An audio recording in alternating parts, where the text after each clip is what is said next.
saluting and congratulating all of you for participating in the sixth annual Congress.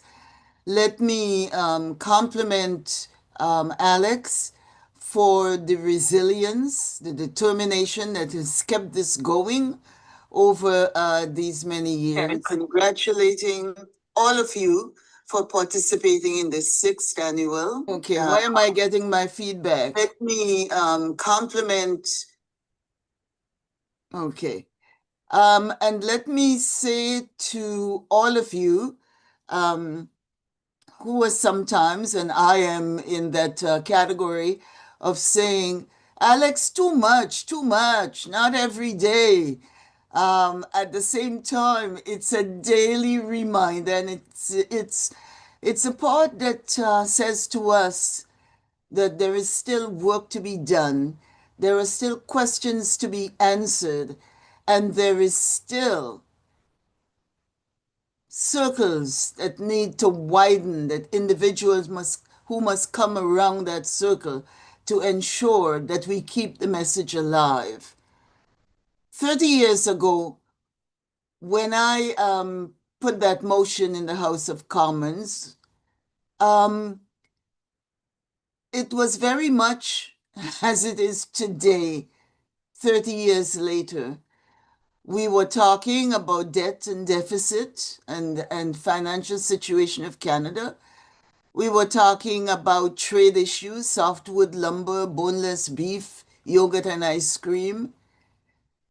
And if you look at the conversations today, when I try to insert social justice issue, when I try to insert the fact that there is a Black presence, that we had a history here of African Canadians contributing to the building of Canada, and that we had some sad stories. You know, slavery was very much part of the scene, that we not only um, accepted Canada, but some rejected Canada by leaving, by moving, um, and by sailing away from hardships that were felt in Canada.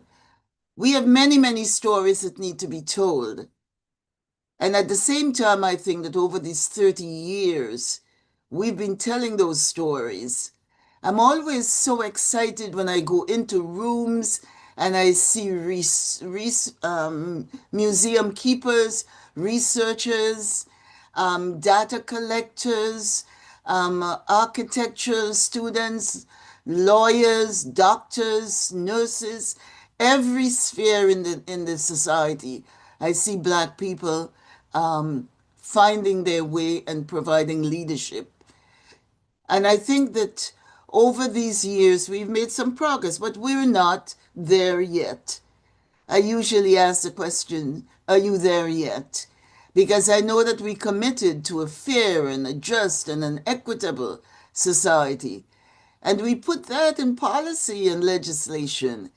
By 1971, we said who we were. And how are we building in that society to ensure that we are this diverse, multicultural, multiracial, multi-ethnic, multi-religious society? And so the reminders, Alex, that you give almost on a daily basis, the reminders that we give to each other, the fact that we come, to this Congress and we bring the energy and we bring whatever to it, says that we need to be reminded that we are on a road and that we're heading to a place of fairness, a place where there is just and justice for all, a place where each one of us can feel that the possibility of reaching our full potential is there. There are winds blowing from the south. I've been talking about the winds that are blowing from the south to the north. And I think the Congress and the fact that we know each other, and I know many of you, and I see you in so many rooms, it's a reminder of who we are and who we have committed ourselves in terms of respect for each other, in terms of building that society, that we do not let what winds that are blowing from the south affect us. And so we have to keep reminding ourselves. We have to keep reminding ourselves that's important for us, despite and in spite of challenges that are out there. And what are some of those challenges? The issue of AI, uh, which is reshaping our world. The promise of AI, of course, is real, but we must also reckon with the risks. At the same time, if we listen to the news this morning about job cuts in certain sectors, we know that job displacement is accelerating and it's hitting racialized communities the hardest. The tech sector remains profoundly, can I use the word undiverse, um, with Black professionals vastly underrepresented in leadership roles. And within the algorithms themselves, the systems designed to make life easier and more equitable, there are biases that are embedded in them. The mental health crisis are escalating across every demographic area, every age group, every community. And we know that the fractures that came after the pandemic that brought about social isolation and economic anxiety, that lots of that still continue to exist. And these are taking a toll on our community. I have a Center for Young Women's Empowerment, and I can tell you we see this even among the young people, that mental health issues need to be addressed in our community. Black Canadians face particular mental health challenges, and the resources that are available are not where they could be or where they should be or where they ought to be. The structures that once promised stability, because every so often we see a window where we think, okay, things are going to be whatever. We know that those promised stability are crumbling. The cost of living, the promise of education, the erosion of pension security. Those are things that are upending and creating for us that social contract that we build and we think we are building towards each other. And for Black Canadians, this instability that is created in the society adds more disparities for Black people. The wealth gap between Black and white Canadians is widening. Access to stable employment, to entrepreneurial capital, to the kind of generational wealth building that we must do. All of those create insecurity for us. And I think as you come together as community, as we come together as community, those are the questions that we face and we have to deal with as we talk about our neighborhoods, as we look to religious and civic organizations, and they too are weakening, or some of them are disappearing in terms of the focus for our community. And so it falls back on us. It falls back on people of goodwill. It to stop that fracturing, because when we fracture, uh, we lose something essential, and that something is trust. We lose trust in our own abilities when we see, and Alex mentioned Truth Social, and we see so many things out there. It shakes our own beliefs and our own understanding. And so we lose our institutions, we lose our abilities, and more damagingly, we lose trust in ourselves. And that absence of trust leaves room for divisions to deepen, for cynicism to spread, and the possibility for collective action. There was a time that we had great um, demonstrations and marches and letter writing and whatnot, where we agree on what it is we would want to see in the society. We're losing some of that. There isn't the idea, let somebody else do it. I'm okay right where I sit on this perch, and that maybe other people can move on. And I think that it's important for us to recognize how important collective action is. And by us coming together here, this is really collective action that we listen, we hear, we get the call to action, and we widen the circle. So, together, all this uncertainty that there is around us, I think uncertainty creates fear. Uh, Uncertainty has us go back into our own shell, in our own little niche. And as I say, sometimes you almost want to pull the blanket over your head and turn the lights off. But we know we can't do this.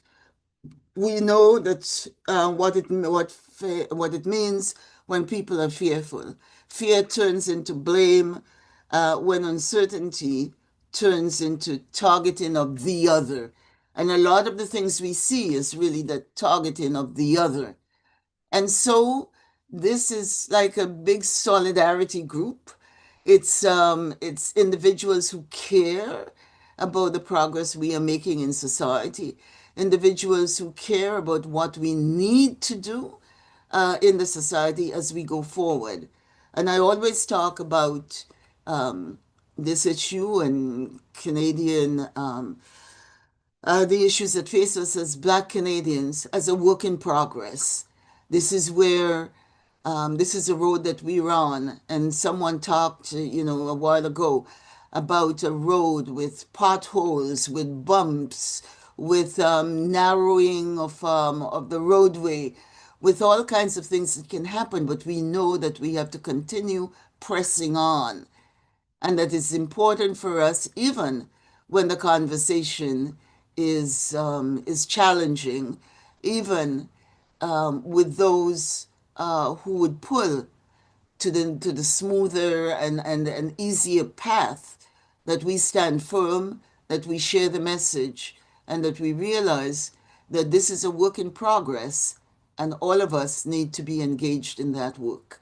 So thank you for the opportunity to converse. I will be popping in and out throughout the day, and because I'm always energized by the conversations, and also to assure all those who are who are on the road and who are working towards diversity and equity and inclusiveness, that we continue to hold firm, because the winds that are blowing from the south should not affect us. And at the same time, we know that it cannot last forever. So let's hold on. Dr. Wendy. Dr. Jean. All right. There was no way I was going to let you go without saying hello to each other, because I know you say two of you. I always honor the two of you, but just allow me 30 seconds. I was just telling Mama Jean, I said, before I formed this Congress, I did seek two of your advice with Courtney, Betty, Pauline, Kristen, and a couple of you. You've always stood by us. So Wendy, thank you so much. I tell you that all the time. I can't tell you enough. Mama Jean, thank you. A wise man, they consider King Solomon the wisest on earth. King Solomon said, for you to be the wisest, you must seek advice. You see, if you can't seek advice, you are the most foolish. Maybe we should send a message to the White House. But anyway, just wanted to honor the two of you. Yeah. There were always some people that we could look towards, or look to for mentorship and to help us to see the directional arrow. And one of these people has been Wendy. She's been not as there's an expression in Grenada called JCB, just come back. She's not just come. She's been steady in terms of the work that needs to be done, and as as someone who's always been in community and worked with people in community, we look to Wendy for the pointer towards that North Star where we're all heading. So, Wow. Don't make me cry. Thank you so much. All right, Mama Jean, we'll see you later. we'll see you later. Okay, over to when I normally do the honor of introducing you. So this time I'm giving Henry Luyombia that honor to introduce you. So I will exit and let Henry introduce you to somebody already screamed. Oh my goodness, oh my OMG, Wendy, who's that? Who screamed that? Let Wendy know who put that comment. I don't see. So I saw a comment. Priscilla Susam. Okay, is it yeah, so she's okay, introduce Wendy so she can go on. So Dr. Wendy Suke, it's an honor to see you again. I have little to say because so many things. For almost 40 years, Dr. Wendy Suke has, I'm not revealing her age, but she's been at the forefront of diversity in Canada. If you do not know, please Google or ChatGPT Diversity Institute. And some of the work she has done over the years have contributed to changes in policies across Canada. Please be ready to take screenshots because her data informs policy. Dr. Wendy Suke, it's an honor to have you again. Just like Alex says, you are a sister. You are a congresswoman at the Canadian Congress. Over to you.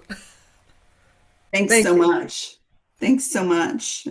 I don't know what to say. I really I appreciate the warm welcome and certainly the lovely comments from Dr. Jean Augustine are really undeserved, but I'm very humbled.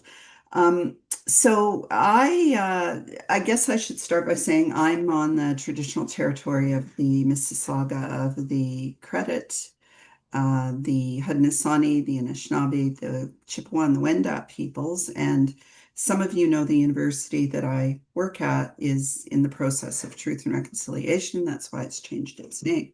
But I think it's also worth noting that this is the second decade for people of African descent. And of course, Dr. Augustine has been very involved in those efforts at the international level. And, you know, there's always good news and bad news, I find, in talking about issues of equity, diversity, and inclusion, anti-Black racism, and the way forward. And certainly, as Dr. Augustine mentioned,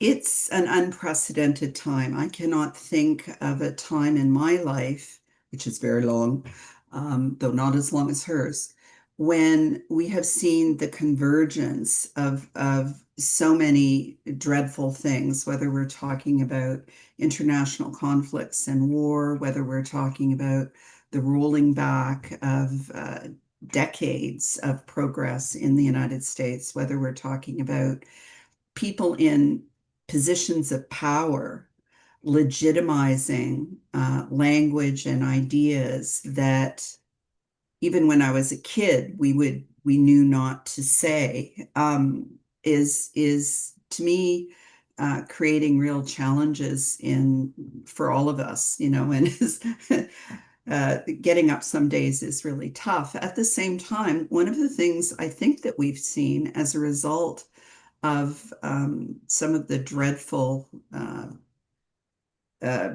backlash in the United States is a renewed sense of Canada and how Canada is different.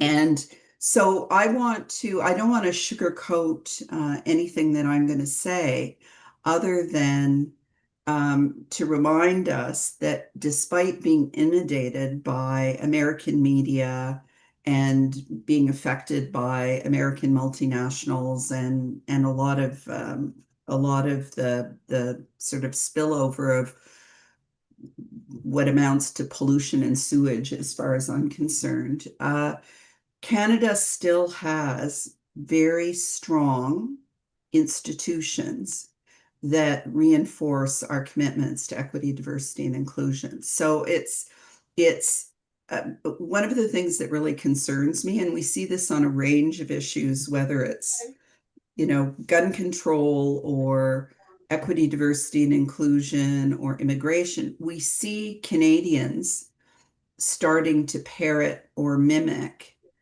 what is presented to them in basically American media without a real understanding of how different the context here is. And I think that's something that's really important to remind us of. So I'm going to start, I guess, by sharing my screen because Nasakari always asks me to provide data. So I'm going to provide, the boring professor data. I'm always happy to make this available if folks want more information. And, there's lots and lots and lots of stuff that we could certainly talk about. I'm just looking for, is this it? Yes. So start at the end, which is, of course, the best place to start. But I wanted to provide some data and evidence to just sort of reinforce those critical messages. And I think I don't know if all of you have read the recent coverage, and of course it hasn't been investigated yet, but the story of the Black Muslim lawyer in the Durham court office who was basically assaulted by police officers for being in a space they didn't think she belonged in. And when I read that story, it felt like the stories in the US about ICE. Now, granted, the stories that we're seeing come out of the US are unbelievable. But what I worry about is that creates a context in which behaviors which are otherwise unimaginable become legitimized. And currently it's just in the fringes, but I really think that it's a time when allyship is so important because we have to really push back against those forces. So a lot of you know about the Diversity Institute. Main thing that I wanted to say is we are nationals, and we have lots of stuff going on, but we're in the business school. And so while, I have, I think, earned my stars as someone who's been an activist and worked on social justice issues for many, many years, the focus of the work the Diversity Institute does is using evidence and data to drive change. And we're very much focused on how equity, diversity, and inclusion are not only the right thing to do, but they are the smart thing to do for business. And this is particularly important, in my view, in the current environment, where we're seeing some institutions, including two of our largest banks, RBC and BMO, slide a bit backwards with respect to the language that they're using and their commitments, in part because they're doing business, I suppose, in the United States. But I think we have to constantly remind large organizations that messing around with this will cost them. It will cost them customers, it will cost them employees, and it will cost them legitimacy in Canada if they're not very, very, very careful. So, one of the things that I'm hoping for, and I think, large institutions made commitments around equity, diversity, and inclusion because they thought it was in their best interests. Large corporations don't do things out of the goodness of their hearts. They do it because they see it as either a short-term or a long-term gain. And I do think that consumer activism is absolutely critical at this moment in time. Like, we're seeing some of the pushback against large corporations, for instance, providing services or technologies to ICE. They're being boycotted by Canadians. We're seeing, a resurgence in the Buy Canadian movement and Canadians making decisions about purchasing based on the ethical or unethical behavior of organizations. And so I think we have to really call out behaviors that suggest backsliding. Hello. Hi, Fred. Hi, G. Sorry, I think. This is what sometimes. Yes, thanks. So when we talk about the case for equity, diversity, and inclusion, as I said, we're framing it as a business proposition. And we know that Canada is changing, so the workforce is changing. And if you want access to the best and the brightest, and you only focus on straight white men, you're fishing in a very small pool. And I'll talk more about that. Excuse me. We also know that as Canada changes, so do markets, and what people want to purchase, where they want to spend their money, really is shifting. And you can see that, in a city like Toronto, you just have to look at the growing diversity of products in grocery stores, for example, or clothing. We see, for instance, large chains like Uniqlo have sections of clothing clearly designed for observant Muslim women. So, for me, this is just about good business. We also know that in Canada, immigrants really are our competitive advantage. And I don't say that because I believe it. I'm the child of a refugee. I say that because the evidence shows it clearly. Immigrants are more likely to be entrepreneurs. They're more likely to export in the current environment where we need new friends and new markets. That is absolutely critical to leverage. And we know that organizations that do a good job with equity, diversity, and inclusion retain employees. And I just working on a study with another colleague, and she interviewed very senior sales leaders. And one of them told the story about how after George Floyd's murder, she was in a private meeting with the senior executives, and one of them said something like, had done the formal statement of support, and then privately said, I don't believe that Black Lives Matter. I believe all lives matter. She left the company. So people are voting with their feet, and despite the fact that we know there's competition for jobs and so on, lots of organizations are still desperate for strong talent, and having a work environment that's inclusive really makes a difference there. And then finally, and I come back to Canada's legislative and legal frameworks, there are clear legal risks if you mess up. There are clear financial risks if you mess up. And without question, there are reputational risks.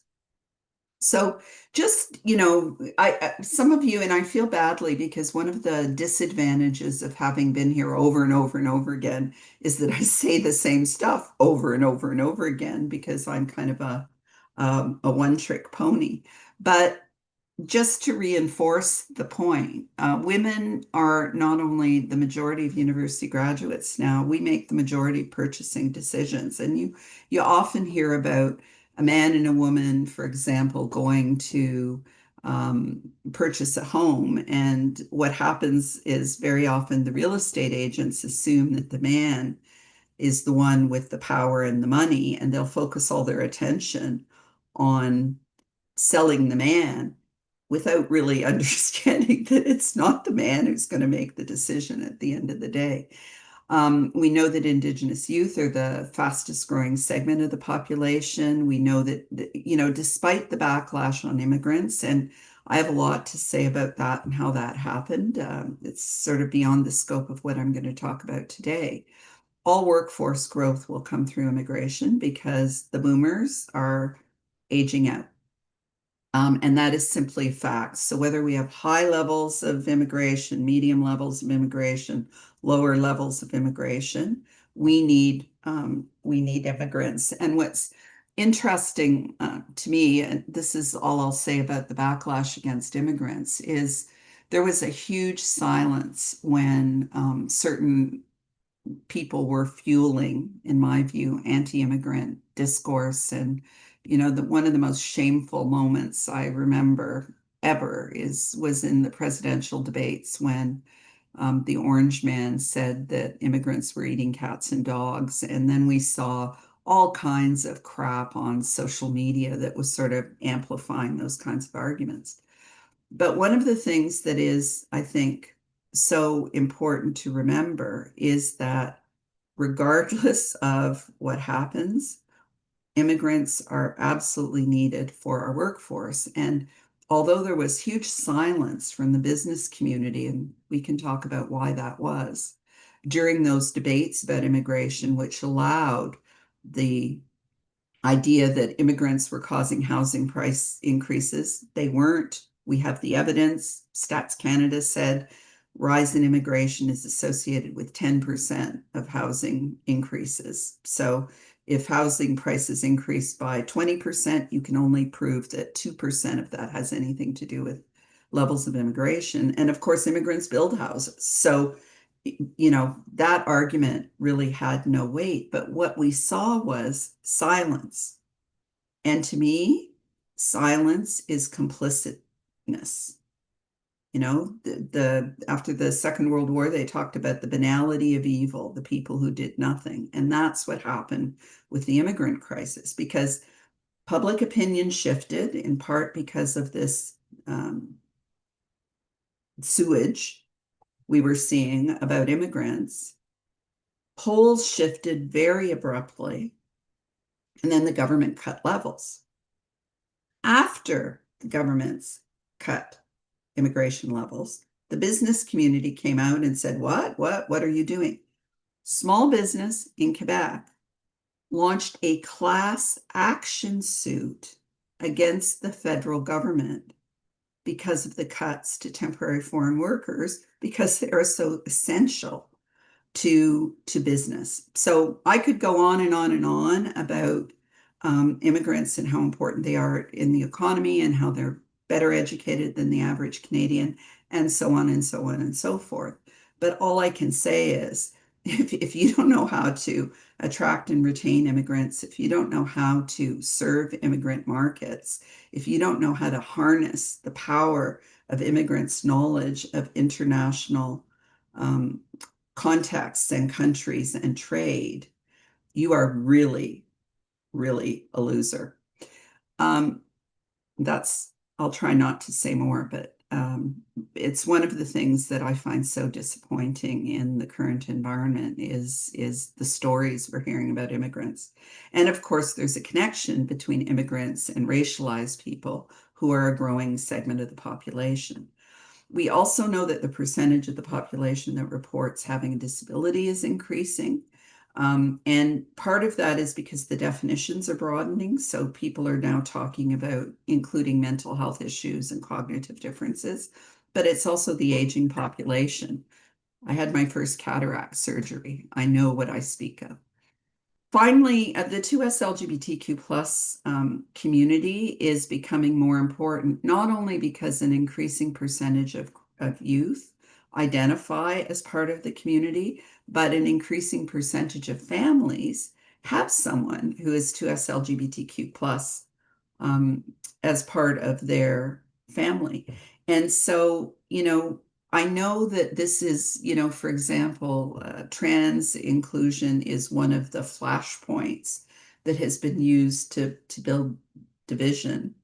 But I would just constantly say that even if you don't know anyone who is trans, even if you don't have a kid who is trans or a friend who is trans, if you allow people who are transgendered to be persecuted and even killed and harassed and ostracized, it's the thin edge of the wedge, because, first they come for this group and then they come for this group and then they come for another group.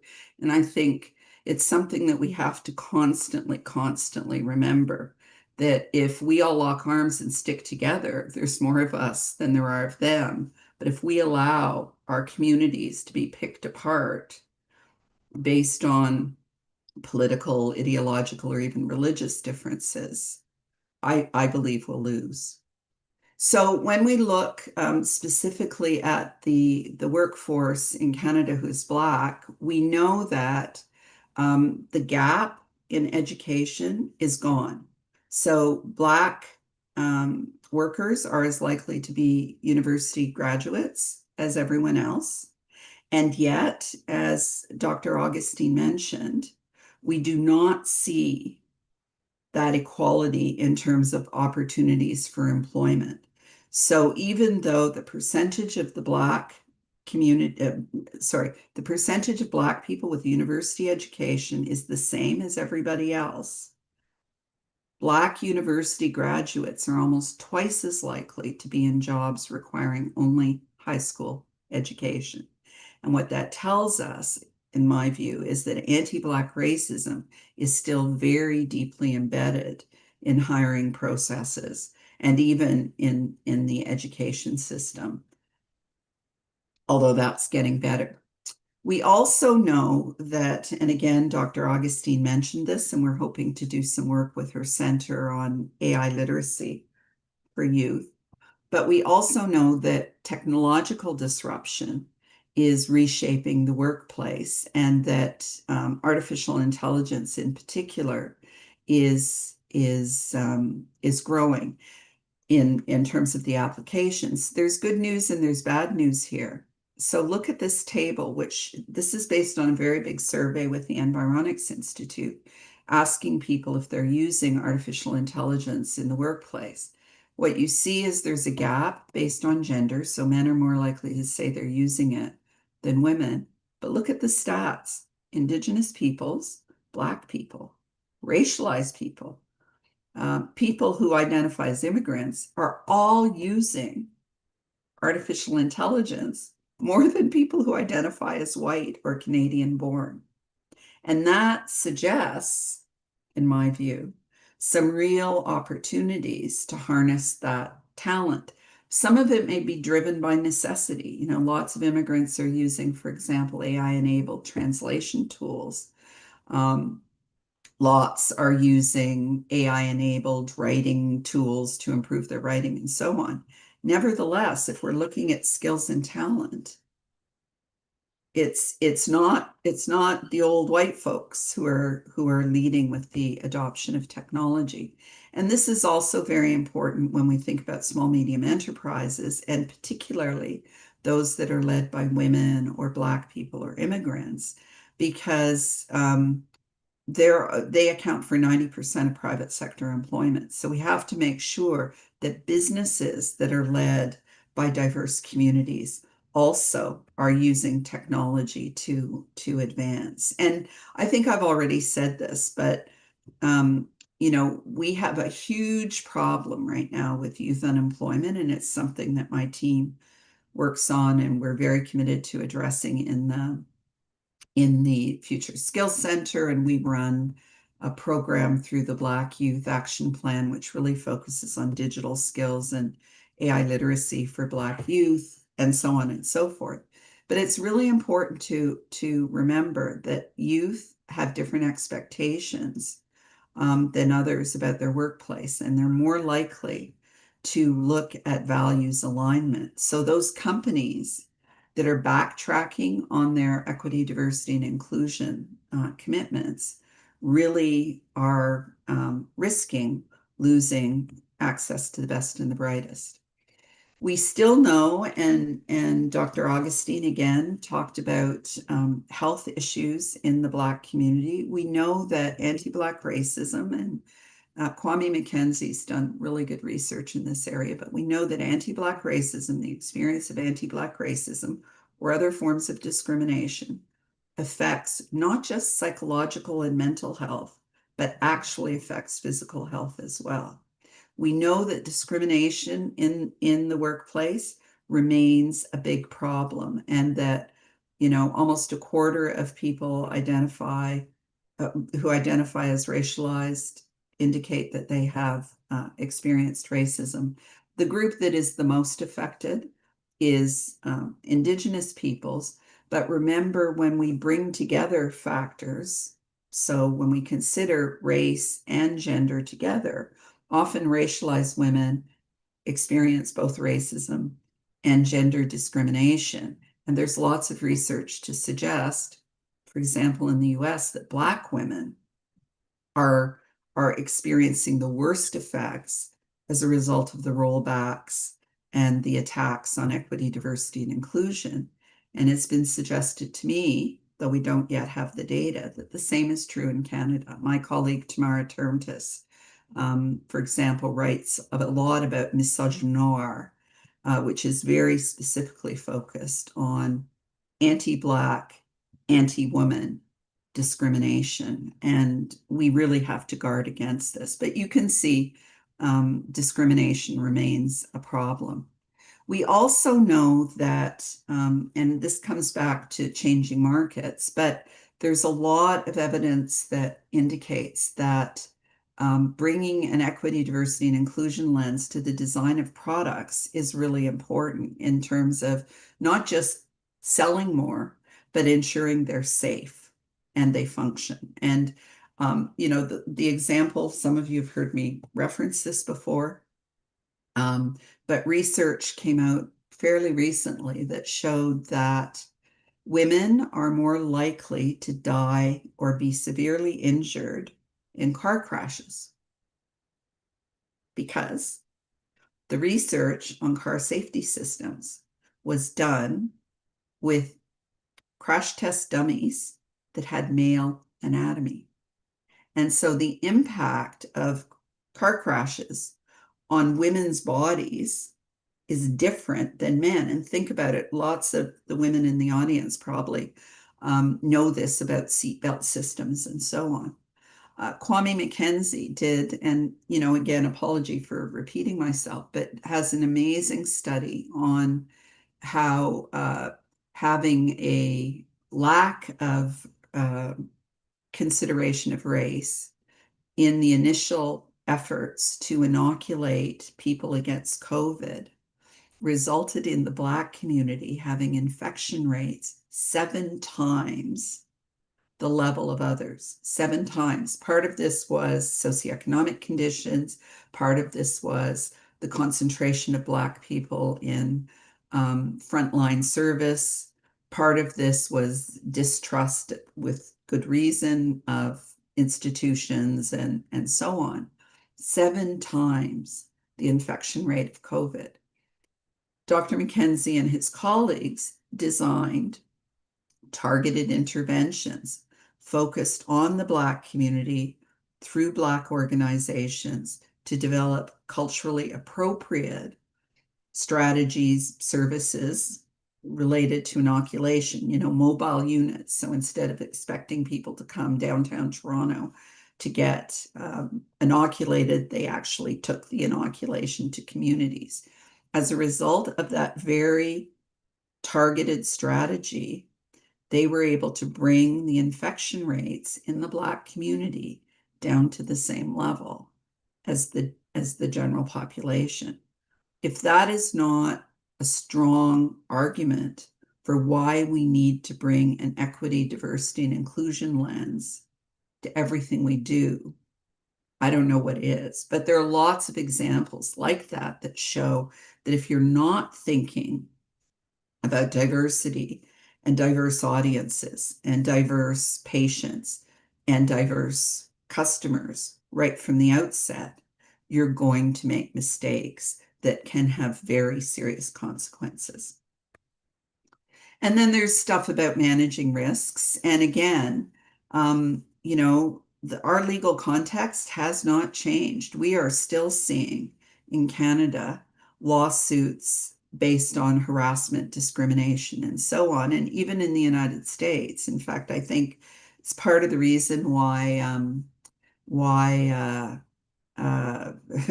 Elon Musk has such a hate-on for EDI is because Tesla got nailed multiple times with discrimination complaints. So there's no question we have seen backlash, and certainly there are large corporations in the United States that were very vocal in walking back their EDI initiatives. And there are a variety of reasons for this. You know, I would argue that it's part of a concerted, decades-long strategy to take over the Supreme Court in the United States, which has a different role than in Canada, to populate, you know, the think tanks and the research organizations to, excuse me, harness the money of large corporations that don't like regulation and so on. And of course, this was in the context of progress, real progress, because I think there's no doubt that the Me Too movement, the response to the murder of George Floyd, and in Canada, the response to the unmarked graves in Kamloops, really accelerated many organizations' EDI strategies. And we have the evidence to show that very clearly. And it's like the pendulum swings one way and then you get pushback. And it's really important to remember that that kind of backlash we have seen before. We saw it with the civil rights movement. We saw it with the suffragette movement. When we see progress, we see some people who think they're losing out, and we see reaction. What's different now is the context. What's different now is the power of social media. What's different now is the fact that you have unprecedented bad behavior among leaders and things that people are saying publicly that no one would have thought of saying even a few years ago. So I think the legitimation of hate, the legitimation of discrimination, the legitimation of transphobia, racism, anti-immigrant sentiment by senior, powerful people is one of the things that has really changed. Movements that historically were more marginal have come into the mainstream as a result. And as I said, you got to remember, this is not new. This has happened a long time, over many, many years. And I do think that one of the things, and I've talked to this group before about that, one of the things we have to continually think about is how to communicate with people who don't necessarily think the way we do. And that's why I like this quote about, you know, if you're hunting bear, you have to think like a bear.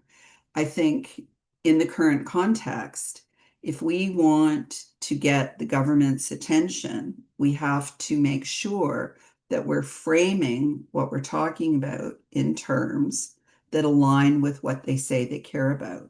And so that's why I come back to the case for equity, diversity, and inclusion, tying it to economic development, tying it to international trade, tying it to votes, I think is what the strategy has to rest on.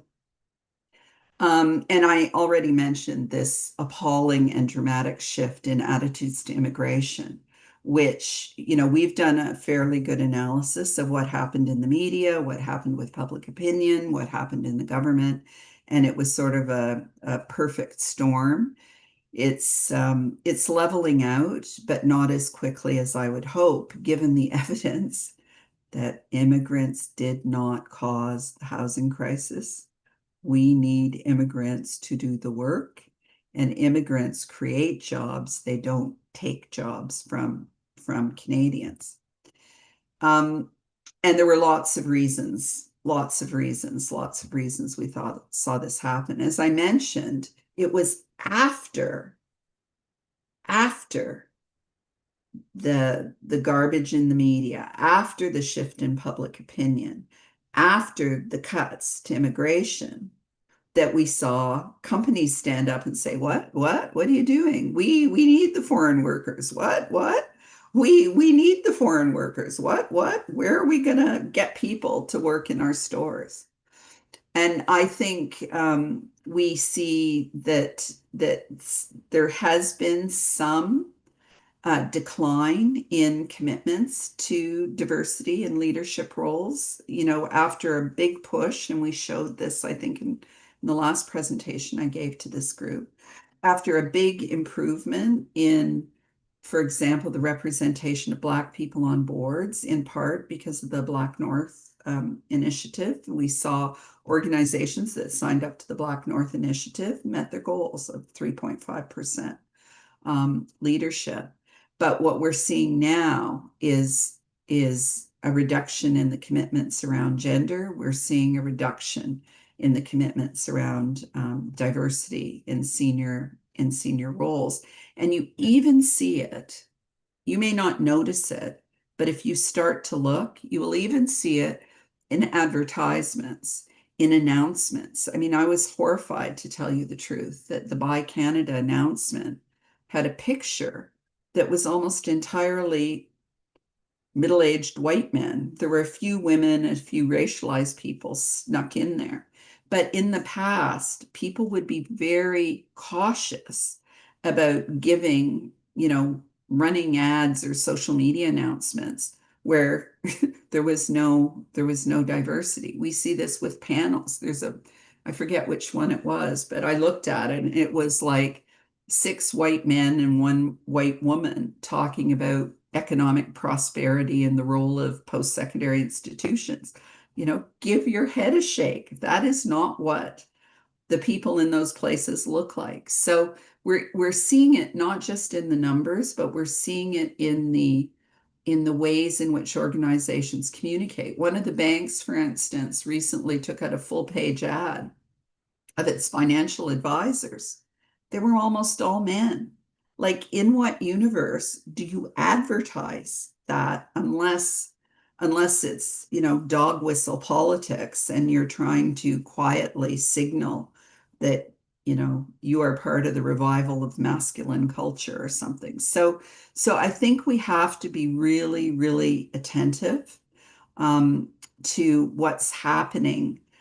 Because there are signals that we risk some backsliding, and certainly some of the regulatory efforts that were underway to extend, for example, what we did with Bill C-25 to require more reporting on gender diversity. Senator Ahmed Barr's bill on nonprofits and charities requiring more disclosure. Those things have stalled. And, you know, I come back to what gets measured gets done. If people are not being held accountable, if people are not being required to disclose, if we don't keep the pressure up, we will lose a lot of the ground that we've gained. And, you know, I found this pretty appalling. As I said, RBC and BMO have both dropped reference to diversity in an effort to navigate the American environment. We've seen all of the banks back off on their commitments around environmental net zero targets as well. We're seeing a lot of those sort of voluntary commitments and codes fall by the wayside, even among individuals who 3 or 4 years ago were the equity, diversity, and inclusion champions of the world. So it's something we've got to keep a very careful eye on, and it's something the Diversity Institute tracks and calls out. You know, and we saw this last year with the University of Alberta backing off on its language. At the same time, it's important to note that a lot of Canadian organizations are staying the course. And when the head of Shopify started echoing the stuff of the tech leaders south of the border, founders and executives in the Canadian tech industry, 200 of them signed a letter saying they continued to support equity, diversity, and inclusion. And many organizations defeated motions to backtrack. The other thing that is so important is that attitudes in Canada have not shifted when it comes to equity, diversity, and inclusion. The majority of Canadians, and this is based on 5,000 people, the majority of Canadians think equity, diversity, and inclusion is a good thing. Only 16% think it's a bad thing. So the people who think it's a good thing outnumber the people who think it's a bad thing by 3-1, and then some are sitting on the fence. Why is this important and why is this true? Well, think about it. Half the population's women. A quarter of the population identify as having a disability. That includes men and women. A quarter of the population identify as racialized. That's men and women. Smaller percentages identify as being Indigenous or 2S LGBTQ. But what that leads is only 25% of the population are straight white men. So we are the majority. We are the majority. It's not surprising that we think EDI is a good thing. And you can see that when you break down the numbers. Support is higher, obviously, among Black people, South Asians, Indigenous peoples, and so on. Support is higher among women than men. Support is higher among other groups than white men. But still, even white men, 48%, think it's mostly a good thing. And mostly it's had a positive impact on work, right? So there's a lot of important data here that really helps us understand what the impact has been. Now, some white men, 42%, still believe it's had a good impact on opportunities across demographic groups, but a higher percentage think that it's had a negative impact. It's still a minority, a small minority. 15% of white men think that it's had a negative impact on opportunities across demographic groups. Why are they dominating the airwaves? Why do people have the impression that Canadians no longer support EDI? Why are businesses sliding backwards if they're appealing to 15% of the population? Why do we have politicians who are now echoing Trump when it's a very small percentage of Canadians that oppose equity, diversity, and inclusion? And so there's lots we need to look at. You can see as well that people who are satisfied in their jobs are more likely to support EDI than people who are really unsatisfied. And that's interesting because my view is that when people are discontented, they look for scapegoats, right? If I don't have a good job, it's because someone's taken the job from me. It's not that, there's something wrong with me or I need more skills or I need to work harder. I want to blame someone else. And so this shows very clearly, can you see that among the support for people towards EDI, we see that it's higher when people are satisfied with their jobs. So when we look at what needs to happen, we really have to stay the course in terms of our commitments around legislation and policy. I was sad to see that there's evidence that the childcare, universal childcare, has not quite hit its mark. It's one of the most transformational policies I think any government has introduced in decades because of the impact it will have on women and families and what that will do for the ability to work and start businesses and so on. We also know the infrastructure investments in Indigenous communities are absolutely critical and so on. We need organizations to stay the course and to have strategies that are tied to their organizational strategy, not sort of EDI and Black History Month and International Women's Day and Orange Shirt Day as these special events that you do once in Pride Week, Pride Month. that you do sort of once a year or periodically. We have to have organizations understand that this affects not just your HR practices, not just your culture and values, not just your metrics and your targets, but how you think about and design your products and your services to meet the needs of changing markets. And I'm just going to, all of this, I think a lot of you have seen before, so I'm not going to go through that in great detail. I wanted to say that I think, we have to take backlash seriously. And if I were to say, if I were to identify one of the mistakes that I've made over the course of working on these issues for so many years, it was not listening well enough to the people who didn't agree with me. Like, I'm often in audiences like this where most people agree with most of what I'm saying. I think, at least I haven't heard anybody calling for them to pull the plug. But I haven't spent as much time with people who don't think like me or who are neutral. And my view is always, you've got the believers and the people who are with the program. You've got the opponents, and there are very few cases where you can really shift people from one side to the other if they're entrenched in their views. But the target audience is sort of the people in the middle that don't have a lot of knowledge, don't have strong feelings one way or the other, the people who are sitting on the fence. And if you can listen to them, and if you can try to figure out how to connect your messages with what they value and what they think is important, you will make progress, more progress than if you just engage in polarizing discourse that really blames people or shames people without a path forward.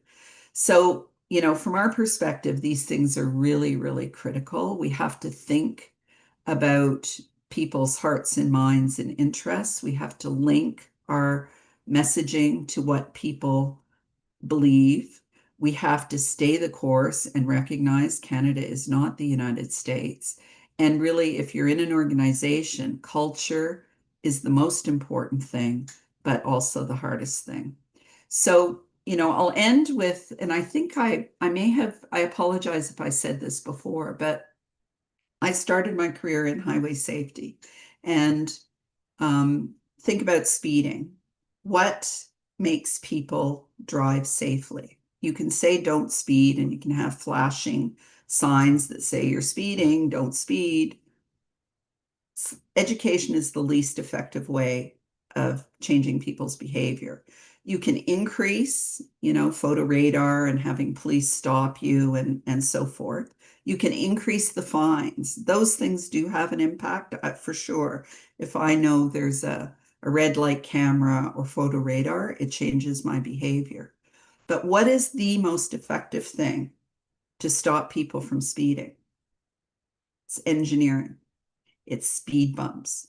Because if you speed and there are speed bumps, you're going to rip the bottom out of your car. And what we need when we're trying to change human behavior, when we're trying to reinforce equity, diversity, and inclusion, is to recognize education alone is not enough. Regulation is not enough. Even the cost benefits are not enough. What we have to do is really think about how we engineer our systems so equity, diversity, and inclusion are baked in and not a matter for choice. So thank you very much. And I think I'm right at time, but there may be an opportunity for a couple of questions.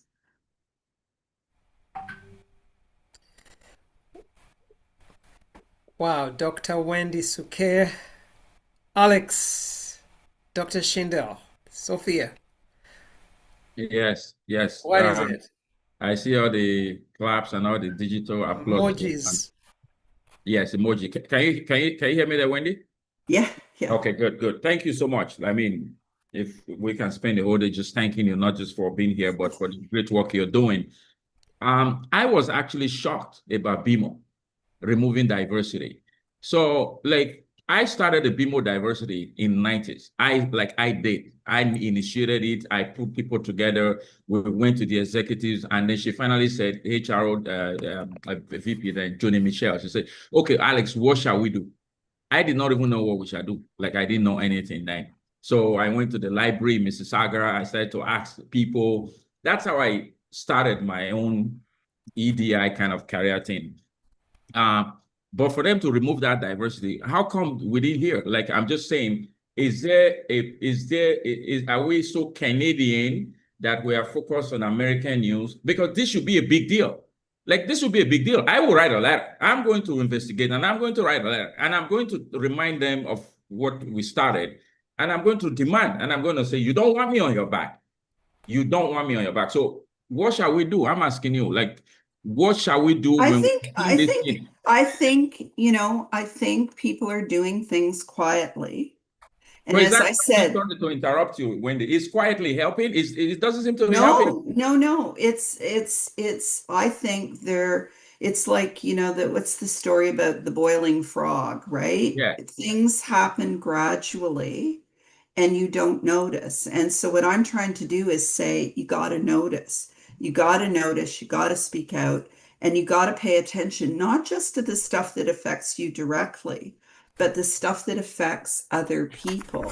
So, you know, with the BMO and RBC stuff, I was appalled, but I see that what they've done, from what I can see, is they've changed the language. They've removed the reference to diversity, but it doesn't look like they've actually changed their programs, if you know what I mean. So it's like the University of Alberta. They've changed the framing.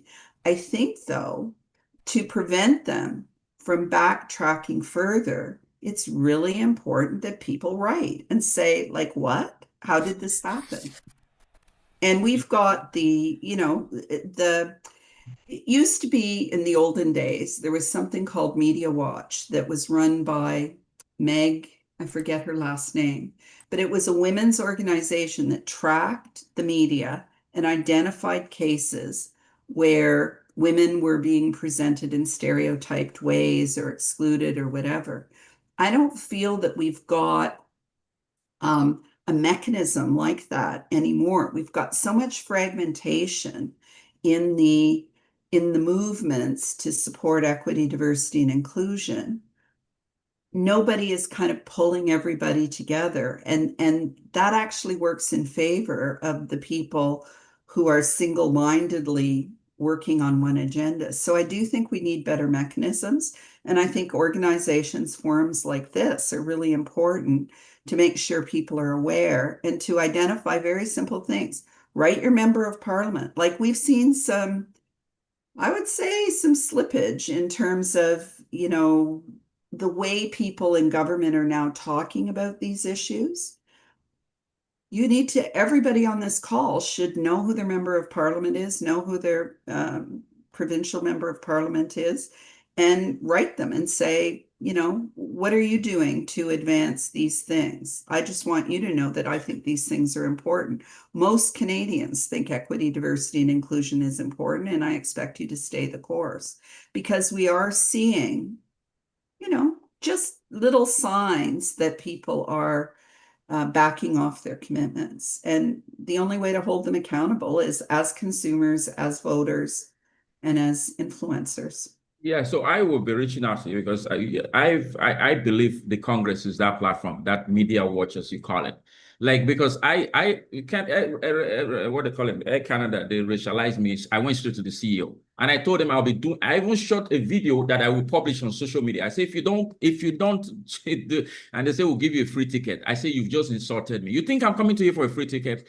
I say, I'm coming to you. That guy who didn't give me ginger ale on the plane. I said, give me a can of ginger ale. He says, no, we don't have enough. And the white woman beside me just said, may I have that last can?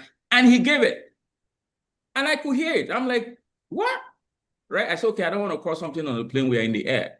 I got down, right? Hilton Hotel too. You don't know this. They promised to give us African food and Jamaican food. And they went to bring mashed potatoes. I don't like mashed potatoes. I don't like it. Right? And they said, oh no, for insurance policy, they could not do that. I went after the head of Hilton Hotel. They were on Zoom every day. And I told them, I will bring your stock prices down. I'm just telling you the truth. They gave me back $10,000. And the next day, the next year, they now gave us fried plantain and rice and peas. First time they've done that in Hilton Hotel. I'm sharing this not to say I have power. I'm just letting people know you do have a voice. You do have a voice, right? So RBC also, there was one account that I never used. It was just there. And we got a statement that we are owing money on this account. As I went to the branch and they said this account is for small businesses. I obviously opened it years ago. And if it drops below $1,000, they charge you $120. Have you ever heard that? And I immediately said, do you know how many immigrants you're doing this to? Do you know how many small businesses you're doing this to? And, you know, again, how many can we fight? But if we are fighting, we'll make a change. I'm really disappointed at BMO, disappointed at RBC, and they'll be hearing from the Congress directly. So thank you for those data. There are many questions I have there. I'm like, what? Like all this just happened between you speaking last year and this year? Like, it actually happened. I think it's within the last 3 months. It's very recent. It's very recent that we've started to see this. So Henry, is there maybe one pressing question so we can let Wendy go to her busy day? Any busy, Henry, you monitoring the chat. West, anybody there? Any question on the chat? Business leaders are trying to keep, this is, I'm actually troubled that because if they remove the word diversity, it doesn't matter whether they try to keep it. Sooner or later, they will reduce the budget to it. Sooner or later, they will just change it completely. So we have to speak up. Royal Bank has been on my radar for years. I also took a check into a different branch in Hamilton. It was a $25,000 check, and they held me for 1 hour. It's like, where's this check? Why didn't you go to your branch in Mississauga? I'm like, I could pay this check from Afghanistan if I wanted to. Like, and I got angry and they started to apologize again. I'm like, why you are doing this kind of stuff, right? So listen, if you are listening on the air, you've heard her. If you don't speak up, the wave that is coming out, she said, dreadful experiences that's never happened before. The last 3 months you've heard, it's you know, they just want to save money, corporate Canada. And so any opportunity to do that, they'll do it. So Henry, if there's no there is 2 questions, one from Pauline and one from Trisha. Okay. Trisha, let's first give Trisha a chance. She asks, Trisha asks, what is the recourse if you know that your member of parliament does not support EDI principles? Is it still worth to write to them? And then afterwards, Pauline. Yeah, you know, I would say it's hard to change people's opinions. You know, I am the president of the Coalition for Gun Control, and that's a really politically difficult issue. And it's very hard. There were very few people whose opinions we ever changed, but it is important for them to recognize that there's potentially a political cost, right? And this should not be, and I say it again, this should not be viewed as a partisan issue. It shouldn't be a question of NDP, Liberal, you know, Green or Conservative or a Bloc. This should not be a partisan issue. And that's where I think, you know, focusing on the economics and the benefits to Canada as we're building Canada is a very powerful argument across the political spectrum, as opposed to you're good, you're bad. Because there are lots of people who are starting to use Trump rhetoric and language, and they need to hear right away that it's not acceptable. Yeah. Okay. Quickly, Pauline, the next guest is waiting. Yeah, she'll be leaving soon.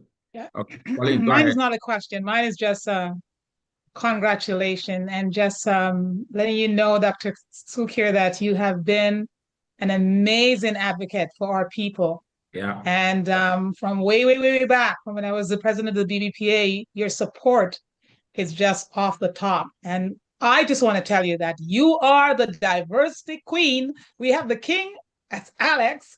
You are the queen of diversity in our country. And I truly believe that you're a gift to humanity. You're a gift to Black people, and you're a gift to advocacy on behalf of equity, diversity, and inclusion in our country and right across the globe. And I just want to say thank you. I know you flew from New Jersey to come to the Martin Luther King event, and you would not miss it, and then drive all the way from St. Catharines in the snowy weather, and you don't do this once, but twice, and you do it silently. Yes. And when you're asked to give ammunition behind what we do, you do it 100, 1000%. And I just want to let the world know, I can't just experience it and not saying it, that you are a queen of all queens for diversity. And I know we have Mama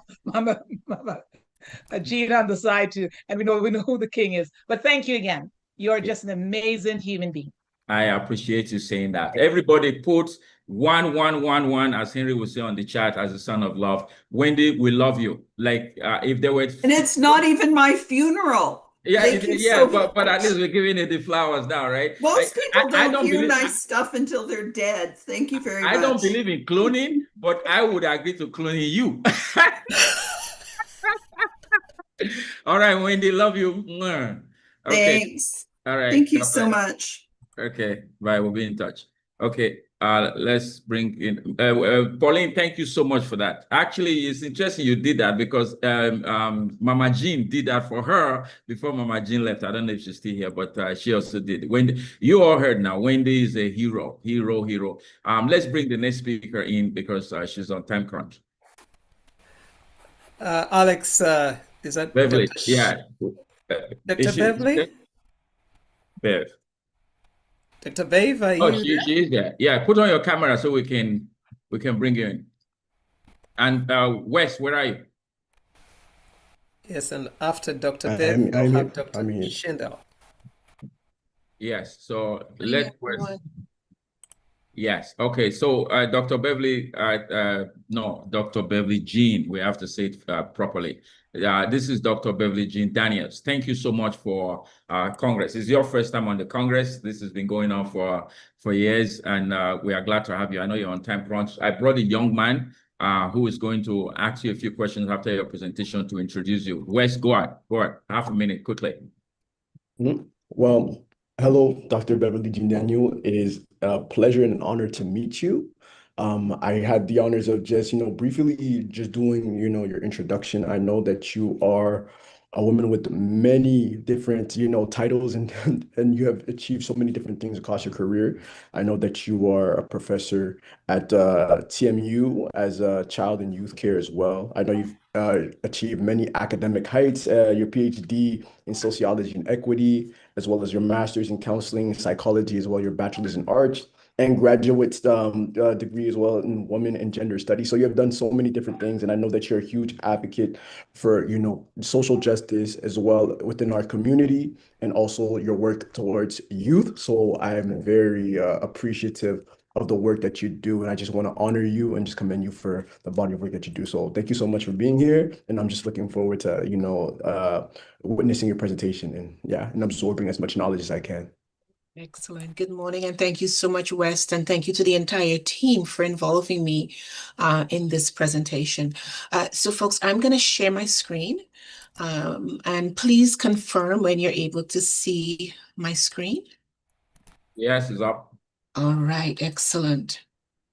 Okay, so today I wanted to look at the issue of or the connection between racism and suicide. And it's interesting because as I listened to Wendy speak, and she talked about sort of the changing landscape, the anti-immigrant landscape, and the way in which Black communities are being impacted by all of those changes, it's interesting for me the way in which it's also showing up in my research. So by way of sort of grounding the research, what I will say to you is that I had been doing another project that examined the experiences of Black girls who had been taken into care, into foster care. Recognizing that our kids are disproportionately placed in care, I really wanted to understand what happens to our young girls in particular after they exit care. right? Because the existing literature tells us that being in care increases the possibility of you not completing high school, post-secondary education. It limits your career opportunities. It increases the possibilities of early pregnancies, and as well, it also increases mental health issues, justice involvement, and the possibility of your children then entering the child welfare system. So part of this research was really about how do we break that cycle of familial disruption through child welfare involvement. In the process of doing that research, most of the young women that I talked to spoke about the issue of suicide. And I thought, well, this is interesting. I haven't really heard the issue of suicide being brought up in the Canadian context in any significant way. So I started to look for the data in Canada. And much to my chagrin, what I noted was there had not been any research on youth suicide conducted in Canada ever, right?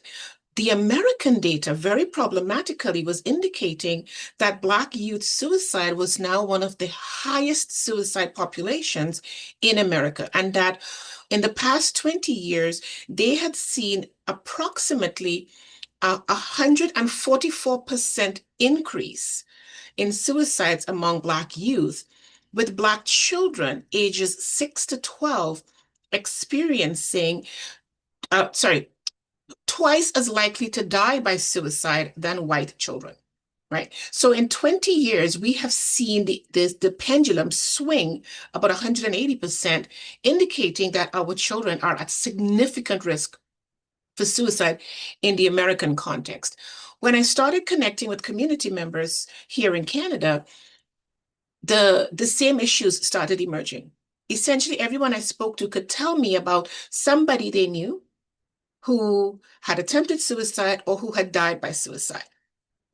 And so that was sort of the impetus for my research, because if it's a crisis in the US, we know that that crisis is here as well. So this is some of the initial data that is emerging from this 4-year study that I am doing, which looks at suicidality amongst Black youth ages 15 to 29. And I'm really focusing on the impact of racism in this context, because I think that is such a key piece for us to understand. So I will start off with this comment.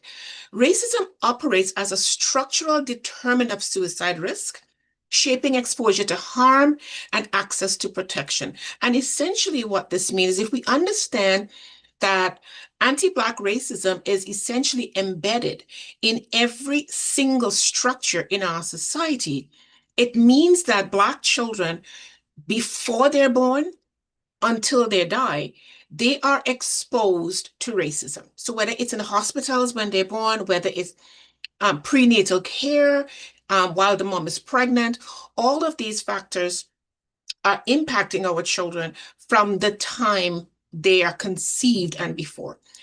The other thing that is really important in terms of looking at this work is that when I've done research that looks at the experiences of Black children in early childhood education environments, we are seeing the same types of exclusionary practices that are race-based, right? So children as young as 18 months old are being excluded from play groups in early childhood education settings. They're being called names. They're being differently disciplined. When they enter pre-K and SK, they're also experiencing the same type of anti-Black racism. So I want us to think about, if us as adults, when we're able to process racism, when we're able to understand racism, and it is still impacting us in such significant ways, imagine what's happening to our children who don't necessarily have the tools to understand what's happening. They know what it feels like.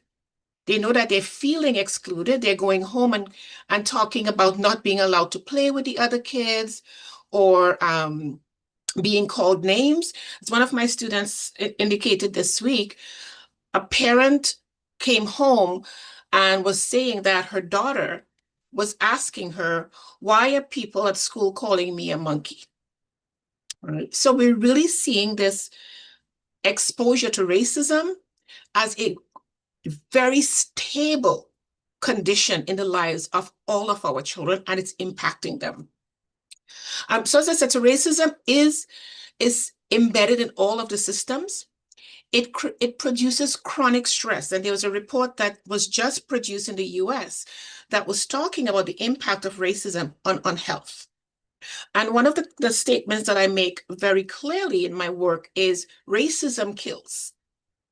It is not theoretical. It is not ideological. It is factual, because racism has such a significant impact on our bodies and our mental health that it is literally killing us. And the suicide risks also reflects the unequal exposure. So it reflects unequal conditions, which means that Black communities, Black children and youth are bearing the burden of risk when it comes to suicide. And we also have to reframe how we're talking about suicide, because one of the things that I think a lot of people do is that when someone either attempts suicide or dies by suicide, we try to understand what was happening with that individual, which then means that when we think about addressing suicide risk, we want to talk about it as an individual issue. But what my research is showing is that racism becomes a driver, right? A very significant driver for the experiences that the young people are having. And that is what is leading them to hit that point of choosing suicide, right? So much of it starts at the structural level. Then it's connected to the social relationships, which I will speak about as well. And then the last piece is where the individual component comes in, right? We tend to think about it in reverse. We start with the individual and then try to work backwards. But what the research is showing that we have to start with the structures to understand how it impacts the individual. And then if we can address those structures, that's where we can see the most intense change in terms of suicide rates. The research is also showing that the racism is cumulative and it has life course effects. So, and I spoke earlier about the racialized discipline. We're talking about the hypersurveillance, and I'm certain that anyone in this call can talk about the time when they experienced something that was because of racism. There's repeated institutional betrayal. When our kids are experiencing racism in schools, for example, and they go to the teachers and say something's happening, oftentimes there's no response at the school level. So the children are then feeling a sense of betrayal and a lack of protection. There's reduced protective factors. Our children are not safe in the schools. And one of the things that I have actually very publicly stated is that the classrooms in Canada are one of the most violent sites in our society, because that's where our children are being exposed on a consistent and daily basis to multiple acts of race-based aggression that's not being addressed. What also we're seeing is that there's heightened vulnerability to these challenges, particularly during key transition areas. So one of the things that was identified in my research on the Black girls who were in care is that the Black girls were being removed from their families, typically when there was a parent-child conflict during the adolescent period. Right? Now, we know that parent-child conflicts are very normative during adolescent periods. But what was interesting is that Black girls were 3 to 4 times more likely to be removed from their families because they had a disagreement with a parent than white girls. Right? So what then becomes marked as normal within the context of a white family becomes heavily pathologized and penalized within the context of Black families. So when I think of and I'm going to sort of start with that individual piece, because I thought that this quote was so important that came from one of our participants, where they said, "It wasn't that I wanted to die. I just wanted everything to stop for a minute." Right? So think about that. Our children are getting to the point where they're seeing death as the only way to stop the onslaught of racism that they're exposed to. And we also have to look at the way in which those continued exposures, it erodes their self-worth and their racialized identity. It internalizes the stigma around mental health because, again, we know that we have these stereotypes in our community and these stigmas around talking about mental health. And the young people were also saying that there's a fear that they have of speaking to their parents and their elders about suicidal thoughts for a number of reasons. One, they're not wanting to add additional burdens to their parents. They've said, my mom and dad are already dealing with so much. I really didn't want to talk to them about having suicidal thoughts. There's the stigma. What will people think about me if I say that I am thinking of harming myself or I'm thinking about suicide? The third component, interestingly enough, was religion. And so many of the young people indicated that the more religious my parents are, the less likely I am to speak to them about suicide, right?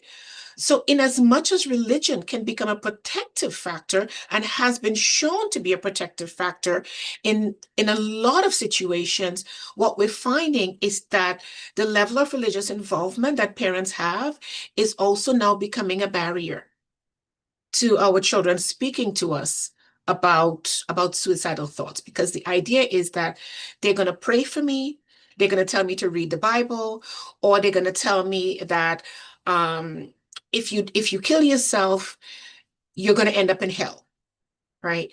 So there has to be some sort of a balance in terms of how do we deploy religion as a protective factor, while it's also one of the factors that is promotive for our children not speaking to us about suicide. So when we look at sort of the overall model, right, we're seeing where the structural and interpersonal racism comes into play. And so if you go to the left of the screen, school discipline, healthcare barriers, institutional exclusion. Black kids are also not feeling that they can go to different spaces, to different organizations to get help when they're dealing with a mental health crisis. And we know the research also shows that Black people are more likely to get mental health support when there's police involvement, right? So there's an incident that happens, the police gets called, and that's when they end up being taken to CAMH, for example, right? We have to look at the mediating processes. What are the levels of family conflicts that they're experiencing? To what extent are they suppressing their emotions? And as well, this key piece around social isolation. The reason I'm also highlighting this piece around social isolation is because as so many of our families become more middle class and we're doing better and we're moving our kids into quote unquote better neighborhoods and better schools, I don't know to what extent we're also processing the level of social isolation that our kids are experiencing in those better schools. They're often the one child or the one-off kids in the schools. A colleague of mine told me earlier this week that her granddaughter is in a school. She is she's a biracial child in the school. Somebody threw her down, spat on her, and called her a nasty name. Right? So in as much as we are doing better financially and able to move into these neighborhoods, our kids are still paying a significant cost because of the level of racism that they're exposed to in those schools and those environments, right? And so I think that is something that we have to look at, particularly because when I started looking at the data and speaking to people and recognizing that kids who would technically be considered successful, i.e., they were in university, they were in stable homes, 2 parents, good income, had all the supports that they technically needed, were still dying by suicide. And I kept trying to understand, well, if you've got all of these things in place, what's going on? And the more I dug into it, I realized that the racism that they're experiencing becomes a key aspect of why they're seeing suicide as a possible option to to stop the pain. There's also the psychological impact, the pain, again, erosion of self-worth, internalized stigma, the chronic distress, because folks, it is so important for us to remember that when we're talking about racism, racism is constant, it is accumulative, it is anticipatory. So for example, if you have a child in school and they're experiencing racism, that child is going to school knowing I am going to experience racism again today, right? So imagine the level of stress that they're carrying as they prepare for school on a daily basis. So all of those factors combined is leading to suicidal ideation as an escape from overwhelming pain. But then we have to start to think about, well, what might some of those protective factors be? Family affirming relationships, racially affirming relationships, culturally grounded interventions, peer supports, self-disclosure, and community support. Those are some of the key pieces that we're seeing in the research to date that our young people are asking for. And I will expand on that last piece a little bit more. So when if we can sort of wrap up a sentiment around racism and health, particularly mental health, racism is structural, it's cumulative, and it's anticipatory. And although racism does not cause suicide directly, it structures the conditions under which suicide becomes imaginable as relief from suffering. So as I said earlier, it's not that our children want to die, but if their Black body is seen as the thing that everybody is targeting, the only escape from that Black body is seen as death. Right. And it's interesting because if we think back to the work of George Lamming and his novel In the Castle of My Skin, he makes that same argument while he's having a conversation with his skin, saying, you know, it's because of you that people hate me. And if only I could get rid of you, I would be okay. Right. So our kids are literally seeing suicide as a way of escaping the Black body. Right. And it also appears to be situational. Current literature tends to talk about the relationship between mental illness and suicide.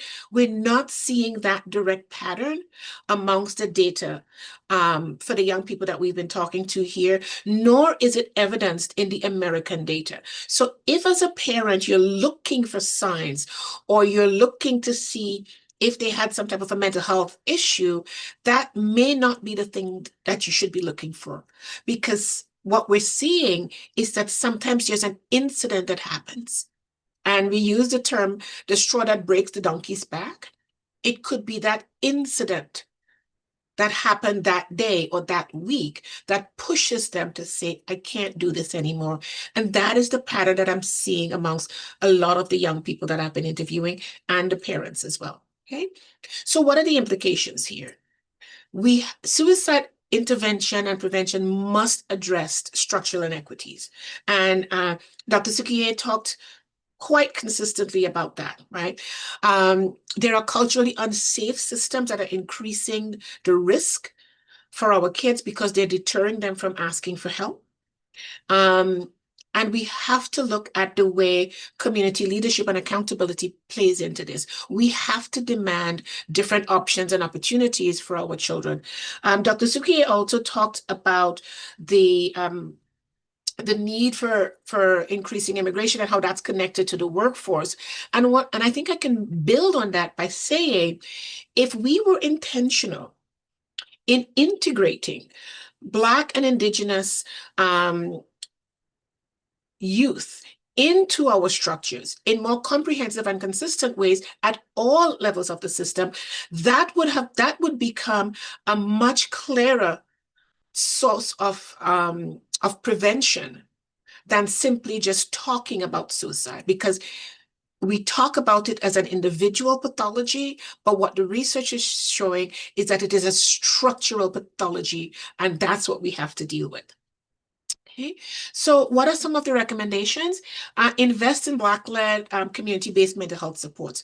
Our kids are stating very clearly, I want to talk to people who look like me, right? Or people who understand what I'm going through. We have to embed anti-racist accountability in education and health systems and all systems. We also have to strengthen mentorship and belonging focused interventions and community spaces for youth inclusion. So folks, clearly the young people are saying, I'm not feeling connected to community. And I think of how many times I'm on the street, I see a young person, and I want to say hi, I want to say hello. So I keep telling my kids, I think I need to start a movement.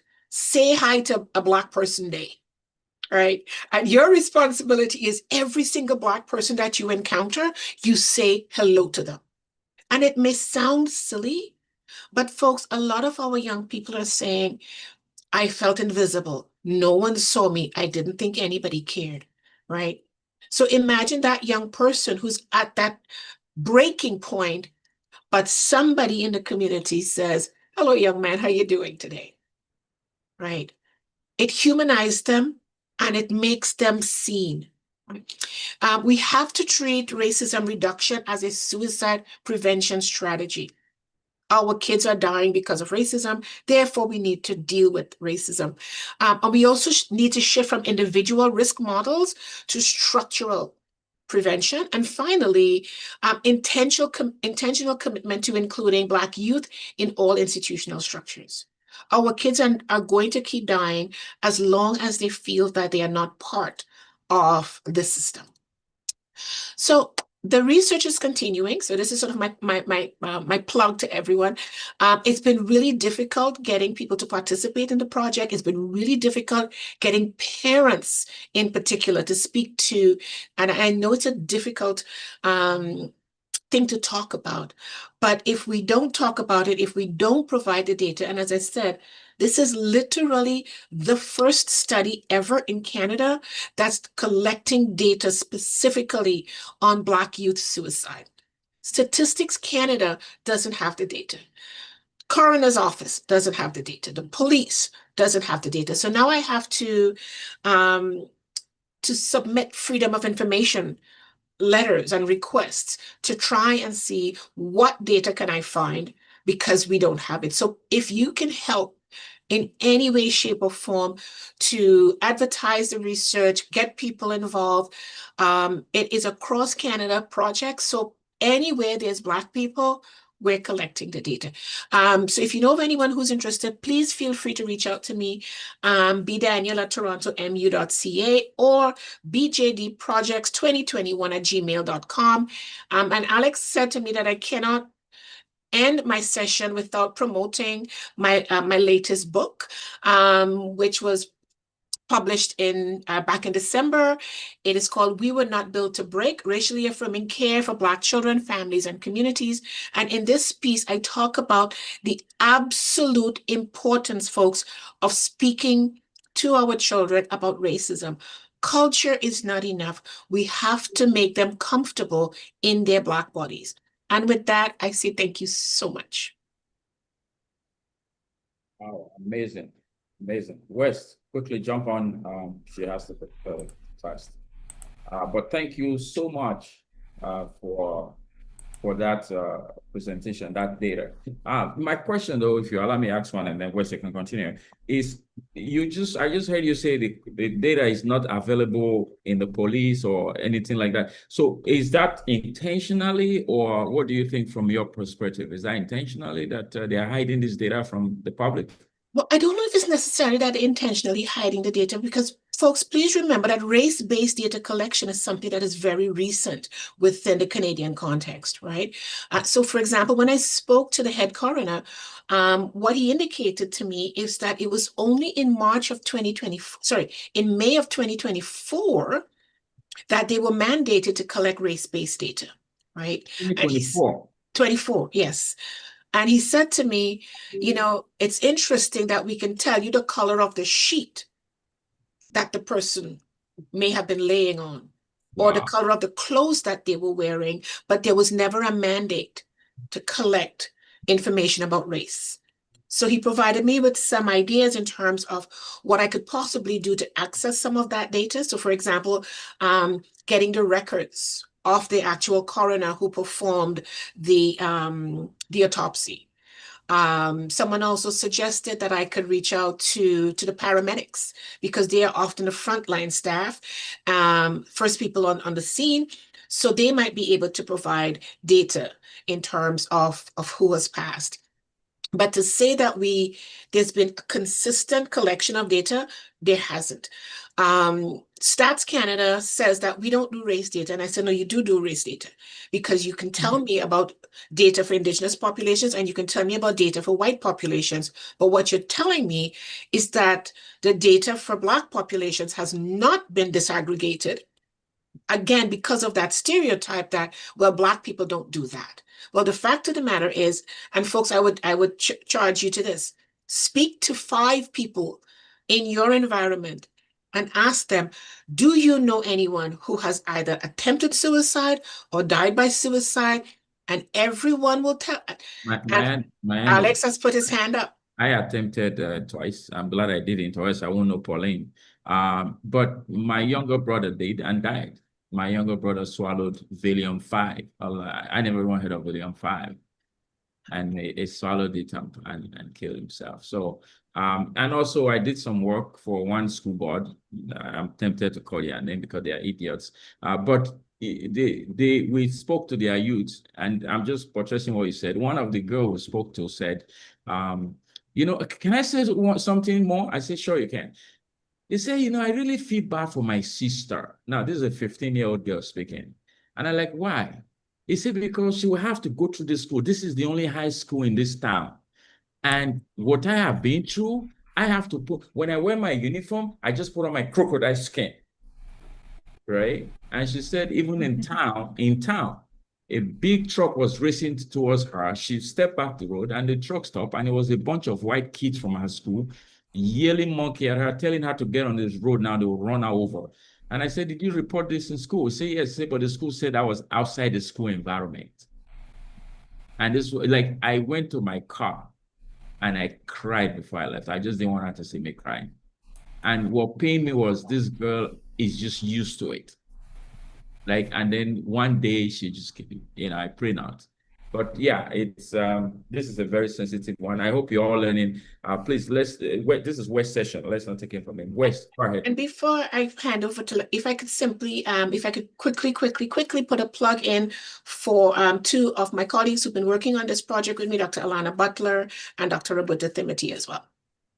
Okay, fantastic. Go ahead, Wes. Wait, Beverly Jean, don't let this be the last point. I want to support, I want us to discuss, even from Wendy's presentation just now, I'm already texting one of my executive friend, and I'm going to take it up with Bank of Montreal and Royal Bank. We have a massive, I have always, 100%, I always get what I want from them. I'm not saying that in a rude way. Anytime I'm racialized, Alexi Hammer, if I take it up, they pay.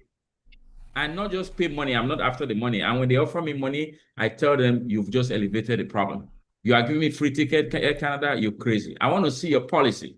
So I take it to the extent, the full extent of my capability. So I'm saying that to everybody here. If we don't speak up, we will not get change, 100%. And if you are scared to speak up, if I say come to me now, everybody run to me. Find someone and go to. Over to you, Wes. Wes, want to hear your voice in this quickly. All right. Well, I just want to say thank you again for your presentation. I think as a young person, it was extremely hopeful, because I think one of the most issues that we commonly face as young people is that we often feel, overlooked, or we often feel like we're not seen or we're not heard. And, you often kind of experience that sense of, social isolation and that loss of hope, which what I was really getting. And what I really thought was really insightful was the fact that you were showing data that shows that these are things that are happening at an extremely young age. You're mentioning it between 6 and 12 that you're seeing, statistics on suicide rates, which I thought was very alarming for the fact that it's happening at such a young age.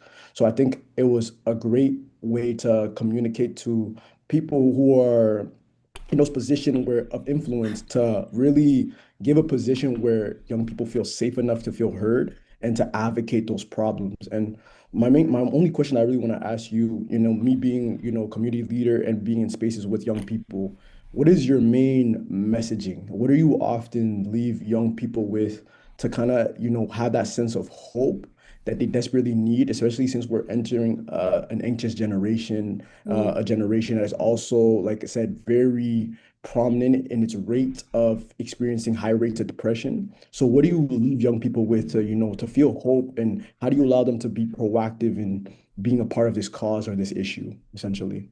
And before you answer that, Beverly Jean, let me give you context about him. He's a youth leader in Ottawa, like a prominent one. When I did an event and I said, bring youth, he brought 40 to my Zoom. So he has influence. So you are speaking not just for him. He's strong. I mentor him directly, so he's strong. But he wants to know how to help other people. So advise him from that context. Okay. Well, I will say, if you speak to my children, they will tell you, oh no, don't talk to her. But I often say that there's joy that I feel when I see Black children. Black children just bring me so much joy. I see them, I smile, I want to say, because when Alex said to me that there was a young man who was going to be in the session with me, I'm like, oh, that's wonderful. Tell me his name, right? And I think when I speak to so many of our young people, or even if I think of some of my, the friends of my children, right? When they're feeling hurt and broken, they're finding my home, right? And so for me, it's, when I say we might need to start an international Say Hi to a Black Person Day, I am not saying that facetiously. We pass by our kids on the streets and we don't look at them. We don't look in their direction because they're not deemed worthy. So how do we support our young people in feeling worthiness and feeling love? And I don't have to know you to love you. The minute that I see a Black body, I see love. I see a Black body, I see joy. And I think of the many times, and sometimes I shock them. I'll see a group of young people, and I'll just walk over and say, gentlemen, I am just so impressed to be in the presence of you young kings today. Wow. And they're like, yes, you're the most beautiful group of young kings I have seen today. Thank you for gracing me with your beauty, your brilliance, and your presence. And I'm off, right?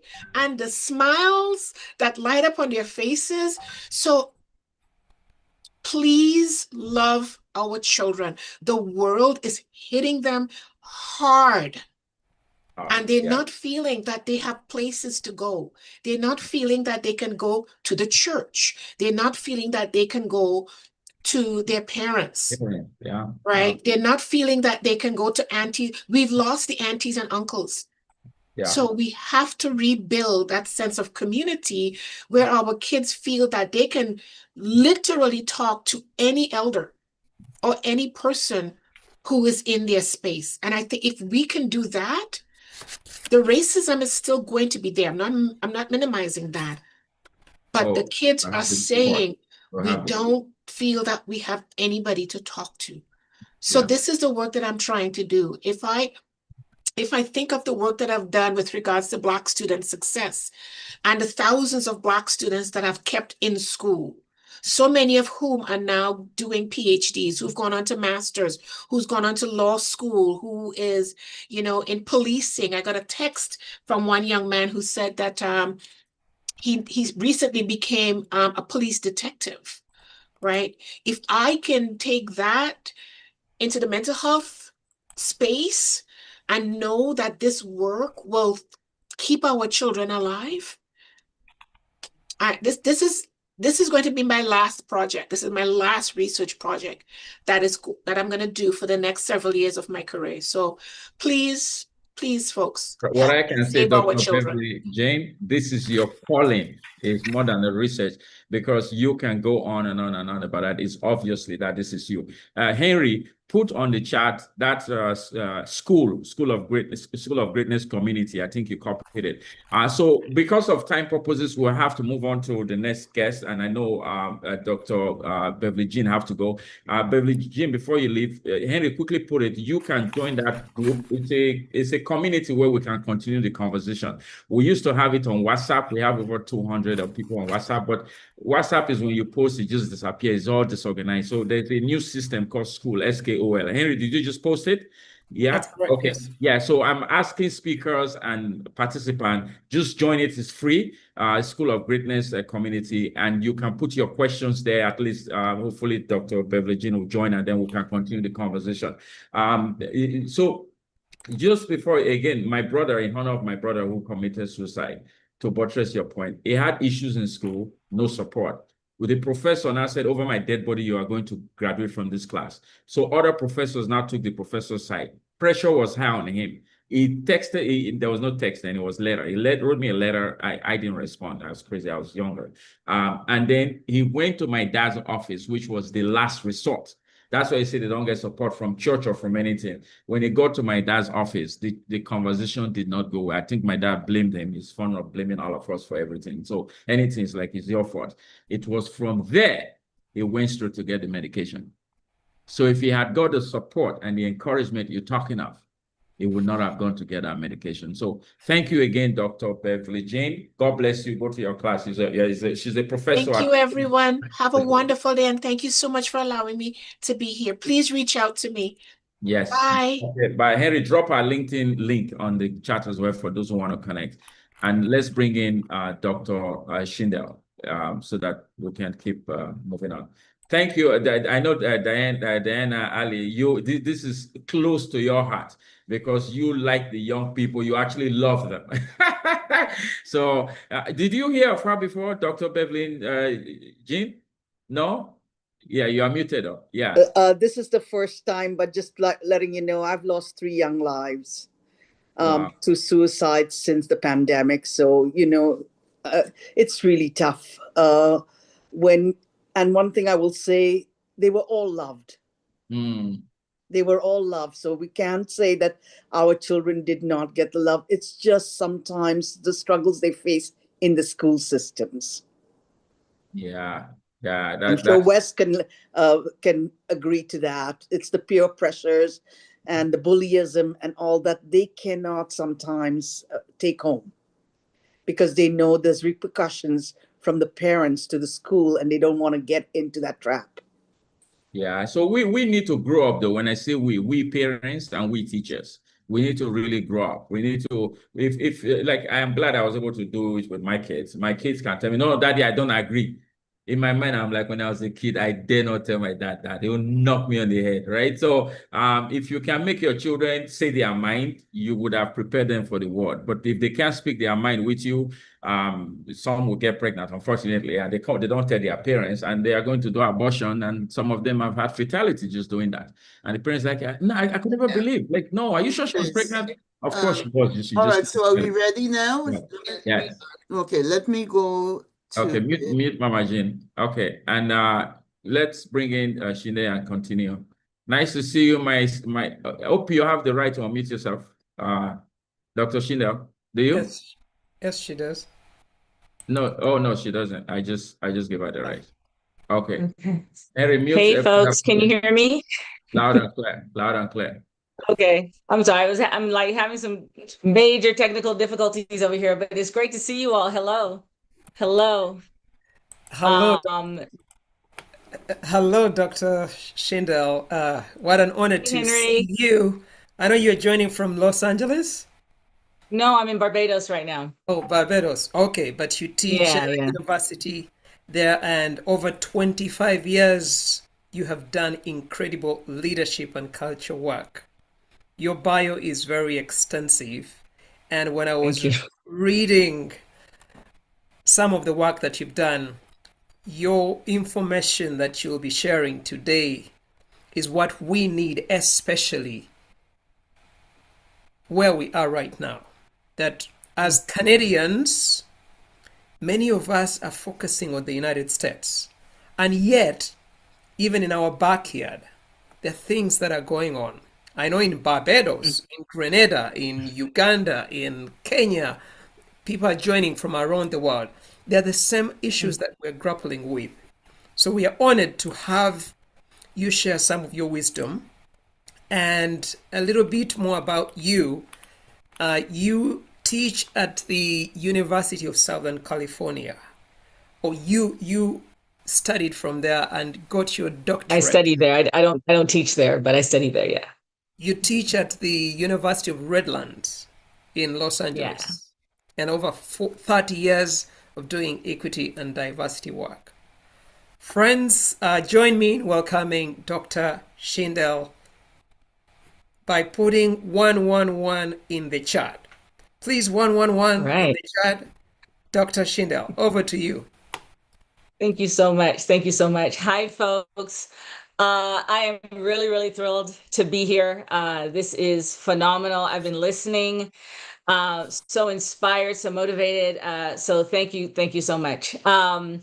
So this is going to be a very, very interactive session. I know that you all don't like to interrupt. I'm big on interruption. So I would like for you, as we start right now, show of hands, and you can use your emojis and whatever in there. Who has a culture initiative that you have worked on, an engagement program, DEI strategy, whatever? Who has done one of those? All right, good. Okay, fantastic. It's great. Now I want you, again, send me an emoji, whatever. If you can tell me to the dollar exactly how much revenue that program generated last quarter.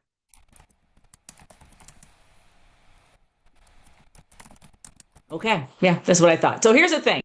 2025 was brutal. It was brutal. We all know this. Budgets got cut, they got slashed. Programs that couldn't prove their value got axed. A lot of really, really good work that should have survived, it didn't make it. And it's because nobody could really answer one simple question. What is the ROI? So today, zero, right? I would argue, Kirk, that you actually can do a lot. You can actually calculate and capture that ROI, but we'll get to that. One of the questions that we see that people are unable to answer is, what's the ROI?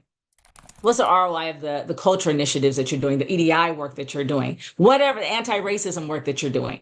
And I'm here to tell you today that that's about to change. You're all going to be able to tell people exactly how much the ROI is for the initiatives that you do. Because what I'm going to show you in the next 14, 15 minutes will fundamentally shift how you think about your EDI work, how you think about your culture work. I was listening to Wendy earlier, and she was talking about connecting your initiatives and connecting what you're doing to the strategy. And that's literally it. And it's not as a cost center. This is not as a nice to have, right? This is as the most profitable strategic investment you can make, what it is that we all are talking about here. All right, so let's get into it.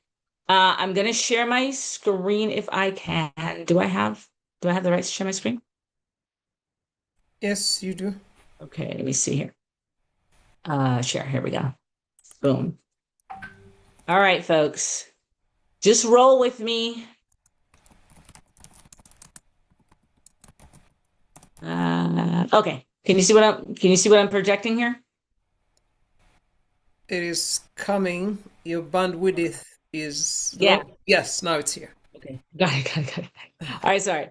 So this is how I work with cities and utilities and organizations and other entities globally, proving that their culture transformation work, their diversity work, their EDI work, their whatever culture stuff they're doing isn't just measurable. It's their biggest untapped revenue stream.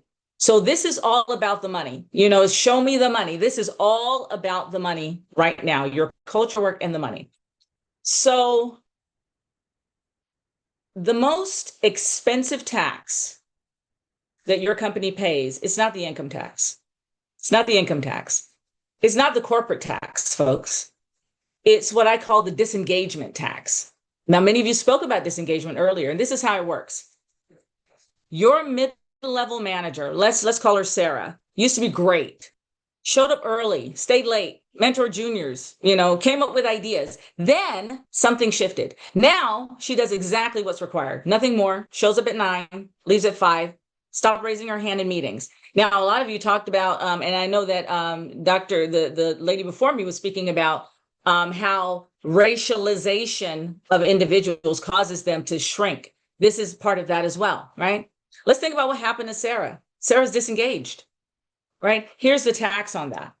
Sarah's not just doing less work. She's also training 3 new people this year because turnover in her department is 40%. Let's say that. She's in meetings about improving morale. She's fielding complaints. She's managing underperformers who are also disengaged. I want you to multiply Sarah by every manager in your organization. All right. We talk about how diversity connects to engagement, right? Think about multiple Sarahs. That's millions of dollars in productivity that you're lighting on fire every quarter. This is how you connect your EDI work to the money. But here's what nobody's telling you. This disengagement tax isn't just costing you money. It's costing you innovation. It's costing you speed to market. It's costing you the one thing you can't afford to lose in 2026, which is competitive advantage. EDI creates competitive advantage. And the worst part about this is that most companies are trying to fix this with engagement surveys, with more, cultural celebrations and whatnot, pizza parties. Folks, that's like trying to cure cancer with aspirin. So the measurement math on this, and I'm jumping right into it because we've only got a little bit of time. So I want you to really get this. Why can't most culture and diversity programs prove ROI? Because we're asking the wrong questions. We ask, as many of us do, are employees happy? Do you have a friend at work? How do you feel about the way, your manager is treating you? Which, of course, is a very important question. But all of that leads to the question, are employees generating revenue? That's the question your CFO, that's the question your CEO really wants to answer. And you can answer it through your EDI work. We measure, a lot of times, engagement scores went up from 6.2 to 6.8. What we should be measuring is this team generated 2.3 million in new revenue. Historically, we track diversity percentages increased by 3%. What we should be tracking is market access expanded into 4 new segments worth $15 million. Your diverse team members helps. It absolutely catalyzes your market entry. That's where the ROI comes in. And here's the little dirty secret that nobody wants to say out loud. Most culture work fails because it was never designed to make money. I think a lot of us can actually agree on that. What it was designed to do, it was designed to create an inclusive culture, which by extension should make money. Okay, most culture work fails in this realm. It was designed to make people feel good, which isn't a bad thing. And look, I'm not against people feeling good. And I know I'm rubbing against the grain here. This is a little different than what you've heard before. But in Q1 2026, folks, with AI eating everyone's lunch, with economic uncertainty everywhere, and competition using every possible advantage, your CFO, your prime ministers, your leaders in all these different entities, they don't care about your feelings. Your board does not care about engagement scores. They care about one thing. Are we making more money this quarter than last quarter? And if your culture program, if your EDI program can't answer that question, it's on borrowed time. But what if we could? What if we could? And that's what I want to talk to you about. What if we could? I'd like to introduce you to my framework. It's called the SEEDS framework. And this, it basically means cultural excellence. We have to say excellence in certain places. Some places I can say cultural equity, but we're going to say cultural excellence and economic development strategy. So what I want to show you is really important in this space. This is the result of studying over 200 organizational transformations across 15 industries. And what we found will probably surprise you. The companies that actually made money from EDI and culture work did 3 things differently. They didn't just transform culture, they weaponized it. Okay, I want you to drop in the chat, type in weaponized culture. Weaponized EDI, whichever makes sense to you, weaponize it. Put that in the chat for me. I want to see that. Weaponize culture, weaponize EDI. We call it the SEEDS framework, right? That's the interconnectedness in these interconnected pillars. The first pillar, and you guys didn't even did you guys put that in there? I didn't even see it. Okay, that's fine. Culture transformation, that's the first pillar. And not culture transformation the old way. We're not doing trust falls and we're not doing vision boards. We're engineering cultures that produce measurable outcomes, retention, engagement, and heightened performance that you can put on a spreadsheet. Pillar number 2, economic impact. This is the show me the money pillar, okay? Once you've got a high performance culture, you unlock something most companies never access. That's innovation from everywhere, not just the C-suite, not just, your research and development teams, everywhere. And that innovation translates into new revenue streams, market access, and competitive speed. Pillar number 3, this is community resilience. This is the multiplier that nobody talks about. When your company invests in community economic development, something absolutely magical. I mean, it's off the charts. Brand loyalty shoots up. Reputation becomes crisis insurance. And here's the kicker. Recruitment costs drop to near 0 because people are lining up to work for you. These are the 3 pillars. One system, measurable results in 12 months. Okay, so let me show you what this will look like in practice. This is a case study from a national organization that I work with currently. So they came to me with a classic problem, 40% turnover in leadership, engagement scores in the basement, and pretty much a culture where people showed up, did their jobs, and went home, right? Sound familiar, I'm sure. So we started with pillar 1, mostly training sessions for about 300 plus leaders. But here's what made it different. We weren't teaching them soft skills. We were teaching them revenue generating behaviors. Revenue generating behaviors. How to have conversations that increase retention. How to lead teams that actually innovate. How to create environments where performance becomes contagious. 12 months later, and this is independently verified, okay? Retention increased by 35%. Engagement scores, well, those are through the roof, right? But here's what mattered to the CFO. Project completion times decreased by 22%, which translated into millions in additional capacity. Now that's pillar 1. That's the cultural transformation that your finance team actually cares about, okay? But we didn't stop there, because once you've got a high performance culture, one where everyone is included and people feel valued and whatever, regardless of what their background is, you can do something most companies never attempt, which is pillar 2, right? We surveyed them and they told us something that was really, really fascinating. We're ready. We want to contribute beyond our descriptions. Now, I'm paraphrasing, but you get what I'm saying. They wanted to move to the next level. And this is where pillar 2 kicked in. We helped them launch what I call democratized innovation. Democratized innovation. I want you to think about what that might mean. Democratized innovation. I want you to think Shark Tank, but company-wide. Employees from everywhere, every department, from the C-suite to, the job site. They could submit innovative ideas. real ideas, revenue generating ideas, process improvements, market opportunities, product innovations. And here's what happened. The most skeptical employees, the ones who'd been checked out for years, they started submitting ideas.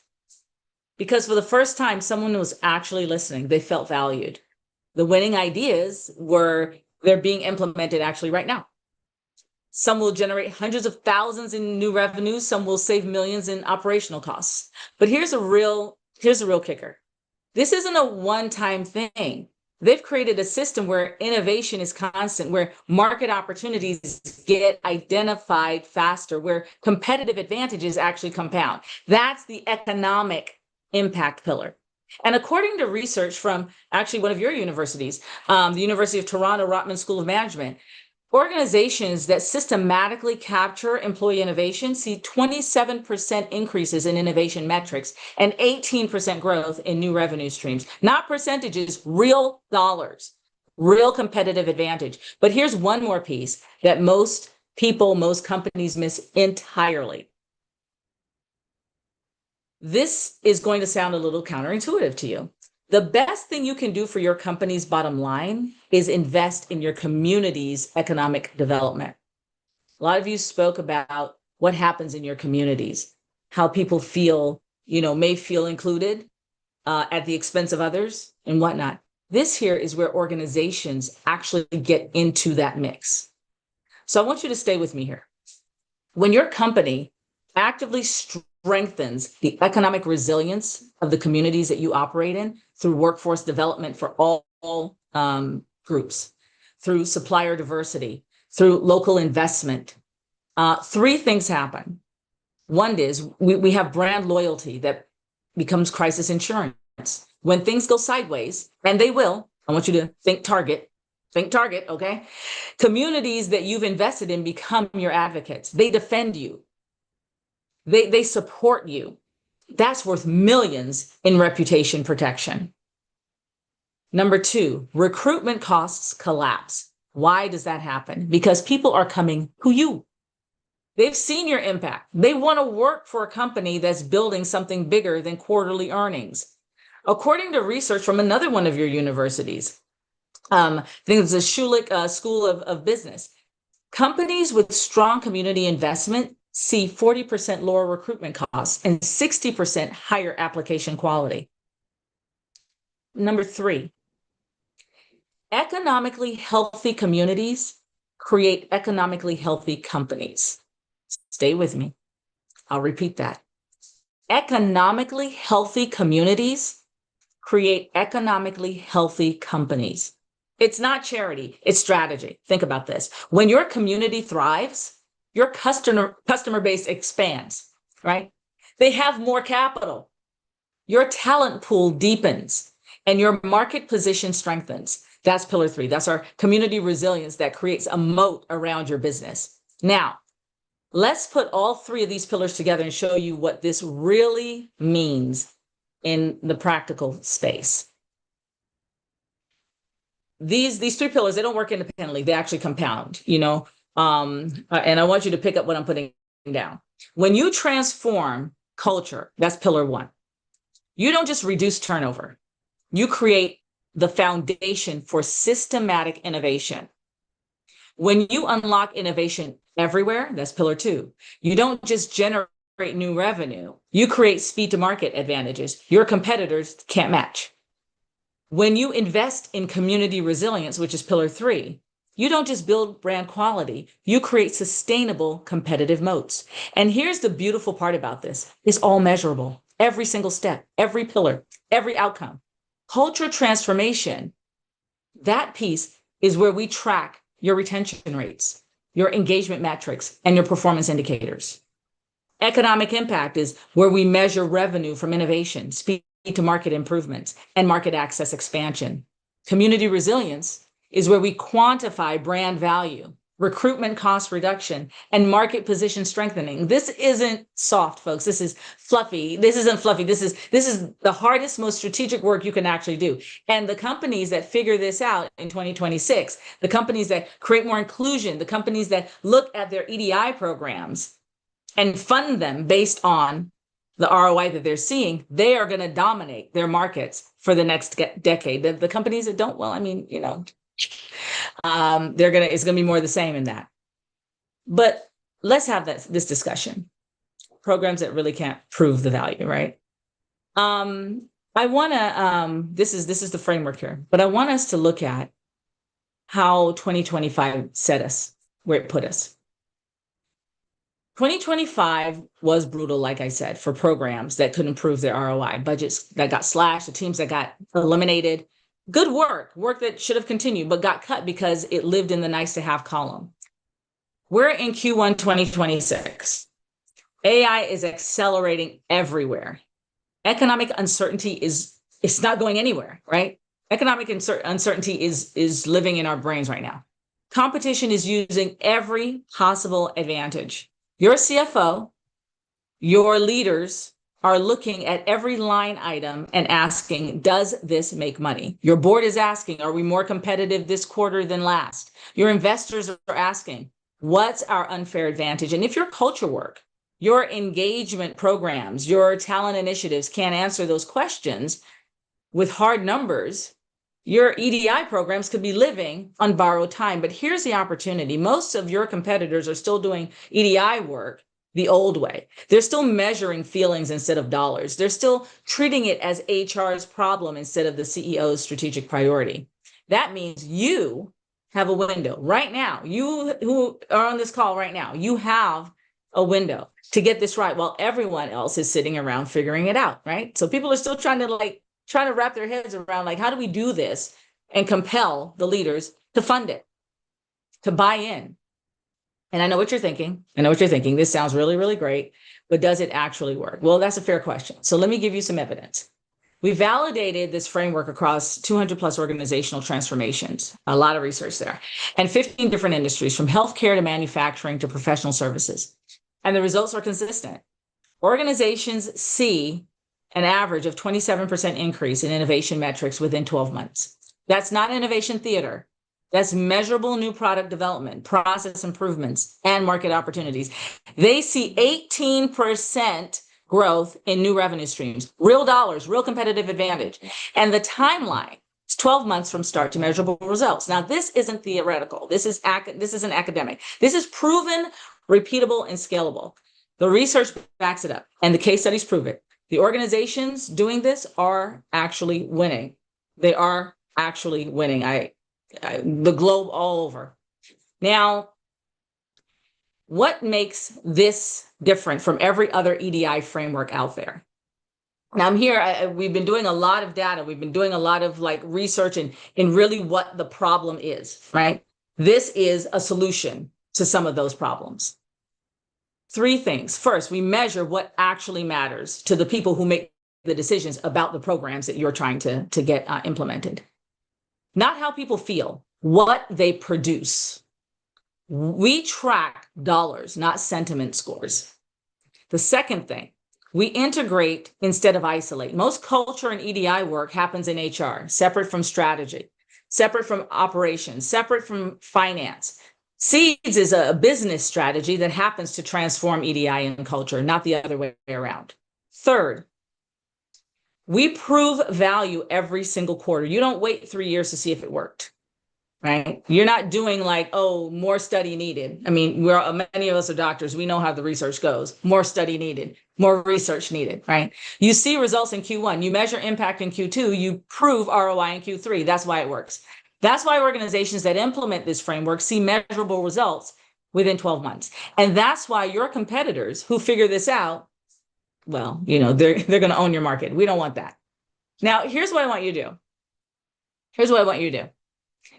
If you're sitting there thinking, we need this, we need to prove ROI on our culture and our EDI work, we need to turn this into competitive advantage, I want you to reach out. I'm offering, and this is my shameless plug, I'm offering complimentary strategy sessions for organizations ready to make this shift. We'll look at your current culture initiatives, identify, where you're leaving money on the table, and map out exactly what measurable results you could achieve in the next 12 months. No pitch.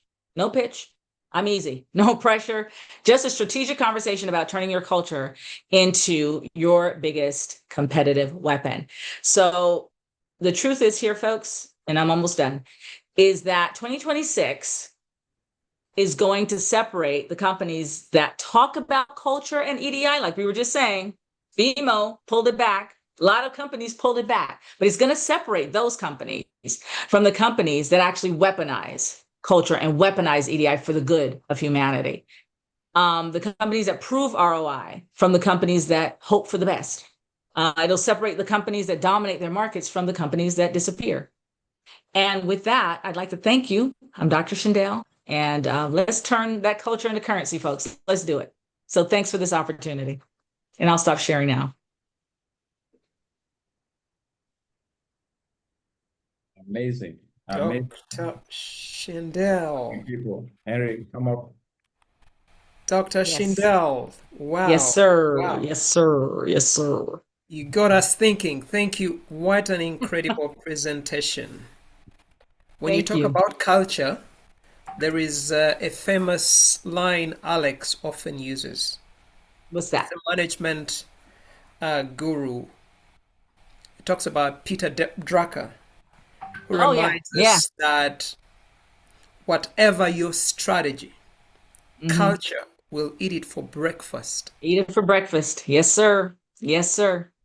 And We'll you're eat it for breakfast. you're reminding us that if there is culture shift, then there is return on investments.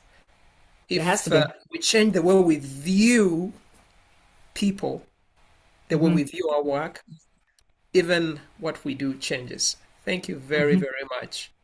Absolutely. I Yeah, don't I mean, the truth of the matter is these organizations, they live to make money. Frankly, they don't give a damn. That's the truth. Let's just put it what it is. Like, if BMO can scrap and Royal Bank, like, and I feel ashamed, completely ashamed. One, I was blindsided. Otherwise, I would have on it. I really hope, like, I'll still pass on it. But two, that we just kept quiet and let it go. And the truth of the matter is, as she said, if we had numbers, right? It was, I think it was St. Peter Drucker who said, no, but it says, no matter your success, it's, no, Winston Churchill. Data. Winston Churchill, it said, no matter the success, it's good to occasionally look at the data, right? Yes. And then another one said, in God we trust, W.E.D. Denham. In God we trust, in every other thing, give me data. Data. W.E.D. Denham. So I mean, I did data for the banks way back. So I'm a data, I was going to say data junkie, but I don't say that anymore. Junkie is a bad word. I'm a data passionate guy. You're a data dude. That's what we would say in LA. You're a data dude. Okay, thank you. Because I keep saying data junkie. I'm not a do I It's look okay. like a junkie? Like with all this my tie and stuff like this. Okay, so let's just roll it. Yeah. We're talking culture, right? We're talking culture. The truth of the matter is, as a nation, the United States is redefining their culture. That's the truth. Some say, Yes. no, that's not us. That's Donald Trump. That's not true. He's at the top. Those that have influence, they are not speaking. And if that man stays there for 4 more years, 3 more years, the young people will begin to think like him. In fact, in Canada, some people are already thinking like him. They are using That's his true. words, and they are That's acting true. like him, right? So even the Royal Bank and Bank of Montreal, we said, the only reason they could pull that was because of Trump. They could not pull it before him. So this is not about Trump. I want us to mention less of his name. I need to, block my mouth from even saying Yeah, that. please stop mentioning his name. I'm Yeah, flying back. I'm flying back to the States in a couple of days, and I'm like, oh, Yeah, exactly. So yeah, please, Yeah. let's just. So That guy. I have brought you all together, certainly you Yes. from the US there, and my heroes, these are part of my heroes here in Canada. Let me personally introduce them, right? I'll start with Fred Sherman. Fred Sherman, just wave your hand so they know that's you. Fred Sherman, you're all looking at Fred Sherman both on YouTube and those streaming live, wherever you're streaming from. Fred is the CEO of Hill Solutions in Ottawa. Now, that's just say he has a title. If it doesn't need that title. Fred is a social justice advocate, a transformational leader, community developer, a strategist, political strategist. He's been a support to many political leaders, including Mama Jean, who we saw online this morning. I think she's still there somewhere listening. So that's Fred. So Fred is going to be looking at what's going on in the US, how it's affecting us, and we don't even know about it. We just don't know. We don't think it is. And then the next person I want to introduce is Kirk Mark. Please just wave your hand, Sir Kirk, so they know it's you I'm talking of. So you all see Kirk Mark put emojis up to appreciate him. Retired educationist in the school board. But again, that's just title. More than that, is life. He breathes and fights for social justice. When they made some changes in the school board, I think it was no longer there, but he still brought it up. I read an article that it basically brought it up again. He continues to do it, and one of the reasons I really love this man is his words is almost like Martin Luther King. I remember the first time he came here to speak. He says it's a emotion of something. You said anytime I play that video, the guy who edited the video picked some of your phrases and just injected it. I don't think you've seen a video. I'll send it to you. Beautiful video that edited your speech, and you continue to do that. And then the other person I want to introduce is my beloved sister here, Pauline. Pauline and I will love each other. That's it. There's no, we're just amazing. And I'll say that because this group, I checked most of you, most of you is your first time on the Congress. And the reason is because we lost the ability to send our blast to 40,000 people on our mailing list, almost 50,000. So most people on our mailing list did not get this. I think God just wanted us to have a new group of people. So most of the people here is their first time. But Pauline was the former president of Black Business Professional Association, BBPA, one of the most reputable Black organizations in Canada. But again, more than that, he basically raised the profile. I knew of the organization because of Pauline. I used to work in the bank, and Pauline came to solicit money in the bank, CIBC, for the organization. And they called me because then I had started to champion the Black Employee Network. I was the head, 5,000 employees in CIBC. So I was the head. I initiated the fact that they should brought the first Black VP into the bank 156 years later. They didn't have one. I asked for a mentor. They gave me a white guy. I say, white guy, I love you, but I want a Black guy. And long story short, they didn't find one. They went to hire one for me. And so Pauline came, and then Pauline, I was already thinking of leaving the bank to pursue this because I was restricted in that culture. And Pauline was the one that God just used to tell me, it's like, what are you doing in the bank? You should be in the community, changing the nations. And today, that's exactly what I do. So Pauline, thank you. So these are the fine people. Of course, you all have met Henry. So the first question I'm going to throw to you, Shindell, Dr. Shindell, very briefly. What the hell is going on across the border? Minding the way you answer that question determines whether you leave Barbados and go back to the US. I'm just kidding. Don't worry about the environment. What the hell is going on? Well, I mean, I think we all understand. We all understand that all of this.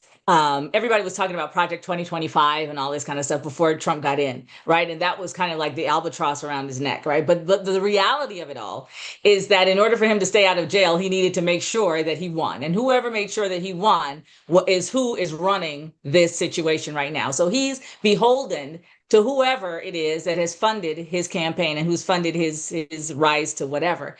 They're running the things behind the scenes. I mean, we know Trump. We know that he's not smart enough to really make this thing as tight as it is and as chaotic as it is.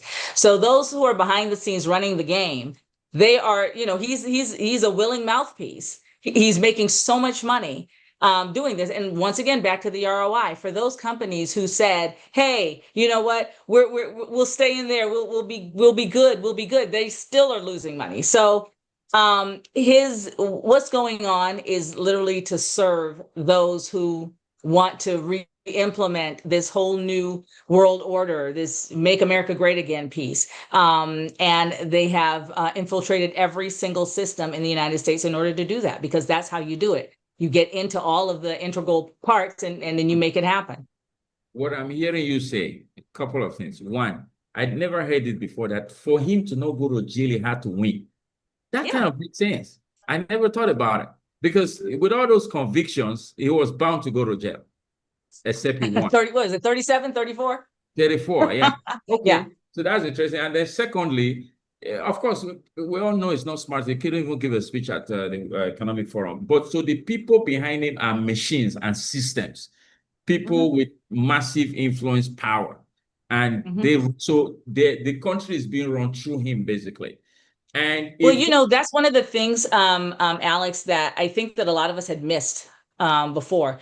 Countries are usually run or at least heavily influenced by organizations. If you look at Africa, a lot of the major organizations, they pretty much fund the government. If you look at, you know, how politicians are influenced, policy is influenced by follow the money, you know, follow the money, and you'll be able to know what happens in countries and why certain things are chosen. So yeah, absolutely.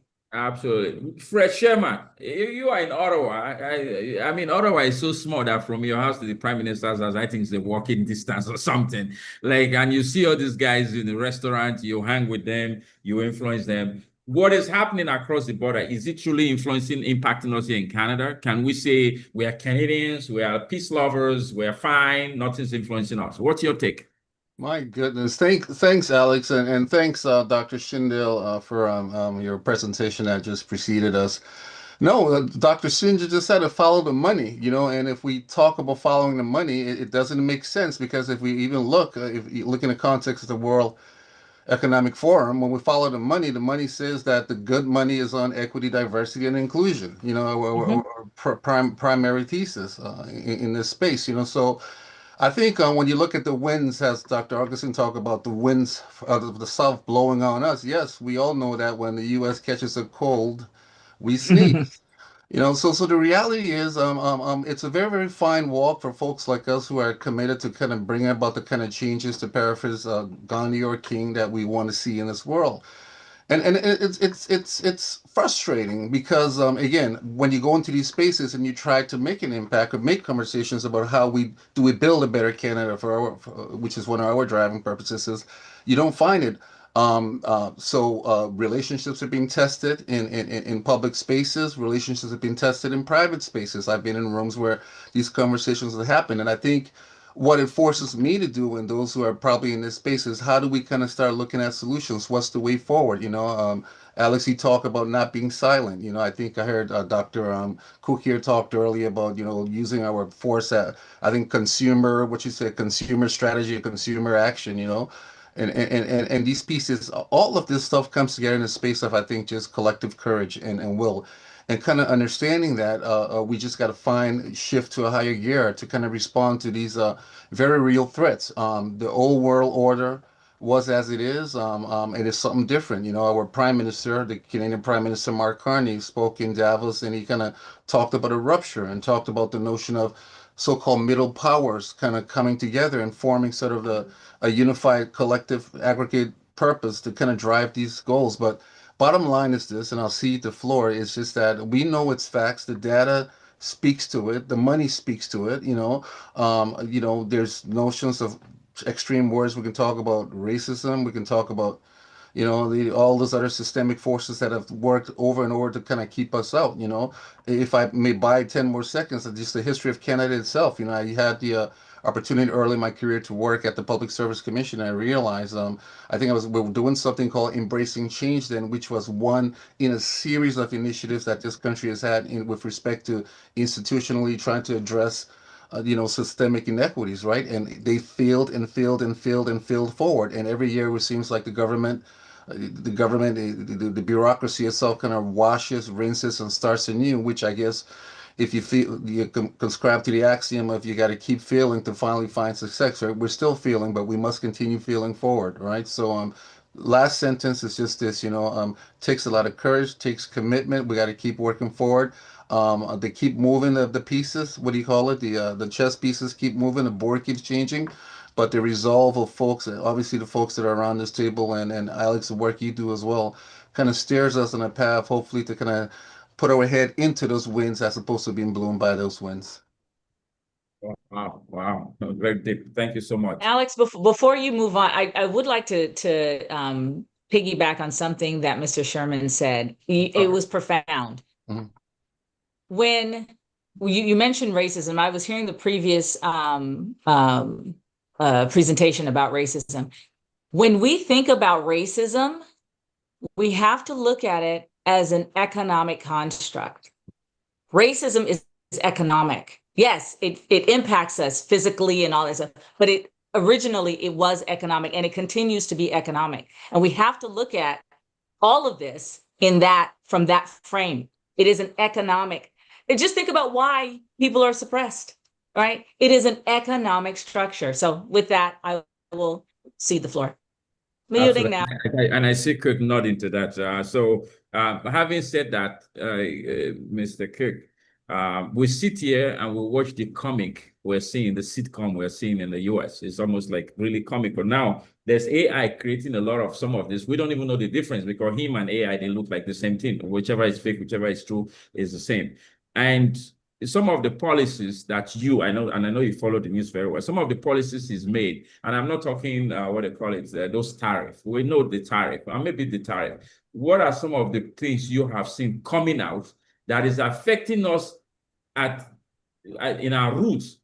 We have not seen that a tree is growing, and suddenly this is going to happen. Like, where did this come from? Well, it came from something he said like 2 years ago. Like, what are some of those insights that you would like to share? From my end, I see the putting visa ban on 70 African nations. That is putting a ban on the whole continent. Like, you only say that the white ones can come. You actually said it, that only white people can come from Africa. And so where are these Africans going to do business? Where are they going to go if there's war? What are you seeing, Mr. Cook? Well, first of all, Alex, thanks. And also good day to all the attendees. And also pleasure to be among such, enlightened folks around the table. But I have 3 points, and I'm going to try to cover succinctly in this particular way. Part of the quote that I think you were looking for is that, and I have said this before, we live in an ocean of motion. That's right. And the only thing constant is change. Yeah. Okay. Now, I say that because historically, Eurocentrism dominated the landscape of colonization, with Britain, France, Spain, Portugal, and the Dutch carving out the world. Colonization continued, and following World War II, power shifts emerged, producing superpowers and the rules-based order of globalization, with fascism as its underpinning for a new world order. Later, as the United States, Russia, and China flexed their economic muscles, middle countries such as Canada, Britain, France, and Germany were relegated to middle power status, finding themselves operating under new rules to which they didn't agree. The rest of the world became regions of provisions of resources, as well as the acquisition of land for the big three, hence the impact and creation of a ruptured world. Number 2, we see that Canada has followed some trends of globalization in the restructuring of EDI work in K-12 schools, post-secondary institutions, and businesses. As in the United States, and notwithstanding that the United States Federal Court has blocked the White House from defunding EDI programs on account of violations to the First Amendment, the tone of politics based on the 2025 plan continues on a regressive trajectory. Since Canada has a history of following the United States of America, we also see regression throughout our provinces, especially ongoing systemic anti-Black racism, anti-Asian racism, and anti-Indigenous racism, all detrimental to all our health. Lastly, one has to consider EDI as a viable economic strength in Canada, since the data shows it has merit. The value of EDI in its engagement with a multicultural and multiracial composition of people in Canada is important. When we have as many people as possible participating in the world of work, it enhances our economic output. We need to resist the rupturing of our society in the aforementioned areas. Engaging diverse personnel increases diverse intellectual capital and adds to the economic viability of our nation. We can ill afford to stand by and watch these outcomes, but rather take a proactive approach to obtaining collaborative solutions. We need to use our voices, our votes, our collective might to make changes, notwithstanding the challenges we face in Alberta. And I'll leave it at that. Wow, wow. Can you say that motion, ocean of motion again? I have to memorize it. Go ahead. Yeah, as I always say, we live in an ocean of motion, and the only thing constant is change. We live in an ocean of motion, and the only thing constant is change. Pauline, Yes, Mr. yes. just said, it says we can no longer be silent, and I'll use Martin Luther King's word, we can no longer be silent about the things that matter. Let's shift now to solution. You are solution oriented. You are known for that. That's what you do all the time. What, as Canadians, how do we start protecting ourselves from the wind of hate that is blowing across the border? How do we start protecting ourselves from the impact of policies that are hateful? How do we stand our ground, knowing fully well that whether we like it or not, no one can ever and has ever stopped the wind. So wind, you can't stop it. It is going to come. So Pauline, talk to us. So I thank you for having me here, and thank you, Dr. Schindel, for your presentation, Dr. Mark, Dr. Fred, amazing contributions. I must say that that's right up my alley, as you know, my friend Alex. I believe that if we're going to make a change, if we're going to bring about solutions, that we need to understand how to galvanize and how to get advocacy and who we need to be on the table or at the table. I believe that back from the EDI springboard into our country, and kind of it got the extra energy with George Floyd, we realized that in order to gain any kind of results from what happened, that we needed senior people at the table. So for me, why I'm so impressed with solution coming from our Prime Minister, and I've followed the World Economic Forum, and I was down there in Johannesburg at the G20, and I've seen positioning. If you don't have a senior leader, and how much of a senior leader would we need more than our Prime Minister? To let you know, I'm not really partisan, but to see this man is in action, and when you look on what side of the moral compass he sits, it's very encouraging. He has stood up at the World Economic Forum, and he said that the world is no longer simply transitioning. This is no transitioning. We're experiencing a rupture in the post-Cold War bias, internal or international order.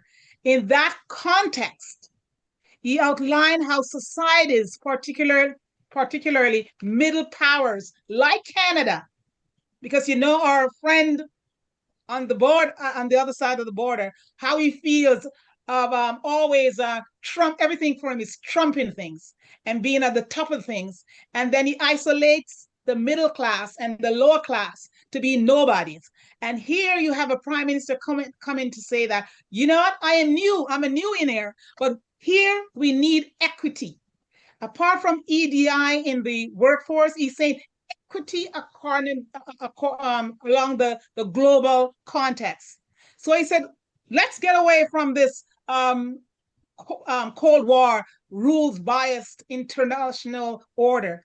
In that context, outline the societies, particular middle powers in Canada, and build resilience in a more fragmented and competitive global environment. He's saying that let's bring everybody together. And I believe in coalition, and that's the same thing why we have the Canadian Congress, because we believe in that collaborating with the different groups, just in the EDI context, in the workforce. The more people we have, the more diversification we have, the more inclusion we have, the better we become, and the more productive we become, and the more profitable we will become. He recognized that a ruptured world order, he says, US-led rules-based system, once underpinned by mutual benefit through integration, is now fracturing under pressure, such as economic coercion and weaponization, right?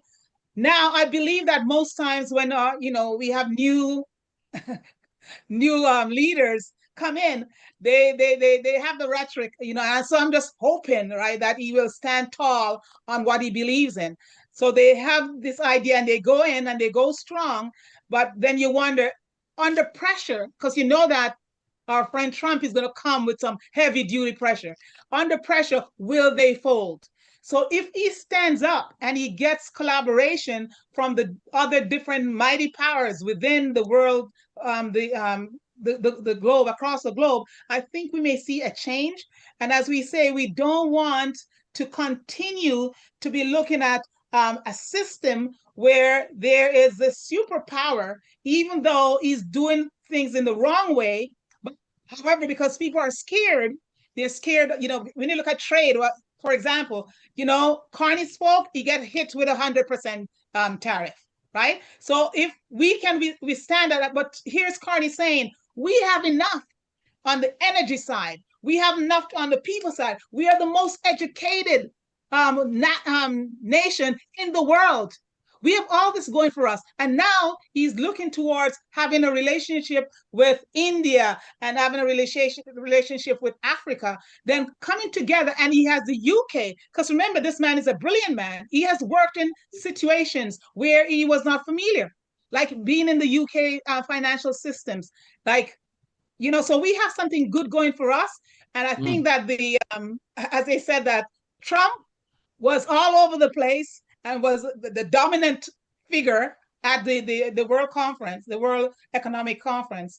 But they said that who was the superstar? Carney was the superstar, because he came in with a moral compass, and staying on the right side of it, he was able to meet individuals and other leaders who have been wanting this movement towards integrity and honesty and community, and looking at the financial piece across the border. You realize that if you come together, you can find solutions. So we don't have to be hating on people and chopping people and doing all these nasty things. But here is a prime minister, and as I said before, if you want to see action, you got to give it to a leader.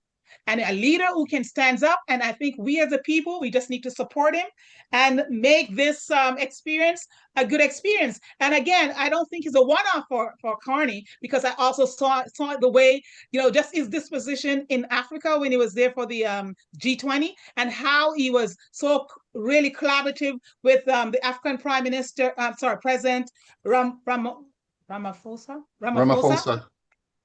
He was really collaborating and showing a great attitude and a sense of belonging and unity. And I think we have to look out for Carney and keep him in purse and keep supporting him and keep him grounded in honesty, integrity, and from a global perspective, looking at EDI, inclusion, diversity, and equity, because it's all gone in the US. Sorry, Dr. Shindell. No, but as we know, it's all gone. Yeah, so we got to keep the one that's pushing it, and keep him in purse. Yeah, it's interesting. And please, if those out there, I'm seeing some comments, I can't look at them. Henry, please. Well, one of the things about that, Pauline, and I thank you for shouting all of that out, but I am in California, not right now, but I live in California. And if you heard what my governor, his talk at Davos, we're all on point with that in California. And we know that, the administration hates our state, but we are the fourth largest GDP. We fund the nation. And this is one of the reasons why this conversation is so important, is really for us to understand, like, where is it that there are opportunities for us to really bridge that gap. And California, absolutely. Maryland, absolutely. You've got, other states that are blue states that are, New York, that are really coming together to fight against these things. Right now, there's so many financial opportunities in these states for EDI projects. They're demanding it. So we've got, I have clients right now that are in red and blue states, and they have to actually customize their policies based on the fact that they're operating in a red state and a blue state with regard to diversity measures. Because in California, we demand it. You have to do it. But if you're in Texas, you cannot do it. So there's a rub right there, and they make more money in California anyway. So of course they're going to stay. Okay, thanks. Quickly though, this one, just give us one answer to this question. You've been there for basically forever. What is something that has shocked you? I'm talking to Shinda now. One thing. I mean, we just mentioned his name. Like you said, it's not just him. There are people he meets in the nightclub, people or whatever, nocturnal people, whatever, who's directing him. What is one thing you can say, oh my goodness, I've been in America and this has shocked me. We heard Wendy Suke. Wendy said, he said, even as a child, what we are seeing today, she would never have imagined that we could be using those language. Like they were, like you don't say those things. And now people just throw hate. They've legislated hate. What is one thing, a policy? The one thing that shocks me right now is how well-established policies like the Civil Rights Act have been literally turned on their heads to now support white supremacy. And we see it. They literally are like, Trump literally just said that the Civil Rights Act has caused white people to be mistreated very, very badly.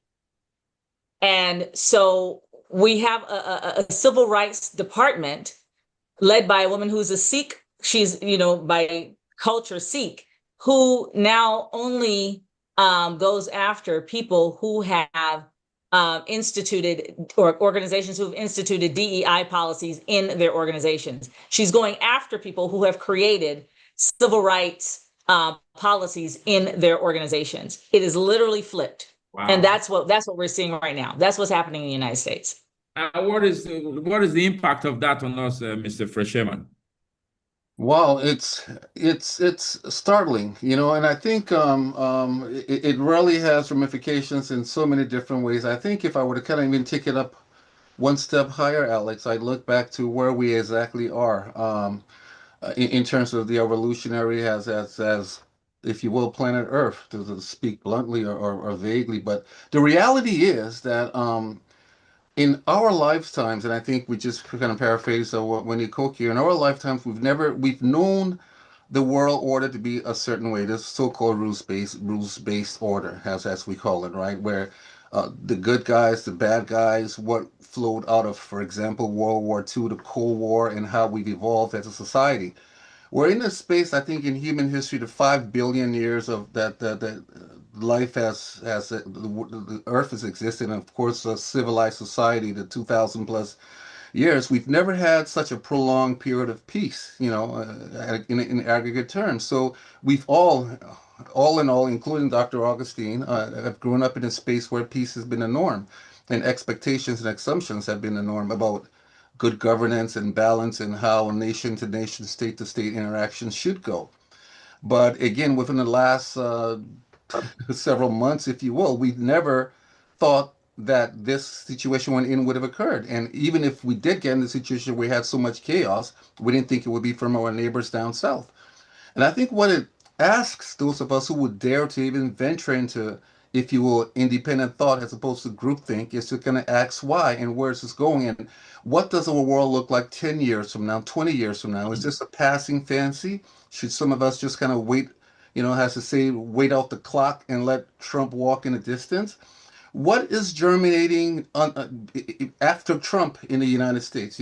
California, for example, where Dr. Shindale came from, nobody thought Trump would perform as well as he did in that state. I don't know what the numbers were, but it was ridiculous. I kind of, sighed, gasped in disappointment, But that tells us things. We can't stick our heads in the sand and say, wait a minute, what's going on here? Pauline obviously spoke charismatically and passionately about, her belief in what Mark Carney is doing and all of that. And yes, he's the economist and comes with some good economic credentials. But I think, again, if we start to challenge ourselves about independent thinking, we really got to look at ourselves as Canada and what are we doing? We talk about the need for big projects. How do we expand this? How do we kind of, gain our rightful space in the global world order, or for this matter, the new emerging world order, whereas we can't rely on the United States to subsidize our social reality with respect to our investments in healthcare, with our respect to our investments in our social safety space. We can't pretend that's not a reality. We can't pretend we don't have the luxury of prioritizing those kinds of investments because of our contiguity with the United States. So the question there becomes, what is going to happen as we go forward? Is this going to be permanent? What happened in Venezuela? Is that the new order? Russia isn't playing by the rules. Some would argue that China isn't playing by the rules. Is there going to be some sort of a innate, natural movement propensity towards us saying, wait a minute, this guy, Donald Trump, this president of the United States, who is saying things that for most of us don't make sense, is there a shred of rationale in what he's saying in terms of how we as Canada, in terms of our own independence, how we go forward? We live on probably one of the most significant, vast mineral resource bases in the world, Western Canada, we're caught up in peacetime discourse, in terms of the luxury of us having been born in peace. To say, oh, no, let's focus on, CO2 emissions and making sure these kinds of conversations, and we, import this to Africa and the Caribbean and elsewhere. And so, well, you got to be concerned about global emissions as well. Some people will say, well, perhaps, that may not be the priority for some folks. The question is, and as I cede the floor, whether we can look in all this stuff, as much as we do not like it, as much as it disconcerts and worries us, can we look at this breadth of information, this breadth of, if you will, radical foreign policy shifts that's coming ahead of us and realize perhaps we need to start doing some revisiting how we view our place in the world order. How do we strengthen our capacity within our country to first of all feed ourselves, to get people more happy, more satisfied by the ability to make ends meet, and then kind of funnel that towards better strengthening and positioning ourselves in a global world order, whether amongst middle states or emerging to something, middle economies, or emerging or flowing up to something more significant than that. You mentioned an amazing point, Mr. Sherman, about the resources that Canada has and America, the administration's initial interest in making Canada a state. And now the interest in Greenland and the interest in other mineral-rich communities. And one of the things that a lot of us kind of don't miss, because psychologically speaking, it's just kind of like in the air. But a lot of the terminology that is being used by the administration is now kind of shifting, because now we have, instead of our Defense Department, is now the Department of War, right? Everything now is through force. Yes. It is through force to attain wealth. And but a lot of countries are looking at it like, well, no, we have this alliance. You're in this, they just pulled out of the Paris Climate Alliance or agreement or whatever. They pulled out of all of these things, right? Because you're being held by rules. So when you as Canada look at the United States, or you look at a partner, this is when you start listening to their language, the discourse that they use. That's like one of the initial things. So I'm a linguist by training, and when we think about how people use language to drive culture, this is precisely what many of you are experiencing now, because that language is now set in our brains, and now it's kind of just become how we are experiencing. And Alex, you said this. It's like all of us are starting to kind of act that way, all aggressive and whatever, based on how the leadership behaves and how they speak and the words that they use. All of this is literal. This is textbook culture change. So this is that's how we have to look at it. Like, our culture is being shifted dramatically. Yes, and that Can most especially through the language we use. Pauline, please go ahead. Yeah, I understand what you're saying, Dr. Schindel, but I believe too that when people start to create their own narratives, we don't have to get caught into it. Apart from maybe now, I've never used Canada becoming the 50 whatever state. And I've never heard, I don't know if Mr. Carney has done it. I know that the premier refuses to talk about it. So if we don't talk about it, we let it fall. Because we, the people, really have the power. Yes. So if we don't add to that negative language, then it falls. We amplify And it it. falls Yeah. dead. Yeah. So I don't think we should get into the talk. I won't even repeat it because I know that he, as the guy with the less intelligence, he knows he's a street guy. So he knows once you get caught into it and you start to talk it, then it becomes power. You give it power. So let's just leave it aside. And that is And what's happening in the States. coalition to move. CNN, they all give him, like, I'm like, you guys giving this guy too much airtime. If you say Canada is a rat, that becomes like, you say Canada is a rat. Like, just like, it's funny. Like, I wish the media would just grow up. I wish they would just That's grow right. up. Alex, let me try something here, Yeah. if I may. And again, it's just me challenging myself, and folks know where I come from. I mean, I'm progressive to the core, but challenging my own conceptions. Pauline, if Donald Trump says 51st state, and he decides he wants Canada as a 51st state, he's going to take us. And let me rationalize that. It sounds joke. We never even Love you, Fred, but I don't. let me just finish the sentence. That guy too much power. In your Let's lifetime, redline. listen for a second. In your lifetime, and we've never even envisioned that the United States military power is the top 10 economies combined. That's Russia, China, Japan, France, everybody plus. They can't, all 10 of them can't even match what the U.S. spends on defense. It's a powerful force. If you have the machinations of this so-called social media confluence that actually lets somebody like Donald Trump with no qualifications to become president of the United States and have his finger in the nuclear buttons, anything is possible. So if Dr. Shindell talks about, we bristle, I bristle when I hear that. But the reality is, and I think, again, paraphrasing King and those who came before us, who talked about us not ignoring the signs. When these things are talked about, I don't want to believe it. It behooves me from an intellectual basis to even think about that happening. But we saw what happened in Venezuela. Who lifted up a finger? The European leaders are trotting up and they're doing one of these things. You know, oh, great Trump. Everybody's afraid of him because when Carney made his great Davos speech and he came back, and Trump dared 100% tariffs. Look at the news. Don't take it from me. Everybody started doing the backstab because we're all afraid of him in a meaningful fashion. The reality is, you're right, Pauline. You're 100% right. I don't want to think about that, but at the same time, looking at where we ended up here as of January 1st, 2024. And what we are now 1 year later, I think everything's on the table. We just got to be realistic. We got to take steps. And I think perhaps your suggestion would be that we start taking steps to kind of make sure the question becomes, how do we protect ourselves as a country? How do we prevent that from happening? What leverage it? Maybe there's conversation in Mark Carney's conversation about, suggestion about, what do you call it? This middle countries coming together, but we have to take action. Can't pretend it's not going to happen.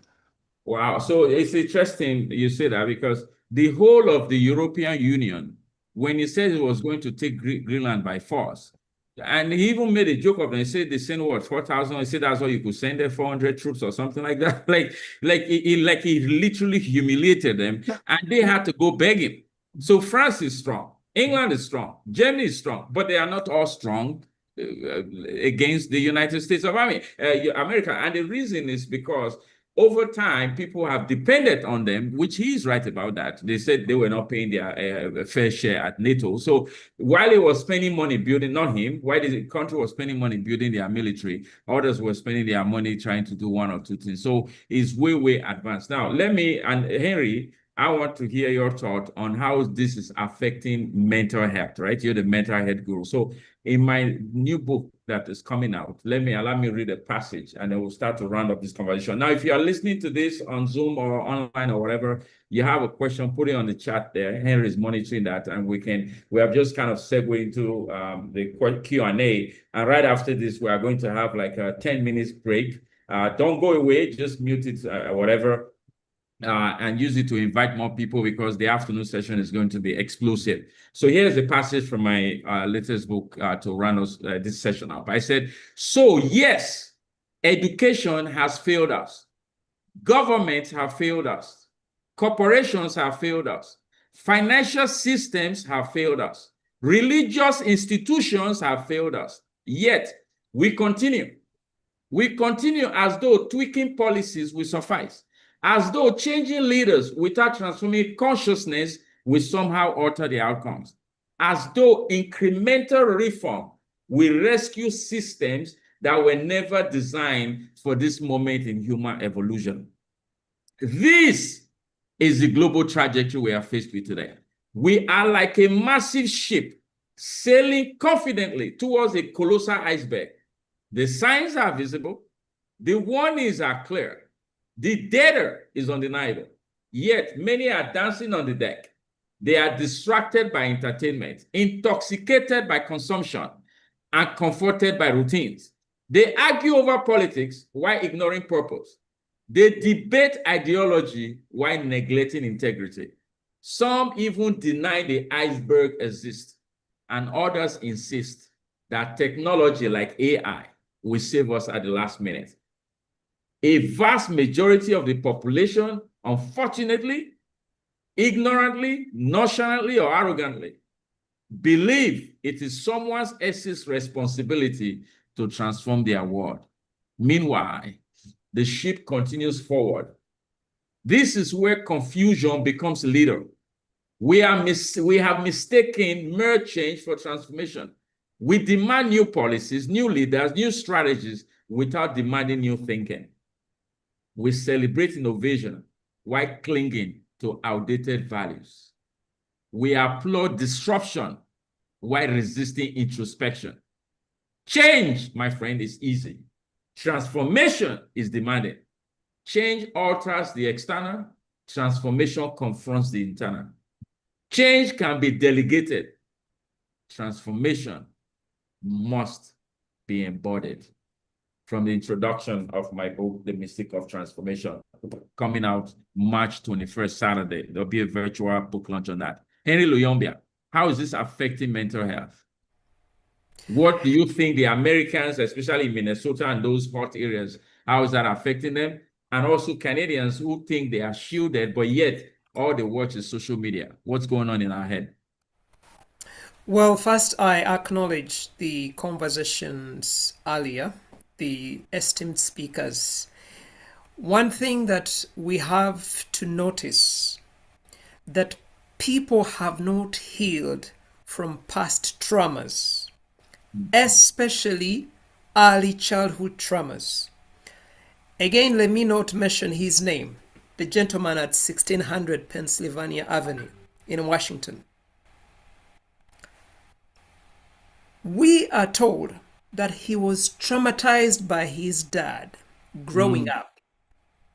He had to bully him, he had to push him, including pushing on some of his inheritance to him. And so, it's not all about looking for power. It is unresolved traumas, including growing up. And so what that means, that the nervous system, many of us, we haven't healed from the early childhood experiences. And today what we're seeing, if we can look back to even World War II, the gentleman, his name is Adolf Hitler. If we again look at the early childhood experiences, his upbringing, that's why he managed to slaughter millions. So now, the good thing, there is a path for healing. Today, right now, it is part of the healing, the journey of talking about things that are uncomfortable. Pausing, reflecting, and really looking at what is going on inside our mind. And for me, what I see is until we heal,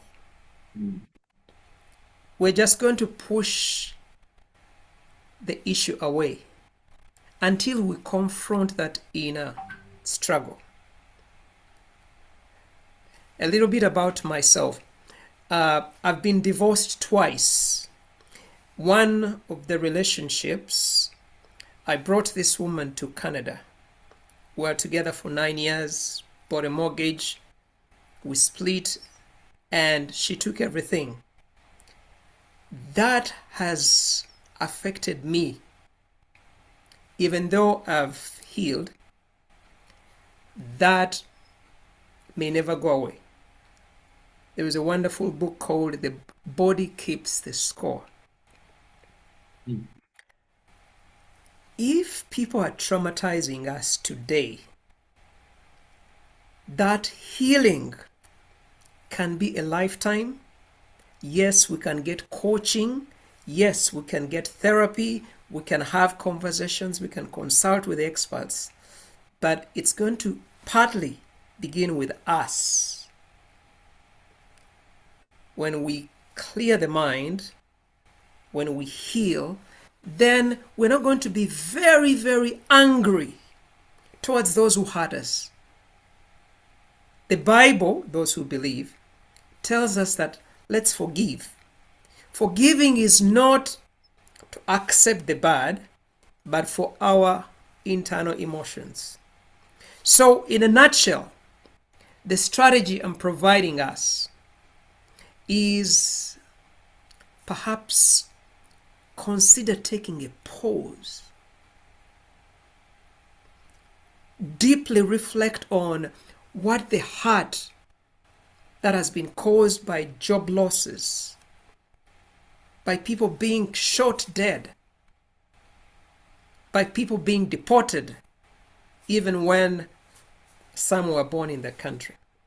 And so for the Canadian Congress, the mental health program really advocates for pausing, taking some time to deeply reflect when we're not on Zoom, when we're not on camera.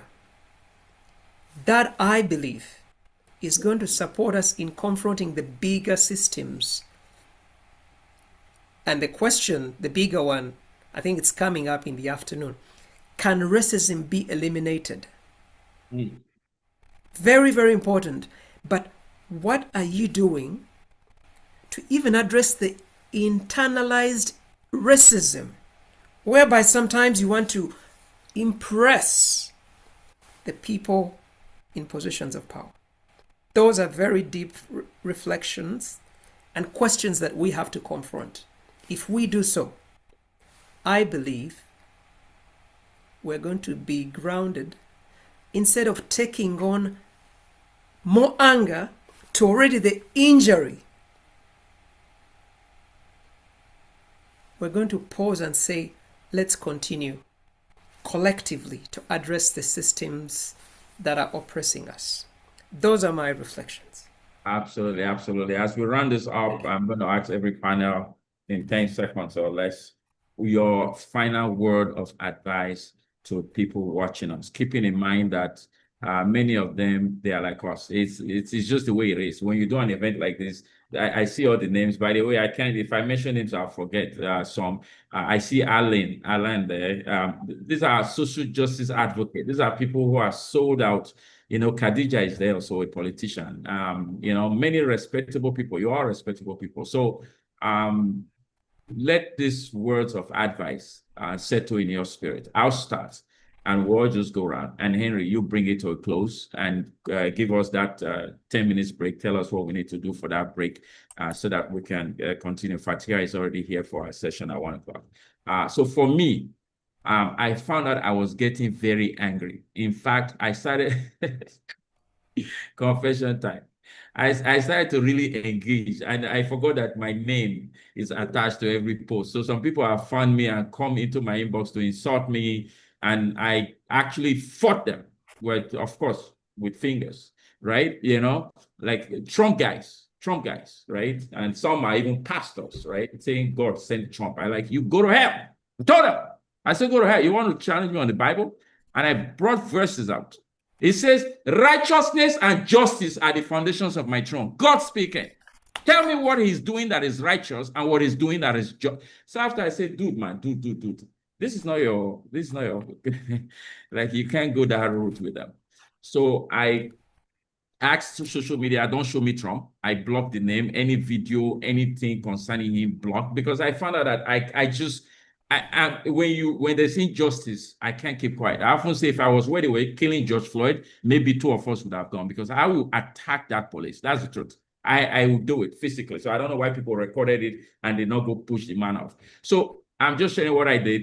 I literally cut him up. Now, I still get 20%. They come up here and there. And I said I will not engage at all, because I found out that if I engage, it affects my mental health. So this is me, and this is what I'm doing. I'm not chickening out. I still fight my battles, but I choose to not be. And then lastly, I actually moved from anger to pity. So from anger to pity. Now I pity him instead of angry with him. I'm like, this guy is sick. He's actually sick. The sister came out and said he's sick. Others, videos from the people who are supporting him now, 4 or 5 years ago, they said he was sick. They call him narcissist. All this Rubio, and don't let me say I want to follow and say Rubio the idiot. Who am I to call Rubio an idiot? That's the truth. I'm allowing myself to be sucked in. So I shouldn't be calling him an idiot. He's a full-grown man like me, and that's that if he decides to. So those are what I did. I blocked off all this noise, and also I chose to not engage. And now I look at it from a pity perspective rather than an anger perspective. So mental health expert, I hope I'm doing well. Come on, give me some. Yeah, that's good what I'm doing. You are actually the teacher. You are teaching us to breathe, because in the end, anger cannot drive out anger. Yeah. You don't do, my friend, one eye for an eye. I really engaged. I'm ashamed of it. Oh my God. I wanted to dive into that guy's Facebook and drag him out. I say you're an entity, you see. Anyway, Fred, your 10 seconds advice to everybody, and then Kirk, and then Pauline, and then Shindale, and then Henry closes off. Well, thank you very much, Eric. Eric, where did that come from? Alex. So obviously it's opportunities like this, Alex. I'll take it to just applaud you for kind of bringing us together to have these important conversations. I think it's never, as Dr. Augustine said, this is again the continued work. This too is part of the contribution.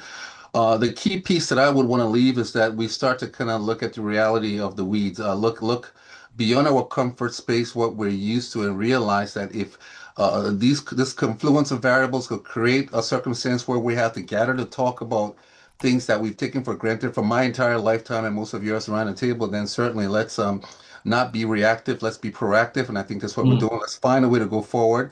EDI makes all sense. It does fundamentally from an economic perspective, business arguments that works, but the fact that folks will flaunt it tells us again, we need to stay vigilant and keep forging forward, keep doing the work, not only today, but as we leave here to kind of make sure that we find ways to walk into the wind as opposed to letting the wind blow us away.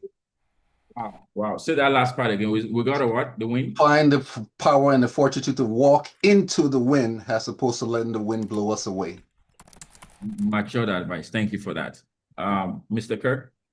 Yeah, well, first of all, Alex, thank you for bringing us together, for the collaborative effort that you have been doing and continue to do for a number of years. Within 10 seconds, all I have to say at this point in time is that I try to keep my mind focused on a higher image instead of a lower concern. And within that particular context, I look towards working with other collaborators who have like minds wanting to move the agenda forward without burying their head in the sand. Wow. Very deep. I'm going to really play this episode in this particular section. Pauline, yes, these are deep wisdom. I love this. You guys are amazing. Pauline. Thank you, Alex, for having me. And it's always enjoyable and spirit lifting when you come to your events.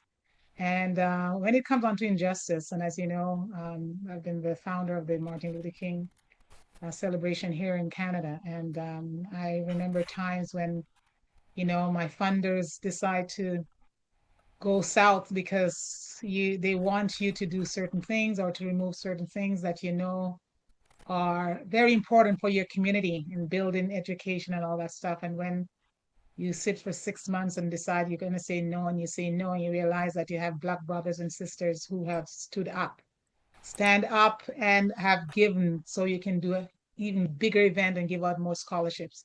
It tells us that if we collaborate and we create allyship and we stand on our faith, that we can make anything happen, because injustice anywhere is sustained not only by powers, but by silence. And I refuse to be silent. Injustice is not a social failure, it is a spiritual one. And faith demands that we confront it, not accommodate it. That's why I choose not to work for anyone. And I choose not to take your money because you're going to give me certain things that you want me to do. I will not take it. I will not compromise my faith, and I will not give up on my people. We do not end justice by perfect systems alone, but by courageous people who choose justice, even when it costs them comfort. History does not absolve indifference. My final word is justice delayed is still injustice, and it is time for us to act. And I will not be quiet, and I will not be silent, even though I will be strategic. Thank you. Wow, wow, wow, wow. What massive wisdom. Henry, take a picture of this group, please. Dr. Shindell, your final word, not your last one, just final one for this section. Well, that was profound, Pauline. That was profound, Kurt. Fred, amazing. I'm really profoundly honored to be a part of this group here and to be having this conversation. And what is even more inspiring for me is that although we may look at it as going at it in different ways, I really appreciate the fact that each one of us is committed to ensuring that this conversation does not end, and that the actions that should be aligned with this conversation will go forward. And that's really what's very important to me. I encourage all of us to make sure that we do stay aware, that we do stay acutely aware of what is happening from the south of you all. Because for those of us who live in it, we are seeing it daily. And you kind of have a distance when you're far away, but when you're in it, I will tell you, it is literally like you are in the frying pan. And it's not just for us, it's coming for a lot of people. So let us stay vigilant and let us continue to be extremely active participants in this fight to ensure that people like us and who are not like us are still well served. So thank you once again. Absolutely. Thank you. Khadija, quickly, you say a few words there. Khadija is one of our counselors here in Kitchener. Is that Kitchener? Ingersoll. Ingersoll, yes, please. Yeah. Good morning, everyone. A pleasure to be here as always. And I just want to say thank you to all of you who've spoken very well. The times we're in are desperate times. We definitely have to speak up. We have to keep the ball rolling. I got on council, created the diversity committee. Our term ends this year, and the last meeting I was basically fighting to keep that committee, even in the name of the committee, because our county has changed it from diversity to people something. And there I was trying to fight, making sure that this committee stays the way it is. So it's fighting everything everywhere. And like you said, we've got to stay vigilant. And I think what we owe ourselves is to keep the conversation going, because again, we've kept it going in Canada, which is why we still have some of this happening. We just joined the Municipality Coalition of Inclusive Municipalities, which is one of those things that once you join, you have to commit to being a diverse community. So there are certain structures that we have in place that can allow us to keep the conversations going. So many of you that carry on nonprofits and, fighting justice. So I just want to say to everyone, be a part of the solution, be a part of the conversation, because it is important to keep this going. Thank you so much. All right. Thank you, everybody. Thank you for joining. Don't go away. Henry, give us your mental health exercise to do, and then we'll bring in the next speaker. Yes, I wanted to get people a little bit uncomfortable by gently standing. We've been seated most of the morning or afternoon. So if you don't mind, if you're physically able, gently either turn off your camera, but please stand. Please stand, and I want to invite you to bring your attention to this room, to this virtual room. Close your eyes or look at one point in front of you. Gently breathe in. Breathe in calmness and breathe out anxiety. Breathe in, hold, and out.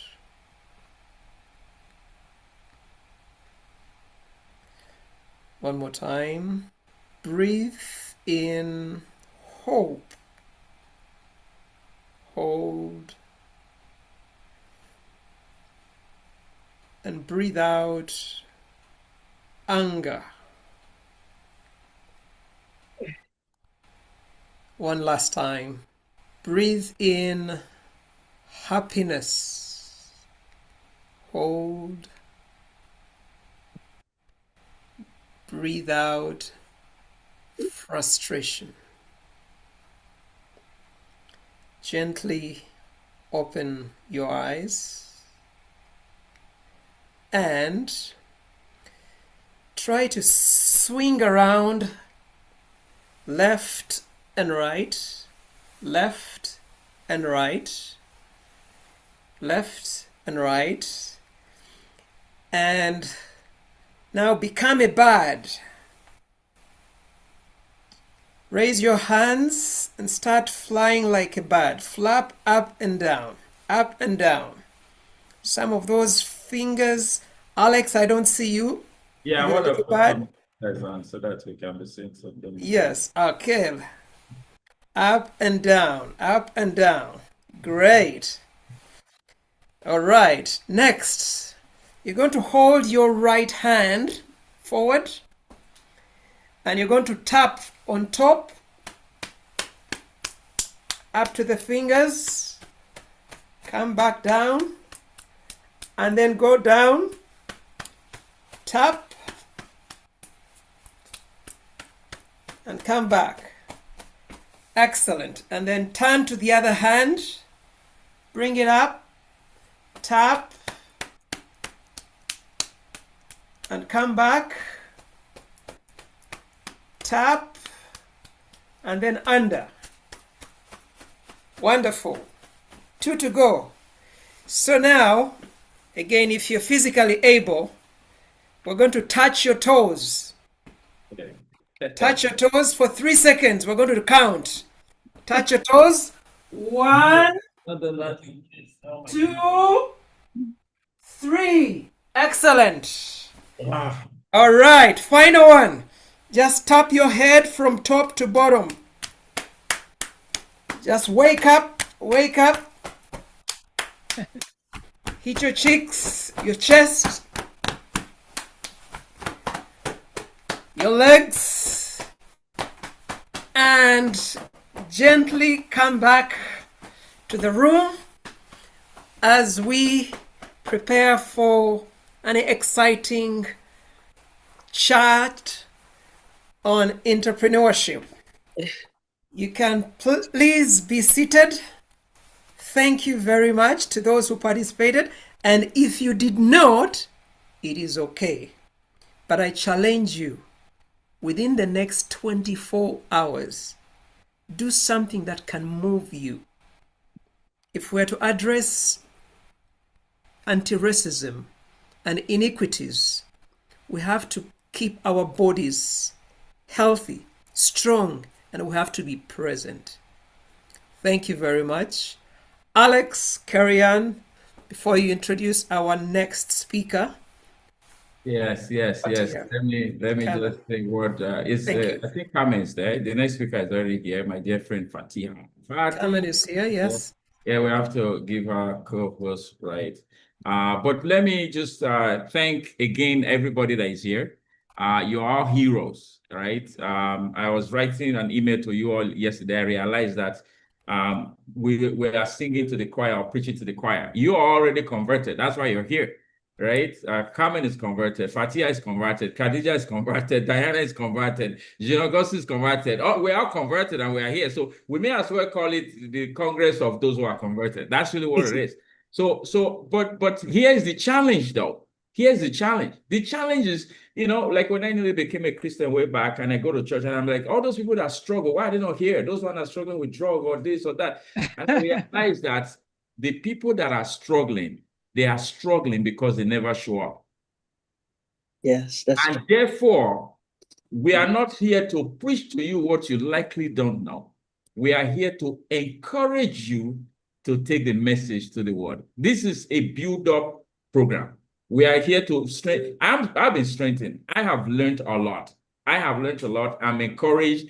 And people say, Alex, why do you guys do all these free events? You could be making money from it. But if we put money, many people won't come. Even those that come, won't come. So it's beneficial to me personally, because I get encouraged. It's benefited to me personally because I get to meet new people. It's benefited to me personally because I get to meet old people. So if it wasn't today now, Khadija, you and I haven't seen this year, right? Happy New Year. And likely you and I perhaps won't see for the rest of the year, possibly. But here we are here. Damien from Vancouver, from BC, right? You and I are here today, right? You're there from University of British Columbia and every other person. So let's not sit on what we learn. Even while you are here, you can still be sending some emails, some text to get people in. Let's not give up on the fact that those who are struggling because they never show up. And since we show up, we have to reduce the amount of those that are struggling because we showed up. I love all of you from the bottom of my heart. All right. So many of you know me. You can email me or text me. With that said, I'll pass it to who is introducing Carmen and Fatiha. This next session, dynamic. After Fatiha, we have Josh. I call him our Canadian hero, who will be coming up for a fireside chat. Okay, over to you, ladies. Fantastic. So I have the honor of introducing Carmen Hansen-Hoyt, who is a senior human resource professional with over 15 years of experience working in the voluntary, not-for-profit corporate sector at the senior management level. Carmen has expertise in organizational reviews, succession planning, leadership coaching, employee mentorship, employee management and training and development, leadership competency reviews, job evaluation, employee onboarding and employee engagement, policy development, corporate communication, conflict resolution, and team building. AKA, if I have Carmen's portfolio, I definitely would want to have it because they would hire me. There's nothing here she cannot do. Carmen strongly believes in the philosophy of giving back to the community and paying it forward, and has demonstrated this by volunteering with the Violence Against Women sector, by providing governance, strategic planning, HR support, and critical leadership support to the executive director. And so I'd like to welcome Carmen to the floor, and also Fadwa Sinhaji. Fadwa is the Vice President of Inclusive Entrepreneurship at the Business Development Bank of Canada. She's trilingual and award-winning and is recognized for her expertise in business development, risk management, and inclusive entrepreneurship. Since joining the BDC in June 2023, she's led the bank's national strategy to break down barriers and support the underserved and diverse entrepreneurs. Her team works across Canada to address challenges such as unconscious bias, discrimination, and lack of access to funding networks. Previously, Fadwa held senior roles at BMO Financial Group, including the National Director of Industry and Zero Barriers to Business Programs, and was the Vice President of the Treasury of Payment Solutions. As a first-generation Canadian of Moroccan descent, she brings a unique perspective on bias and the experiences of underrepresented groups. Fatiha is a deeply committed to fostering diversity, equity, and inclusion in Canada's entrepreneurial communities, ensuring equal access to financing, resources, and advice. With that, I would like to hand over to both Fatiha and to Carmen. Everyone, I just changed my background because I realized it was backwards. So I figured this might work a lot better. Thank you very much for that kind introduction. It's always fascinating to hear yourself being introduced. So I was smiling at it as she was doing so. So thank you very much. And what a great morning session it's been. Like, wow, it's just been fantastic. And I'm looking forward to my time with you and introducing our speakers. So we've already been introduced, but I'd like to kick off our time together by just asking like a icebreaker question, if you'd like. So would you mind telling us 3 things that people don't know about you? Yeah, hi everyone. Thank you so much, Alex, for the invitation, friend. So happy to be part of this amazing people.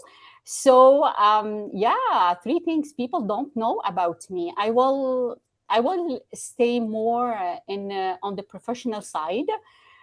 So people often they think my work it's always coming from strategy and policy. In reality, it comes from lived experience as an immigrant. So, and we will go deeper in that during the discussion. I learned early how system assess trust, risk, and credibility, and how often talent is overlooked. So that experience shapes how I lead and how I'm building the system, I'm building the programs today. Also, this is the first one. The second one, it's people, they think that when we do the inclusive entrepreneurship or we do inclusion, we are not focused on results.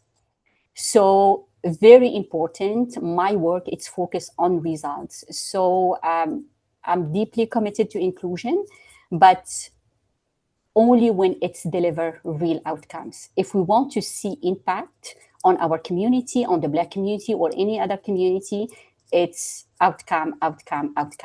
So if solution that I build doesn't scale or last or perform, it doesn't create meaningful change for me. So we are focused on results, not only programs. And the third, same thing, about my leadership. Like people don't always see that much of my leadership. It's really about judgment and restraint. It's always, I need to know when I will push, when I need to pause, and when I need to protect the work like quietly, because sustainable change doesn't always come from like noise or applause. This is the 3 things. Okay, wonderful. Yeah. Thank you for sharing. So let's go ahead and take a deeper dive then into some questions with you. So organizations often have strong intentions around inclusion, yet the same groups remain locked out. From your perspective, Fatiha, what are leaders still misunderstanding about how systems protect the status quo, consciously or unconsciously, and why does this keep progress from moving forward, in your opinion? Yeah, I think let's talk about the leadership power. Like I think leaders often underestimate their power because they think it's their power. It's about convincing people. I think what I learned from my experience, it's inside the institution. It's that real power. It's really quiet, and this power it show up in everyday decision to move something forward before it's perfect. So the power of the leadership, it's a huge decision to trust someone even it hasn't been done before, decision to take risk and learn from it. So the power of the leadership is huge, to remove barriers, to redesign system, to push for the decision that will impact our community. So I have seen moments where leaders hesitate, waiting for more agreement or more proof, but the system don't really change that way, in my experience. So the system change when a leader says, let's move forward, let's learn as we go. Right. Okay. Yeah, and I think this matter a lot when it comes to capital for the entrepreneurs, because every approval, every delay, every decline sends signal about who we trust and who we believe in. Mm-hmm. What are some examples about how the system protects the status quo? Like, what is that status quo? You know, the system is built by a human. Okay. So if I speak about the Black community, because I was a lot involved in the Black community for the last 5 years, and I immersed myself with the Black community.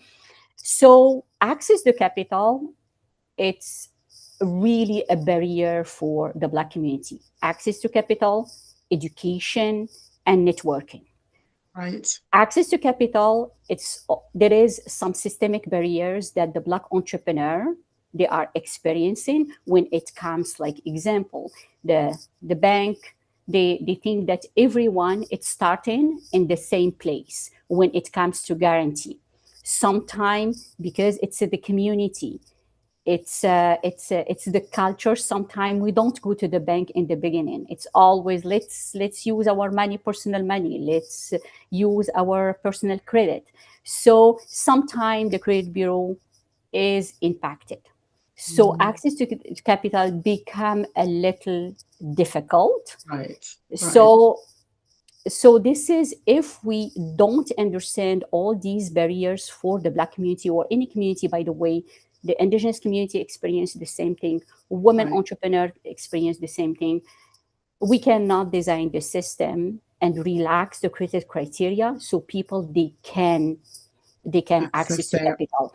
Like what we did in BDC with the inclusive entrepreneurship loan.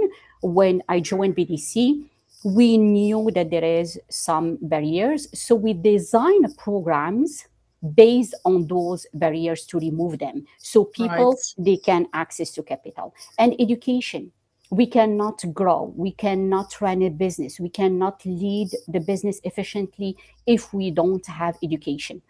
Like the basics financial acumen for startup, the basic financial acumen, it's very important to lead.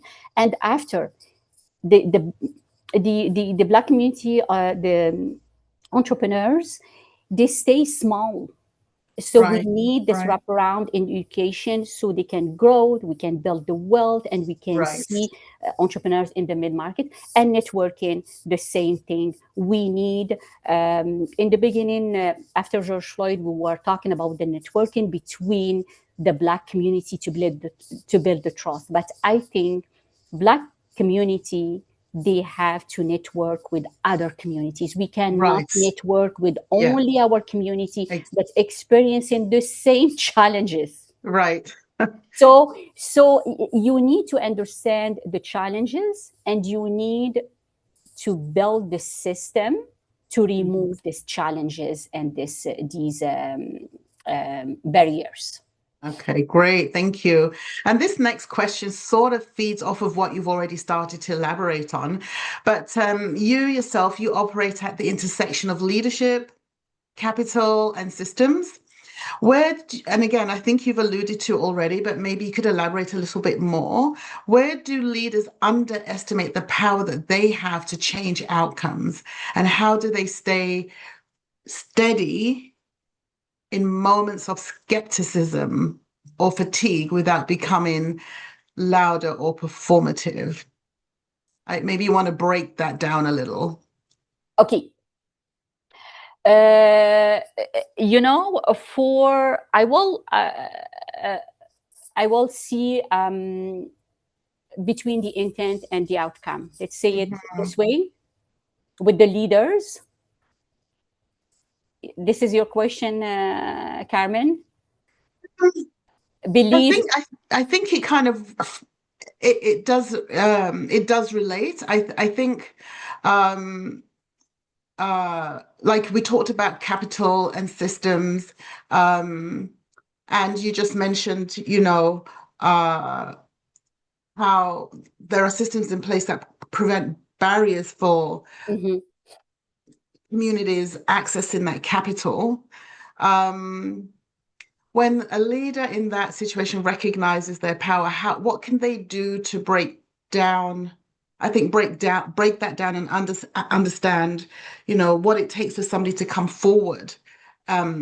Because their skepticism of the outcome, maybe they think that they won't make a good business, or maybe, you know, whatever those skepticisms are, how can they hold true to trying to ensure that there is not equal, but at least is accessible to all?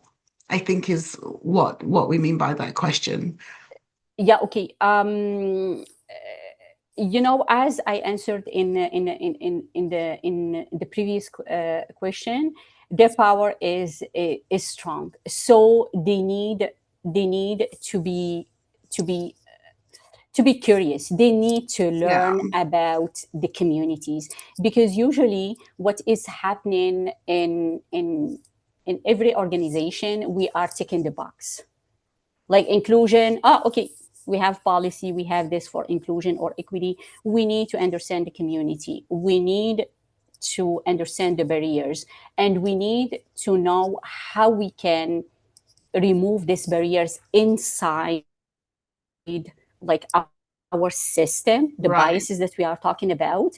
And in the meantime, we need cultural competency also within the organization. Like BDC, when we started and when I came from outside to build the strategy, the first thing we said, we need cultural competency. We need our people inside BDC understand the communities and understand all these barriers. So when they are building the programs, we are taking in consideration what is happening in the community. So I think we need leaders that they are courageous. Yeah, willing to take risks. Because it's not easy. Yeah, it's sometimes like pushing inside the organization. So you to move forward, it's not easy. And also, when we build a program or we help the community, it's not assistance. It's really economic growth. People, they need to understand what we are doing. It's not a charity. It's economic growth that we are doing. And we need the Black community. We need the Indigenous community. We need every community. Because when more business can grow, scale, and compete, the whole economy benefit. And these community, they are not starting for, as I said, from the same place. So we need this little push, so they can grow. If I can give an example for the people that they are on the call sometime, what means an entrepreneur from a community, what type of barriers and how we work that. Like example, recently Strong Business struggled to get financing, not because they weren't viable, but because their growth didn't follow the standard, the regular path. So sometime and it was more traditional collateral. The business made sense, but the system couldn't fully see this potential. So very important, leader here, he has to read between the line. Yes. And make the decision and the call, even though this client, he's not able to meet all the criteria the business is viable, Right. and we need to do it. Right. And yeah, it's more that I will say courage, challenge the system, be open, and it's not one Size fits size all, fits right? all. No, no. Yeah. And I like the framing that you provided for how capital is often framed. You know, no one's necessarily asking for a handout. It's a business, Mhm. right? And it's about investment and investing in that business. And so I think with that sort of mindset shift and, you know, leaders stepping outside of their comfort zone and being being willing not to just be performative, but actually take a strategic look at what is being presented to them and see it as a viable option. I think that will definitely make the difference. And also if they could situate themselves in community, so they have a sense of what's going on. You know, not every small business is going to go down to Bay Street or High Street Bank. If, you know, I think if inclusivity also means being where those businesses are. Like, I don't know if many people on this call are aware of Little Jamaica or other communities where there are thriving Black businesses or businesses that are being owned and operated successfully by community. You know, going there and understanding the whole framework, the culture sometimes can help with understanding some of the challenges, the cash flow, and, you know, all of those things, which any other big business would need, or any other traditional business would need. And also to recognize that large businesses and the status quo businesses do fail, AKA the Bay. Like, if I just want to be real with everybody, like, that's an institution and they fail. So, you know, I think community businesses always get a bad rap for failing when, you know, there are other larger organizations that have gone through similar business challenges. So thank you for sharing that. Again, you know, with AI, and I know many organizations are trying to wrap their head around AI, and especially in the application process and the decision-making processes that can happen. Are there any dangers you see of decisions being made by AI? And if so, how is BDC ensuring that it's not just an AI process that's looking at these and dismissing them out of hand without taking a second look and doing fact checking and all those sorts of things? Yeah, and be ready, guys, with AI. It's you know, I read a lot on AI, and more decision will be driven by data and AI. I think the biggest risk I see that the bias become harder to notice. Right now, we can shield the bias and we can create programs. But when it's a machine, the machine you give her like the data, bias or no bias, it spits it out. Yes. So so very concrete example, like imagine an AI tools used to help decide who gets approved faster for a loan. So the system is trained on past data, previous approval, default, repayment history, on the surface that sound very objective, and people say, oh, it's the machine. The machine is right.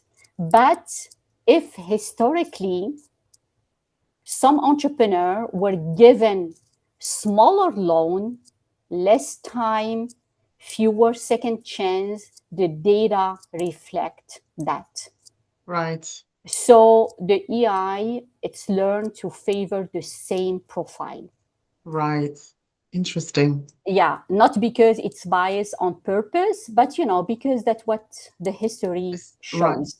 So when it's not the system, it's human, you can ask someone, but the system doesn't ask why someone struggled like early in the process of the company.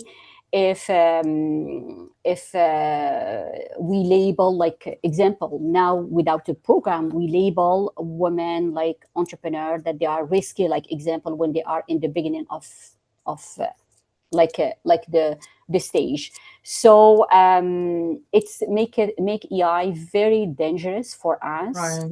for the communities. So the decision, we feel that it's neutral, automated, and efficient, but it's really, we need to have people that they're reviewing the data, if it's accurate data, there is no bias, nothing, so it can be fair and inclusive with our entrepreneurs.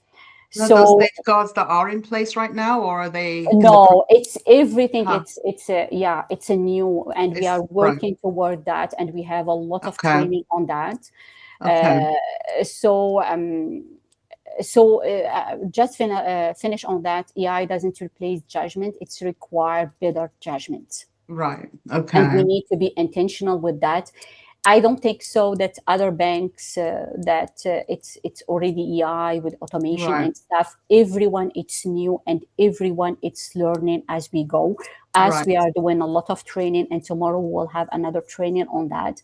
And we are working on having, yes, automation it's coming, EI it's coming. Yeah. And as a voice, as this team, as this group, we need to work toward that Okay. with the policymaker, with people that doing governance and everything, that AI is coming, and we need to protect our community when it comes to all biases and stuff. Thank you. And then finally, if you, as a challenge to the leaders in the room, what would you ask them to rethink, or what is one assumption that you would ask them to rethink that they hold about equity? Yeah, I would see equity isn't something you add once the system is built. It's something Okay. you design from the start. Right. So very important, and I was like, where we are going, it's very important. Our voice we need to be around the table. Right. So it's something you design from the start. And when we design our decision around leadership, capital, and data, with that in mind, outcome change naturally. And when the outcome change, trust follows. So Okay. this is what I will ask this team, this group, and people, the entrepreneurs that they are hearing me today, like, connect with your banker, connect with your community partners. You need capital, or you don't need capital. You need to have a friend. You need to have a bank. There is a lot of resources in the market. There is a lot of resources with the community. Education, it's very important. Education, it's very important. Education, it's very important for your growth. Thank you so much, Fatia, for your time here with us. We really appreciate the gems of wisdom and knowledge that you've shared with, our attendees here today.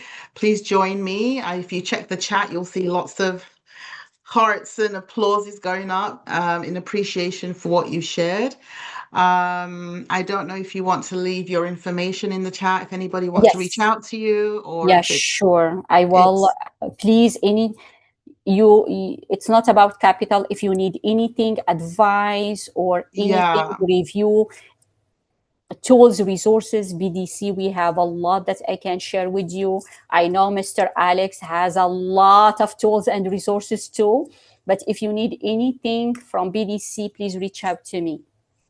Okay. Yes, yeah, I want to jump in there. Thank you so much, Carmen, for a fantastic interview, and certainly to my beloved sister. Me and her be coming from Bank of Montreal way back, and we went separate ways in our profession, but as God will have it, it's brought us back. Before you run off, Fatia, I know you have a hard stop. I wanted you to meet my new friend, Josh.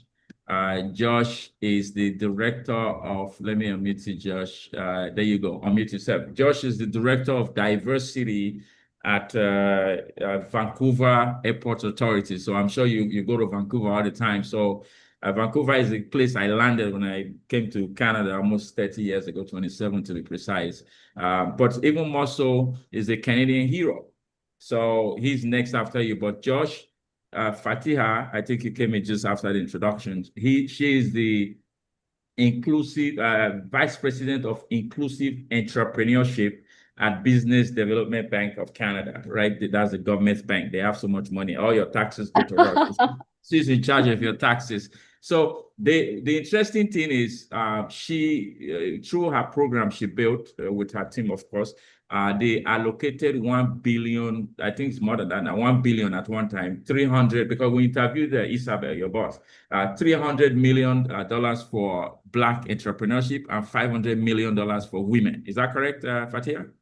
Yeah, the last one, it's 275, it's almost 285, 100 for a Black entrepreneur investment, 85 lending, and the other 100 million, it's for the indigenous community, and 500 million for the woman entrepreneur. Which of course Pauline qualifies for like $250 million just herself. So amen. Josh, let Josh say hello to Fatia. Fatia, meet Josh. Hi, Yeah, well, no, we're Fatia. We are recent LinkedIn friends, connections because of the conference schedule. But thanks for your great answers in the discussion there. That was wonderful. Yeah, Josh, I'm coming to Vancouver between 17 and 20. I will reach out to you if you want to have a coffee. Yes, please. Yeah, I will. Fatia, I should be on that plane too. You and I. Yeah, let's go. Yeah, Josh, I'm coming to Vancouver with Fatia. Yeah, I will spend 3 days there. I have an like amazing 3 round tables that I'm doing there with the women entrepreneurs. So yeah, I will reach out to you and let's have a coffee. Yes. Yeah, please. just for the inclusive entrepreneurship loan, if I can give like 2 minutes around that. Last year, we in June last year, we released 250 million for the Black entrepreneur, indigenous, and the women. On my end, it's 50 million lending. I disbursed the 50 million in less than 6 months. We expand to another 25 million, was gone after like 6 or 7 months, and now we are expanding to another 10 million. And 30% of this envelope went to a Black entrepreneur. And what I loved in this program, we linked the program to education. So people that they are approved for the lending, we given them a learning path for basic financial acumen. If they go through the program 90 minutes with the quiz, we gave them a discount like as an incentive for education, and after that they can sign up for some cohort, how to scale and how to grow. So it was a success, this program, just between bracket. And we have still money. If there is anything, call me and reach out to me around that. Well, Pauline wants to reach out to you right now. Pauline, go ahead. Yeah, okay, Pauline. Hey, it has been 2 years almost. I know, since our last meeting. Look at that. Yes. I thought we were going to build our own bank, right? Yes, with Alex. Yes, that great meeting we had. But it was great to have you. All that knowledge and information, all the money that you're giving away. Yes. And I hope so. Yes. We need to qualify our people so they can get it. We need to find ways of qualifying them. Yeah, let's connect, and we have also investment. If there is any potential Black companies that they need equity, we have a fund for that. And is my colleague Jason Biboka that he is managing this fund in Toronto. So this one also. And for young women as well. We have some great, amazing young women who are very... So Pauline, let's connect. We have money for investment and for lending too. And if there is, and for let's connect and we will see how we can support. I'm here for that. Absolutely, Okay. absolutely. Let's move on now to Josh. Before you run off, I have one question for you. I don't know. I've been meaning to ask. In fact, I meant to Yes. ask Isabel.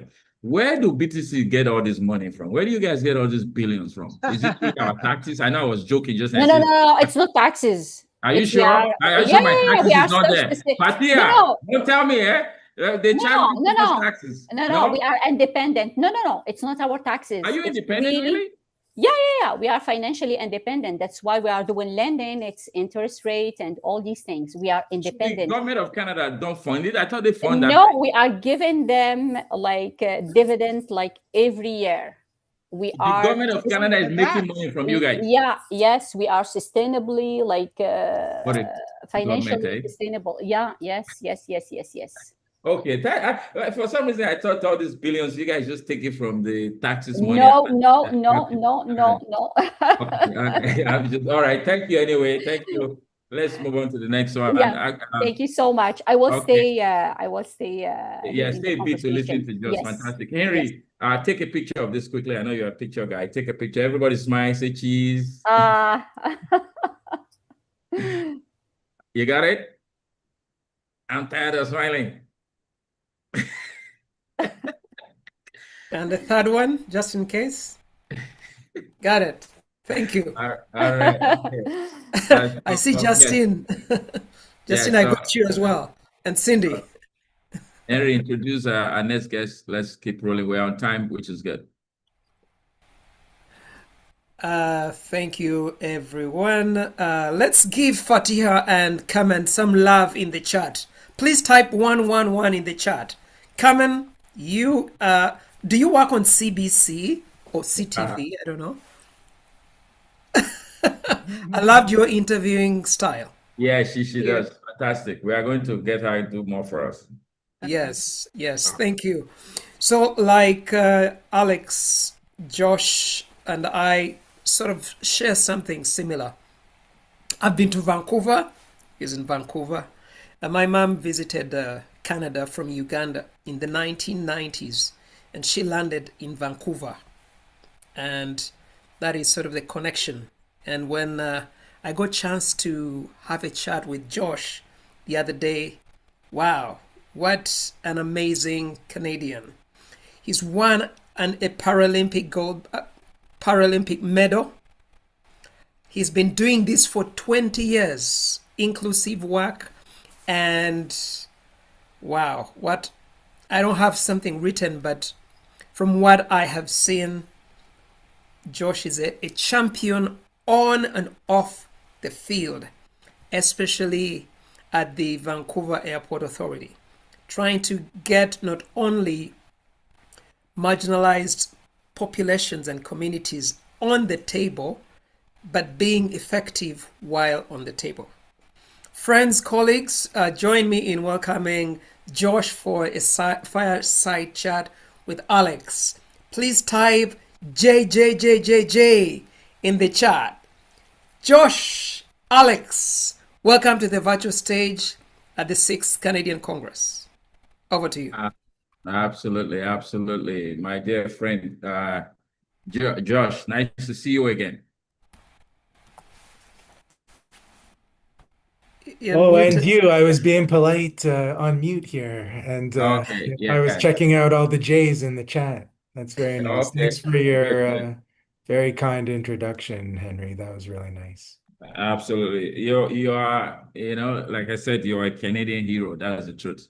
How has the journey been? Let's start from there. How has the journey been? When people see heroes, they often say they are lucky, right? That's what they often say. If somebody see you now, it's like, well, he's just lucky.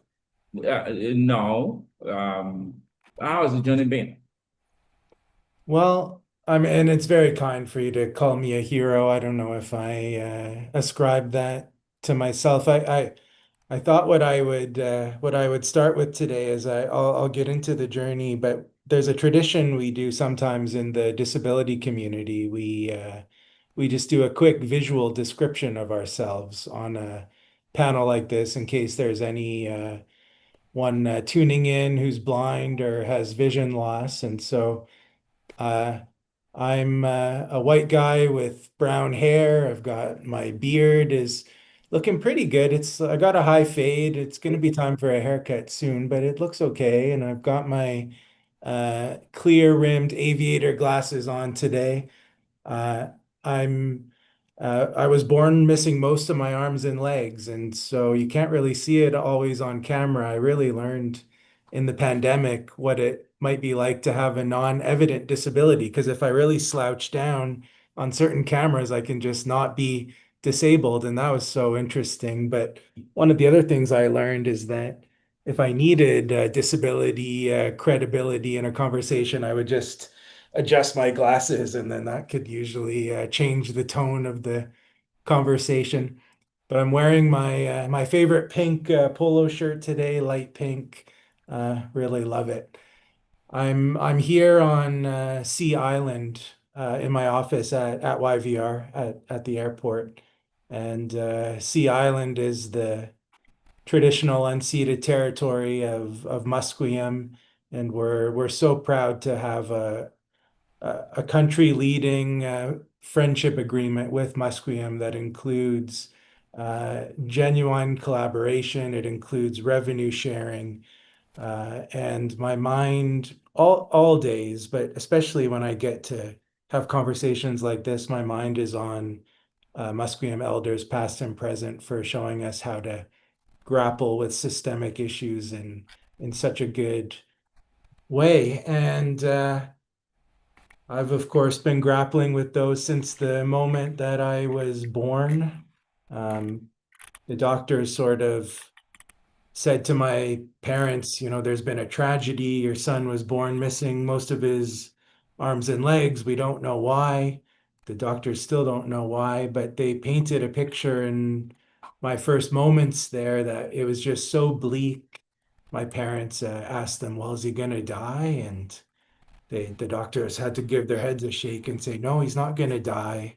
So, well, bring him in, let's meet him. My parents tell me that they said, and then they tell me that they unwrapped me from the blankets and kissed me all over and told me they loved me. And they've really showed me that through my life. And real abridged version, I mean, one of the ways they showed me that is by encouraging my love of competition.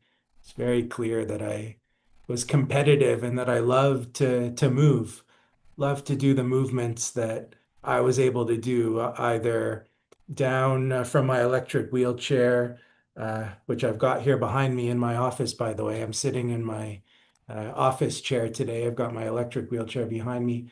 But I get down, I scoot around on the ground and climb up on playground equipment and slide down slides and love to swim. But it was always about beating my time. I always wanted to do better and better. And so everyone around me, I'm so fortunate, encouraged me to Yes, take ma'am. up sport. And I Is it the last song tried or tried a couple sports. I tried I competed in swimming and shot put and discus and javelin, and then I everybody's showing? found different ways to balance those on between my arm and shoulder and do different throws. Eventually, I found the Paralympic sport of bocce, which is a precision sport in the Paralympics only. It's like picnic bocce that you've probably played in your backyard, but it's indoor with leather balls, and the goal is to get closer to the white jack ball than your opponent. So I fell in love with that sport. Because to win, you have to outsmart your opponent, and you also have to outplay them. And just loved it. I qualified for the Athens Paralympics, just missed qualifying for Beijing by a single point. And then in London 2012, I did finally pull off a bronze medal with my partner, Marco Despaltro. Thanks for almost trying to upgrade me to gold there, Henry, but I was a bronze. And I say that those Paralympian, those glory days are over. Those are in the past. Now I'm just a lawyer. I like to joke. I went to law school while I was competing on the national team, and focused on the law of charity in my practice. So building charities, registering them with CRA to issue tax receipts, defending charities when CRA comes to revoke charitable status, helping with governance. And I also had some great employment equity files in my practice. I had the wonderful honor to be on the Employment Equity Act Review Task Force, led by our illustrious chair, Professor Adele Blackett. And she wrote the December 2023 report that really just sets out the issues that we have to grapple with. I mean, it's incredible that it just speaks to the rigor of that report, that because it was so anchored in evidence, it still holds up even now, even after all of the political turmoil that we've been through in the world. So I encourage you to go and read that report. I pivoted into HR leadership here at YVR Airport with this role, Director of Diversity, Inclusion, and Belonging. It's such a confluence of what I've been up to. I've got the privilege to lead our social impact program here, so employee giving and volunteering, and our grants and community sponsorships. I lead DEI at the airport, and then the smallest part of my role, but the most exciting for me, is I get to be an external advocate for air travel accessibility. Our incredible CEO here, Tamara Vrooman, just really empowers me. I mean, in all of my work, she lets me go out into the community with our airport colleagues, with our airline colleagues, with our government colleagues, and contribute to the conversation that it is a crisis. It is an accessibility crisis, especially for wheelchair users. When I traveled the country and the world competing, my wheelchair would get broken about 80% of the time. It's something would go wrong. It would be missing or broken. And so the bar is low, and we have a great opportunity to improve accessibility. So this confluence of air travel accessibility, social impact, and then DEI, and the empowerment that we have at the airport here from Tamara and from our leadership, amongst what's happening in the world, our message is resolute, that we're staying the course, we're doubling down on DEI. So this is the journey, Alex, and I can take things any way you'd like us to go in the discussion now. Oh, you're muted. You're muted, Alex. Oh, okay. Yeah, sorry about that. I say, yeah, thank you for sharing that. Henry is dropping some links on the line. I think you have so much information online.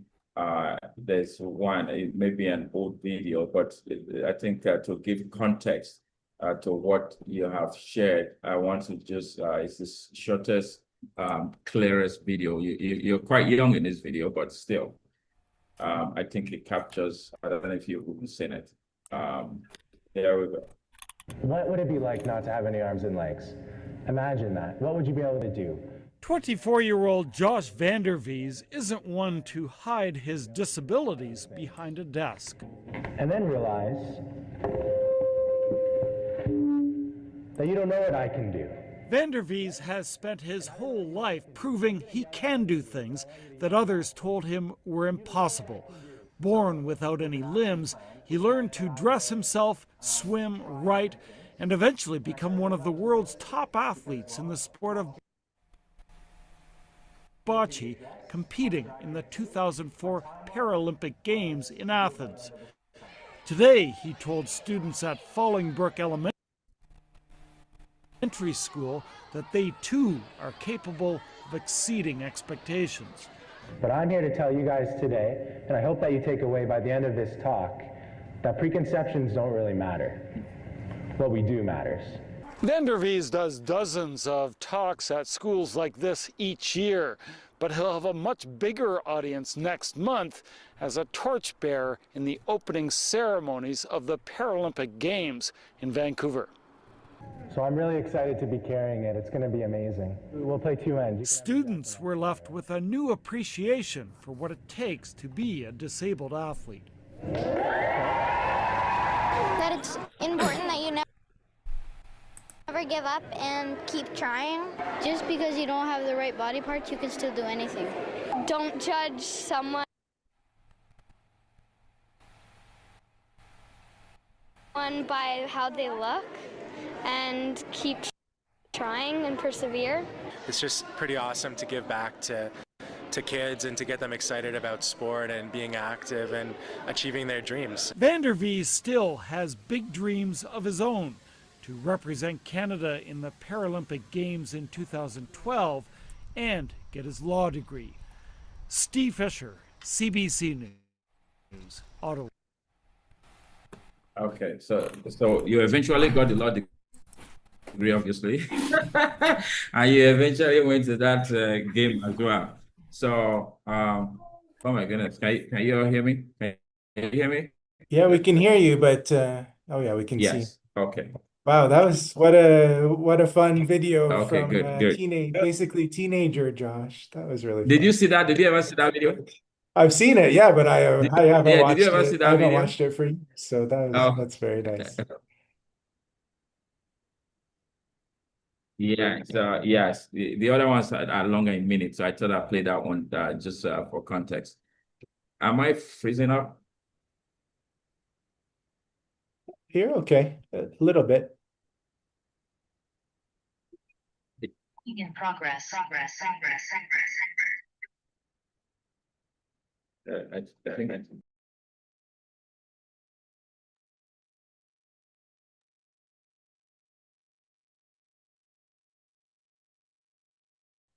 Yeah. Can you hear me? Is this better? Yes. Yeah. Josh, can you hear me? I can. Okay, good. Okay, I think this is better. My phone, the computer is freezing up. I'm not sure why. Yeah, but yes. So let's segue. I mean, one of the questions I have some for you, but one of the questions: when did you actually decide, or what made you decide to say, you know what, I can't sit on the fence anymore. I can't allow my wheelchair to be broken. I can't allow the fact that organizations are not doing enough for people with disability. Like, you decided to become an advocate. I know you are a lawyer by profession, but when did you decide to be a social justice advocate, and what caused you to do that? For me, my story, I think I said that I was in a call center taking calls. People were insulting me for my accent, for my name, telling me I said, Bank of Montreal, Mastercard, Alex speaking. Like, what the effing accent you have? Where you from? Africa, shithole? I'm calling Bank of Montreal. Can I speak to an English person? Like, I was tired of that. So I decided to move. When was that moment for you? I think it was probably not just one moment. It was all the hundreds and thousands of moments along the line. And what we learn as athletes is that, getting motivated is interesting. That really gets us started. But to do the amount of training and intensity to deal with the high stakes under pressure, I mean, that is what requires systems in place to really keep us going in a direction. And so I think it's just the arc of my trajectory, and part of what fuels me are the obstacles that I face, the barriers, but also, I mean, it was great to get reminded of, when I do school talks and the kids are saying such incredible things, and then I'm able to see my power, that what I actually do does matter and does make a difference. And so it's the love of winning and losing. I've learned that learning how to lose is just as important as winning, but competing is such a high value for me that law after sport and then leadership to give back and make a difference in the world was a natural progression. And how has the fight been? The fight for social justice. How has it been?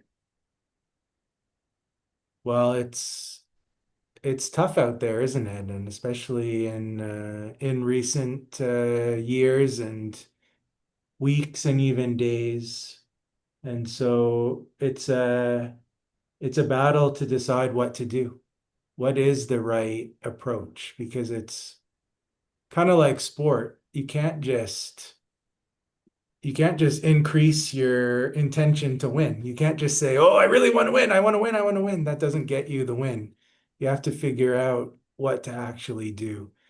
And I'm glad the last panel talked about intentions. I mean, this is such a maybe good place to start. I've realized there are so many good intentions out in the world, out in our workplaces, and it's such a part of business culture. Always assume good intentions of your colleagues.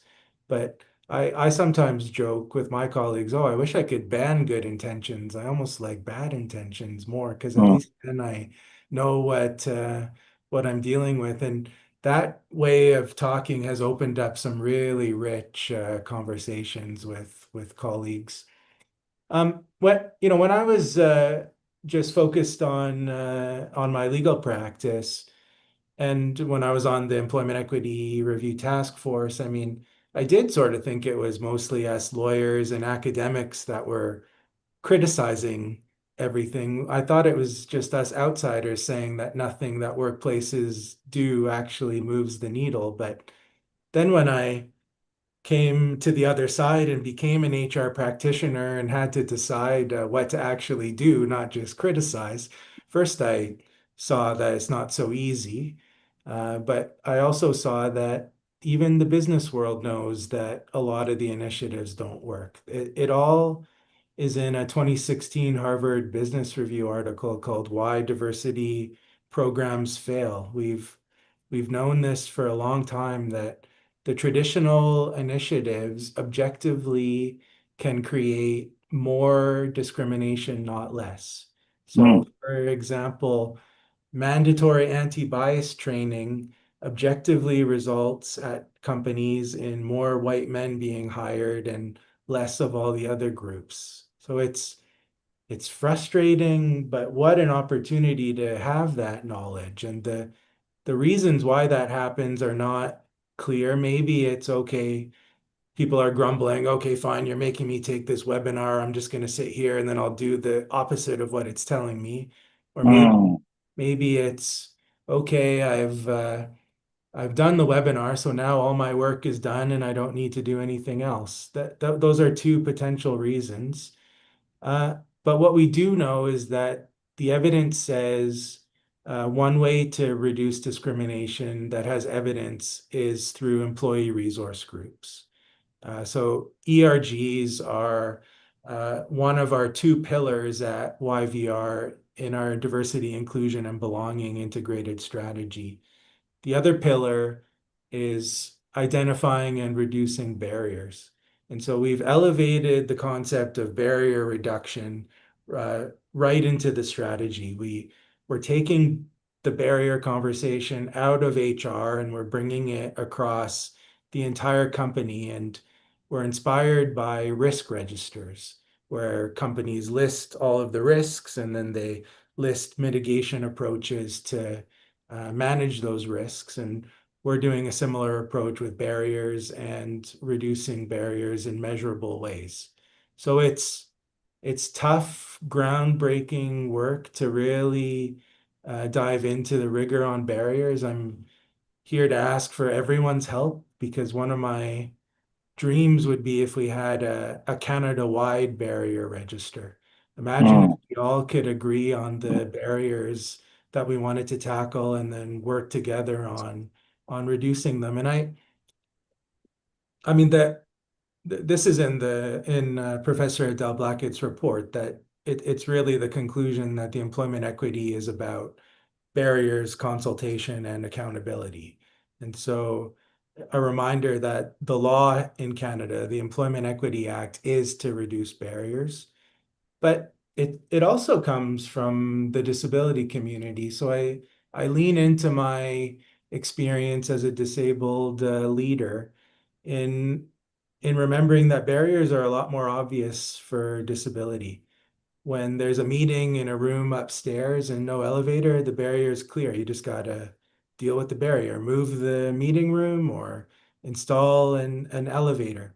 Same for the air travel crisis. We know that aircraft are not accessible, and we know that wheelchairs and mobility devices are not modern or robust enough to fly easily. They don't fit into the overhead bins. They don't fit well into the containers and the cargo holds. And so by leaning into barriers, we've decided here at YVR we can reduce discrimination.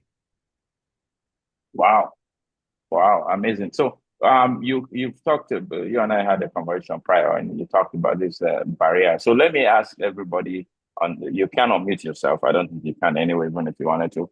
But put on the chat what barrier you would like to see overcome in your workplace. One, not two, one.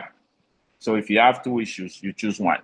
So there's Henry, I had to come on my phone, so I don't have access to my computer. Like it just shut down, right? So, but we'll work it out. So Henry and Kerry-Ann, run this survey for us. I don't just one. Attitude. Sorry? Attitude. Yeah, so one. So we have 50 people. I'm going to think 50 people from like 30 companies or 35 or even 40 companies. So please, let's participate in this. So Henry just gave you the first one. So the first one is attitudinal. And then the second one is foreign accents. And the third one is hierarchy. Okay, so those are barriers. So let everybody put for me as well, Henry. Just put and in bracket Alex, anti-black racism, right? That's a barrier, right? Yeah. So look at, I worked in the banks, 3 of the biggest banks for 16, 17 years. Josh, I'm sorry to say, I don't know about now. They didn't have all these things you're saying. Like there was no support for accessibility. Like I never saw a sign in the workplace and say this is what like. Is that still where we are? Because there's a lady on the line, Michelle Buckland. Michelle Buckland is a very interesting, amazing woman. She came to our seminar 5, 6, 7 years ago, and the first thing says, Alex, there's no accessibility person on your speaker list. And so we had to make her. And she's amazing, so we made her. So I think she put a comment there. I think I saw a comment. It says, Alex, yes, I'm glad that you have one on your roster and stuff.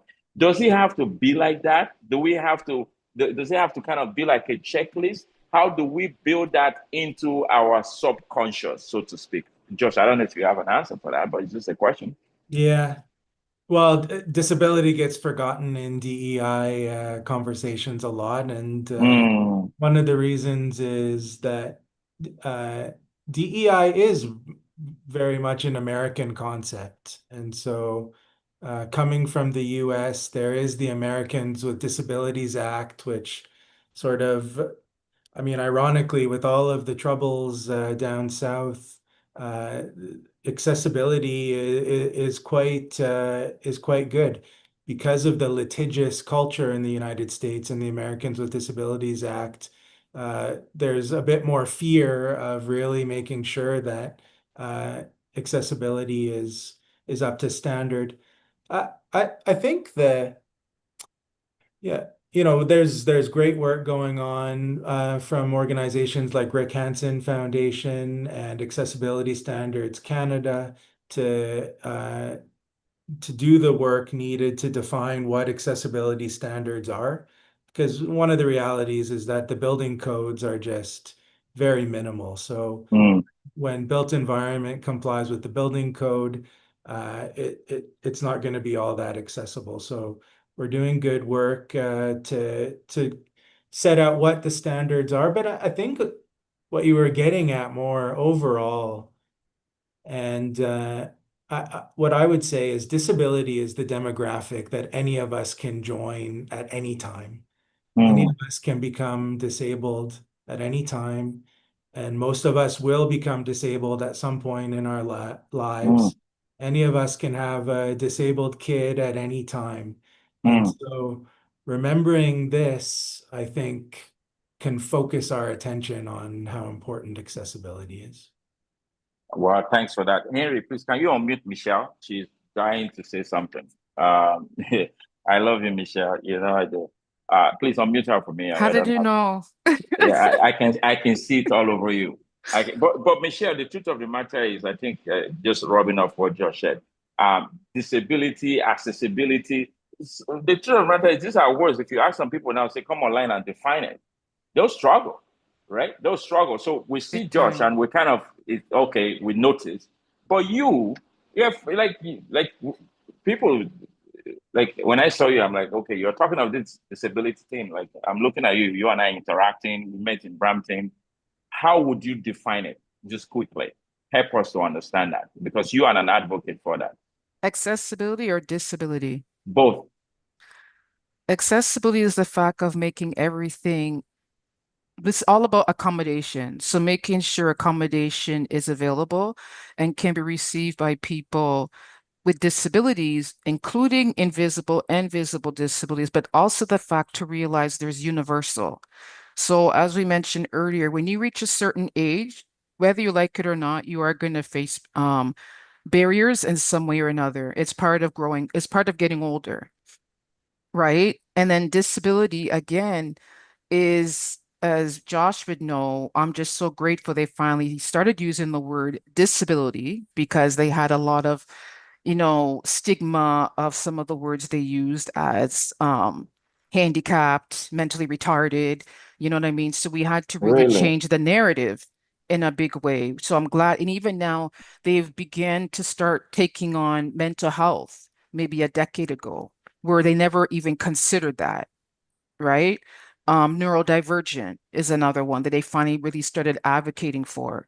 But one that I really, really have to reiterate is invisible disabilities. Because yes, there's the ones you can see, blind, deaf, and the ones with mobility, but then there's actually over 70 invisible disabilities that are out there. Okay, so thank you for that. So this question is to two of you, basically. Okay, I'm a boss at work. I have 50 people reporting to people who report to me. And Michelle, you work for me. Like, how am I going to know I got to make any accommodation for you, right? It's kind of obvious in some cases, but you're talking there's a higher number of people with, I don't know how you call it, invisible disability. How do we know? But that's the issue, though, is if you already see what Josh has experienced, you have the option now when it's invisible if you want to disclose or not. And this is where you have to make a conscious decision. Okay, do I want to tell people now? Because now it's exposed, right? And now you may have that concern. Okay, is there going to be the subconscious bias? Is there going to be the one with ignorance when they don't know what they don't know? So I could say with me, mine is invisible. You may not see it, but there is a point when I actually lived with 4 at the same time, where 2 of them were visible, right? Because mine, I grew up with a neurological, and eventually I had to get brain surgery. And when I came out, I couldn't talk, walk, read, or write. Oh, wow. So I literally had to go to rehab for a year to relearn everything. So I had that experience with both. Okay, so Josh, on your end, you're director of diversity inclusion. This is your job. Okay, yours is visible. What can be done or is being done by you or by organization to support the invisible disability population they have? Yeah, so it's very fragile and careful work, because we know, I know, and we know that most of our colleagues with invisible disabilities are not disclosing them. And that's because they will face societal prejudices. And so, for a workplace to say you should disclose your disability just to make our demographics look Exactly. better is not something that an approach rooted in lived experience like ours, it gets very excited about. So it's about having ERGs, it's about having HR careful, quiet HR initiatives that are inclusively designed and that layer on top of each other. So things like mentorship programs that pair colleagues up based on interest, not identity. Things like well-calibrated employee referral incentives that aren't too high or aren't too low. Things like inclusive leadership opportunities and training. And these programs, they layer on top of each other and they reduce discrimination. The ERG participation, I mean, we've very deliberately designed it so that anyone can join. So either a member of the identity group or allies. And so we have six ERGs: women workers, Black workers, racialized workers, Indigenous workers, disabled workers, and 2S LGBTQI+ workers.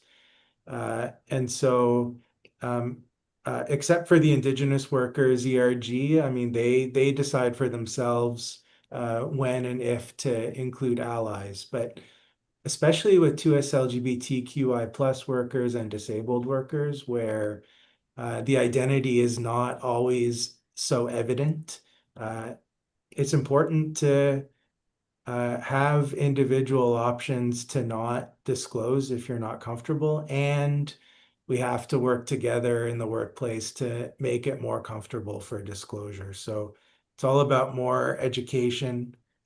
Like most things in life, it's about learning more. It's about busting the myths, busting the stigma. Okay.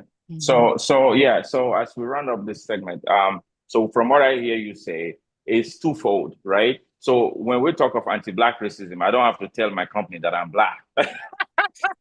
Exactly. Like, I think they can figure that one out, right? So, so you're saying onus lies also on the individual to disclose, but also onus lies on the company to make it easier for the person to say, right? So if your culture is not inclusive, then I'm going to hide my disability. Is that true? Yes or no? Right? That's what we're saying. Yeah. Okay. So yes, we have HRO directors, and there are legal obligations on both sides that are a bit more nuanced than that. So this isn't legal advice, but essentially, yes. Okay, good. So please, I need you all on the line. Everything, this is confidential, your chat, what you put. Let's just be honest, because I've read many I can see EDI directors. I can call your names because I know that's what you put on it when you fill the form. So question and answer.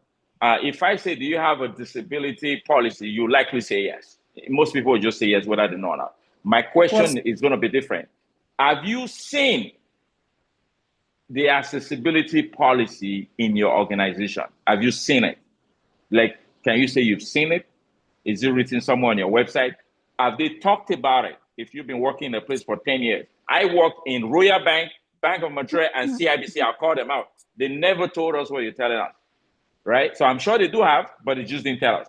So I didn't know any of those education. So please put on the chat, Henry and Kerry-Ann, take note. So have you seen it? You can even write. You don't have to say yes or no. Have you seen it? Do you have? Kerry-Ann, you're a HR. I know you're dying to say yes. You guys have one because you are director of the HR. Well, Go ahead. No, because it's mandated. So I think it depends on, again, recognizing where people are. So we're in the province of Ontario, depending on the type of employer you have, it's mandated. So in Ontario, sorry to interrupt. When you say is mandated, there are many things that are mandated. So if I go and ask your employees, so if I go and ask the lowest level staff in your organization, the people that maybe they are peers to Michelle or peers, so will they have seen it? You're the top. So you say mandated, we wrote it. Is it posted on the wall? Is it posted on the website? Yes. Can I research it? So if I'm looking for job, I'm going to Google it. If I'm looking for a job in your company, it has to be there. It's legislated. It's part of legislation. Yeah. Because no, we're legislated. Yes. Can I, Alex? Can I share a personal experience? Just one. Okay. Okay, go ahead, Carmen. Yeah, go ahead, Carmen. No, by the way, Josh, these are your peers. These are directors of HR. But that's why they want to eat me. They want to eat me.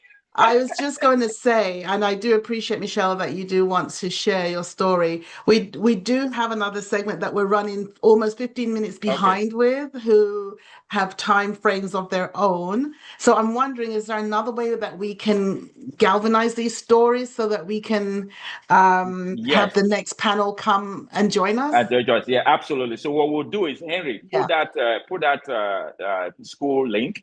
Right. So we have an online community. We used to use WhatsApp, but we found that it's not effective. There's a platform called Skool, SKOOL. Put it, join, you guys join it. Michelle, make sure you join it. George, we invite you. Just put everybody can join. We want to continue the conversations offline and ensure that we flourish. This is a very interesting topic. This is actually the first time we have discussed this on the Congress. And I know, Michelle, you've been fighting for it. George, let me appreciate you for being an advocate that you are, and continue to do great work. You do it with so much poise, brilliance, and patience, which is amazing. You are not screaming, you are not shooting anybody, you are just fighting it. And we stand with you at the Congress. So officially, you are a congressman. All right. Thanks for having me. Thanks for that. Please connect with me on LinkedIn. We can continue this great conversation. Lots of great items in the chat here. Very, very rich. Thanks, everyone. Okay, thank you so much, Henry and Carrie-Ann. Take it off from here. My computer is not working, so I can't even do anything. So I'll just watch you guys. I'll watch it.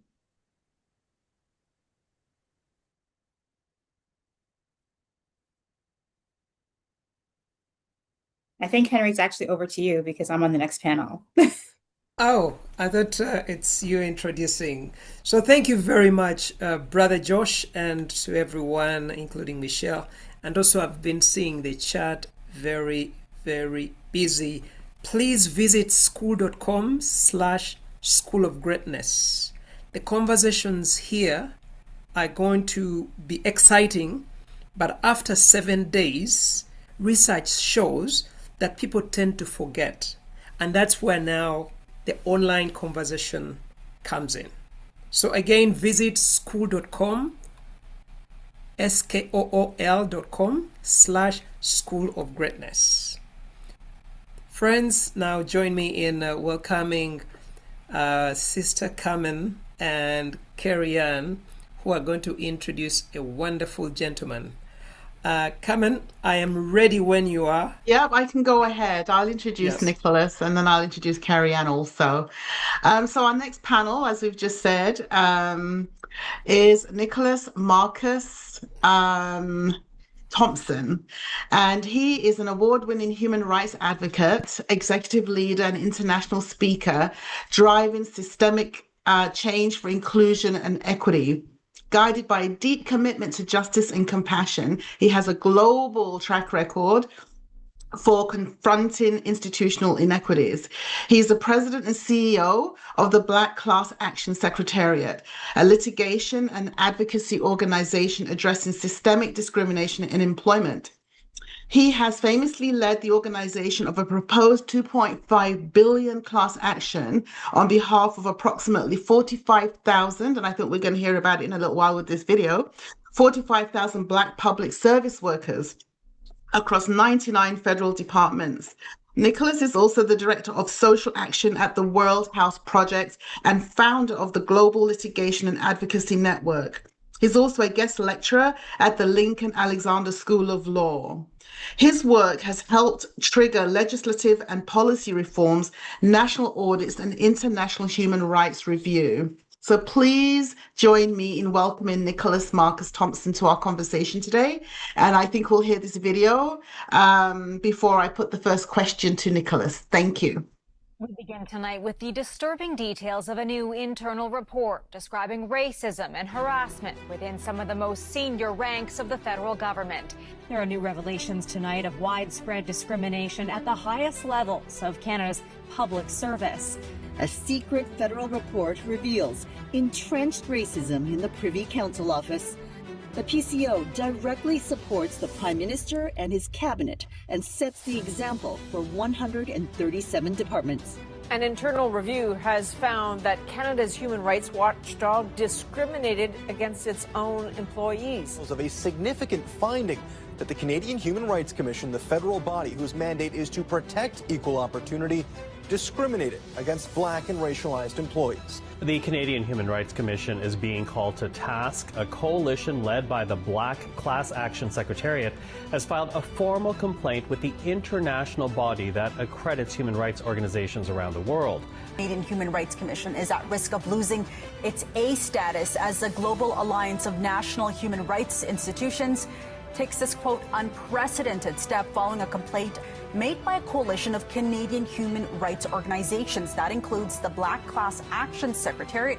A nonprofit organization, the Black Class Action Secretariat, are seeking justice for Black Francophone Canadians who they say are facing human rights violations in the public service job. I've done a total of 37 years with the RCMP. I never got a promotion. Meanwhile, my white colleagues were receiving promotion after promotion, while myself and other Black colleagues were sitting there stuck. It affected my mental health and my physical health. Black public sector workers are in federal court today in the country's largest and most high-profile employment-related discrimination case against the Government of Canada. We are naming Black people and 2S LGBTQI plus individuals as designated groups under the Employment Equity Act. This is historical. Nous nous battons pour les générations qui sont venues avant nous, pour celles qui vont continuer. Nous nous battons pour les générations de maintenant. We are demanding historic justice.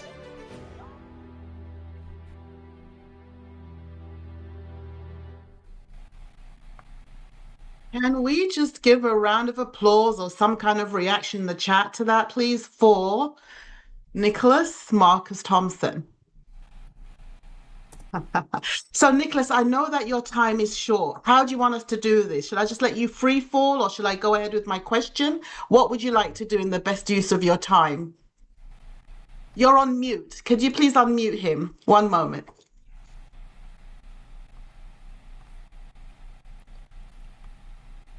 Unmuted. There you go. Thank you. Thank you so much. I was struggling a little bit there to unmute myself. Thank you so much. Carmen, I'm in your hands. Okay.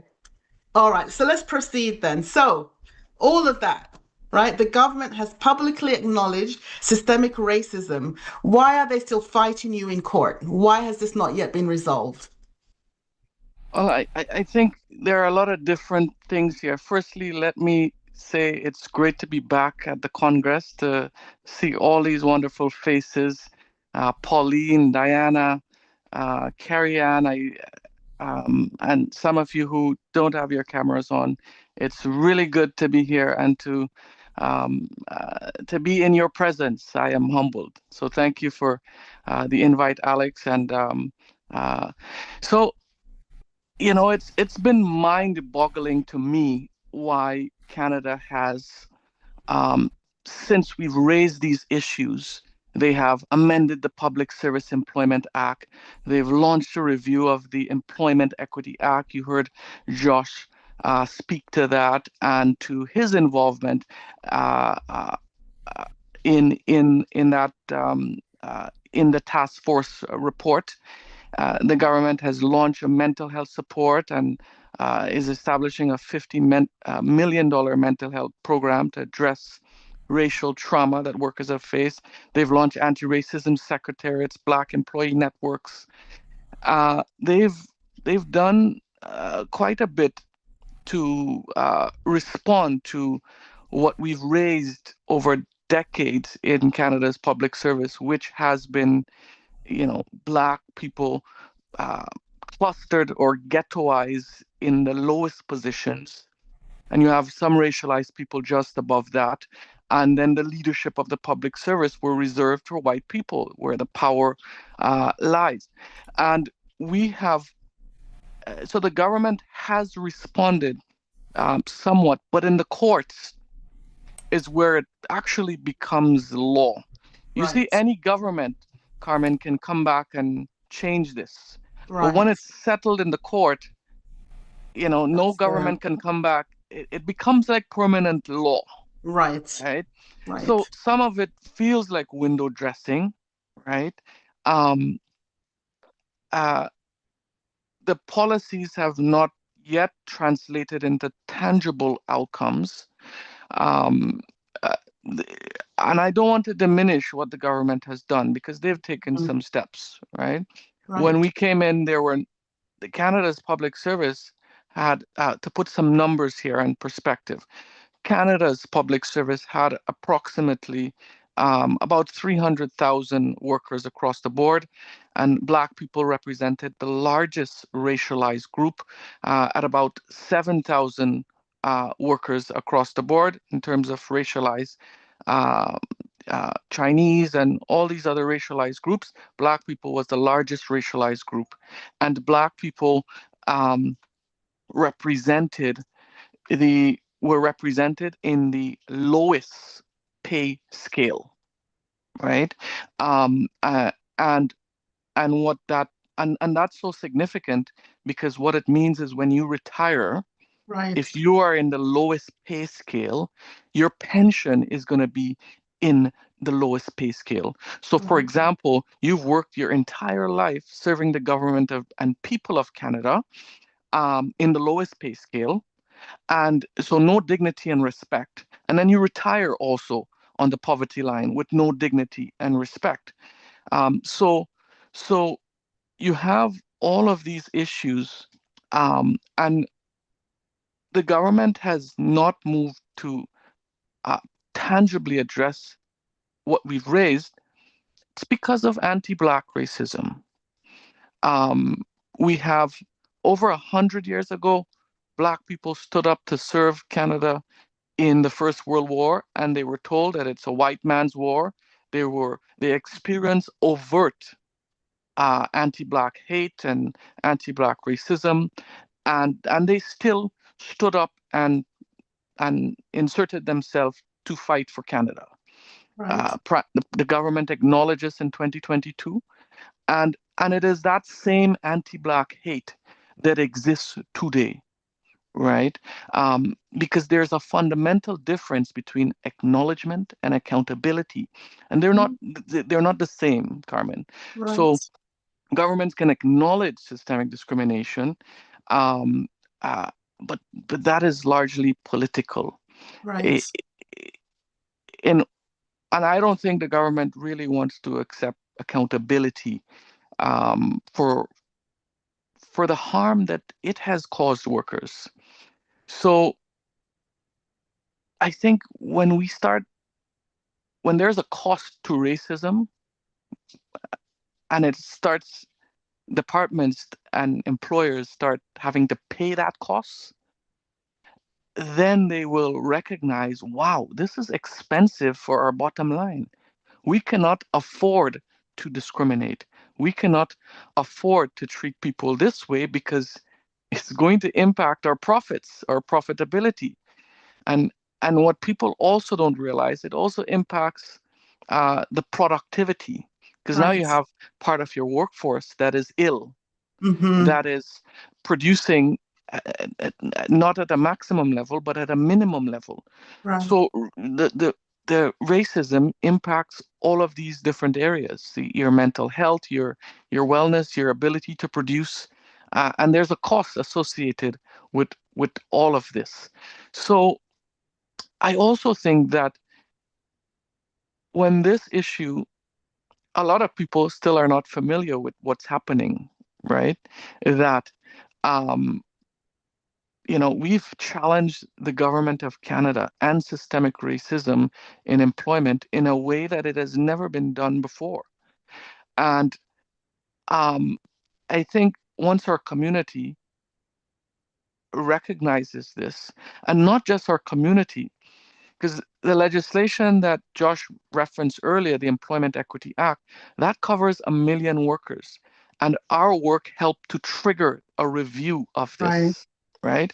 And that work, and that brings in everyone, people with disabilities, women, So the recommendations that came out of that, 186 recommendations, that groups have been calling for this legislation to be, reviewed for over 2 decades. And it's only when we launched the legal action and we sought to strike down piece of the legislation as unconstitutional because it did not define the visible minorities group where Black people were being excluded when it came to hiring and promotion. 6 months later, the government launched a review of the act. Right. So, and I'm not saying that to be boastful. I'm saying it to measure my response in that there has been a correlation to what we've done and the results here, and that it is benefiting everyone. So it's not a Black fight; it is a Canadian fight. It is a fight for fairness in the workplace, because if you have all of these groups at the table, you have people with disabilities, you have Black people, you have Chinese people, you have all these different ideas at the table, Canadian policy will be much better. Right? When you have these diverse voices and talents, and Canada's policy and how it makes policy has been through a Eurocentric colonial lens. But when you have all of these people now at the table, that's really important. So I think, it's important when we talk about this entire structure, and this is a Black fight, and it's really a Canadian fight, and when this piece of legislation comes into effect, our public services are going to be much better in terms of representing everyone. For Black people, it will mean opportunities at all levels of government and not just at the bottom level. How far your abilities and talent takes you, you'll play a big part in that, but those systemic barriers would largely not be there. Right. So, I think that is how we respond to that as a community. And if we all hold hands, this is going to be a priority for the government, because they've promised 2021, they launched a review, they completed it in 2023, and it still has not been implemented. It's going to be my next question to you, actually, Nicholas. So when did this journey start? Okay, so I now see that there was a milestone in 2021. If this was a chessboard, who is supposed to move next? Or, what's the next move? What's the next play? Whether it's for you or is it the government? Like, where are we at? Well, it doesn't appear that addressing these issues are a priority for this government. Right. So the community has to make it a priority for the government. The stakeholders, the many stakeholders and many communities that, and not just the federal government. I want to stress that this legislation covers the banking sector, federally regulated banks, the transportation industry, any federally regulated areas. This legislation impacts these workplaces, right? So it's much further than public servants, public service workers. Right.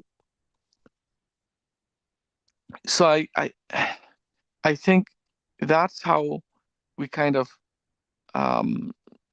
put this together. Right. Okay.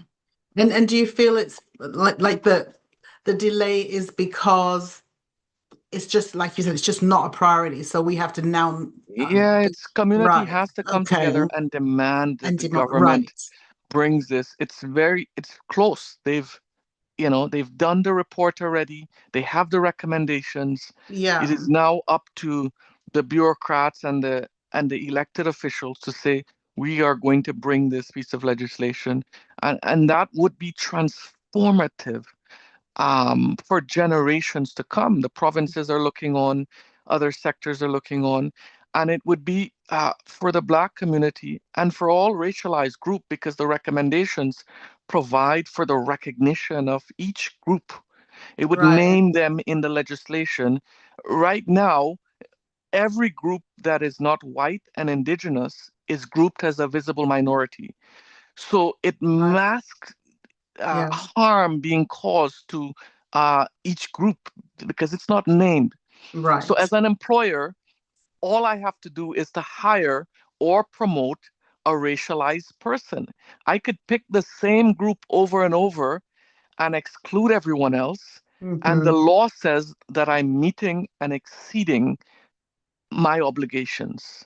Yeah. And that's why we contend that it is contrary to Section 15.2 of the Charter of Rights and Freedom, which guarantees to be free of discrimination when we talk about workplace, and you have the right to work in a discrimination-free environment. So we Canada, I think this is a call to Canada. Canada has portrayed itself to the world. You've sold yourself. We have sold ourselves as diverse, multicultural, welcoming, and that inclusivity and all of these nice things. So we have to now embody that, and we embody that by ensuring that there are laws that institutionalize that inclusivity, right?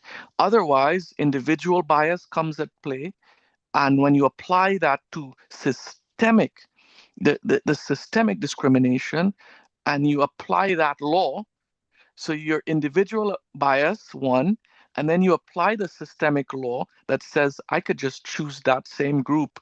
I don't have to think about the other groups.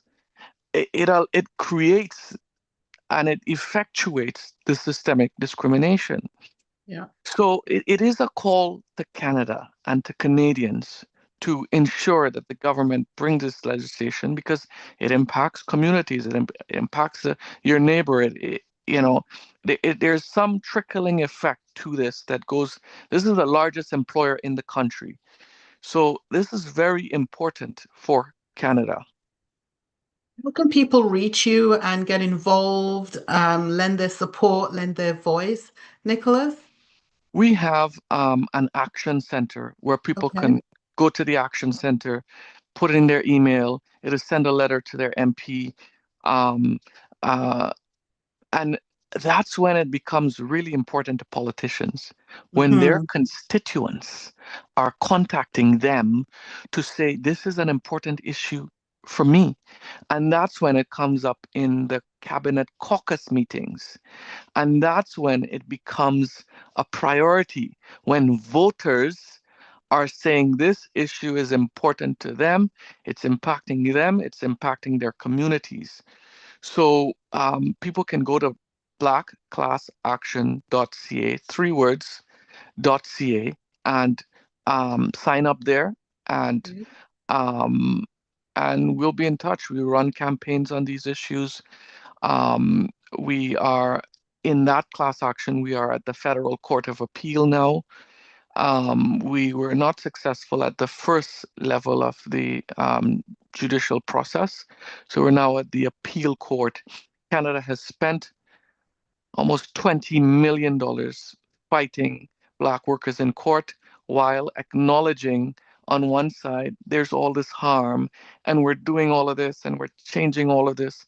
And at the other end, it is spending millions of your taxpayer dollars to fight and to squash that, to ensure that it is not in the law books.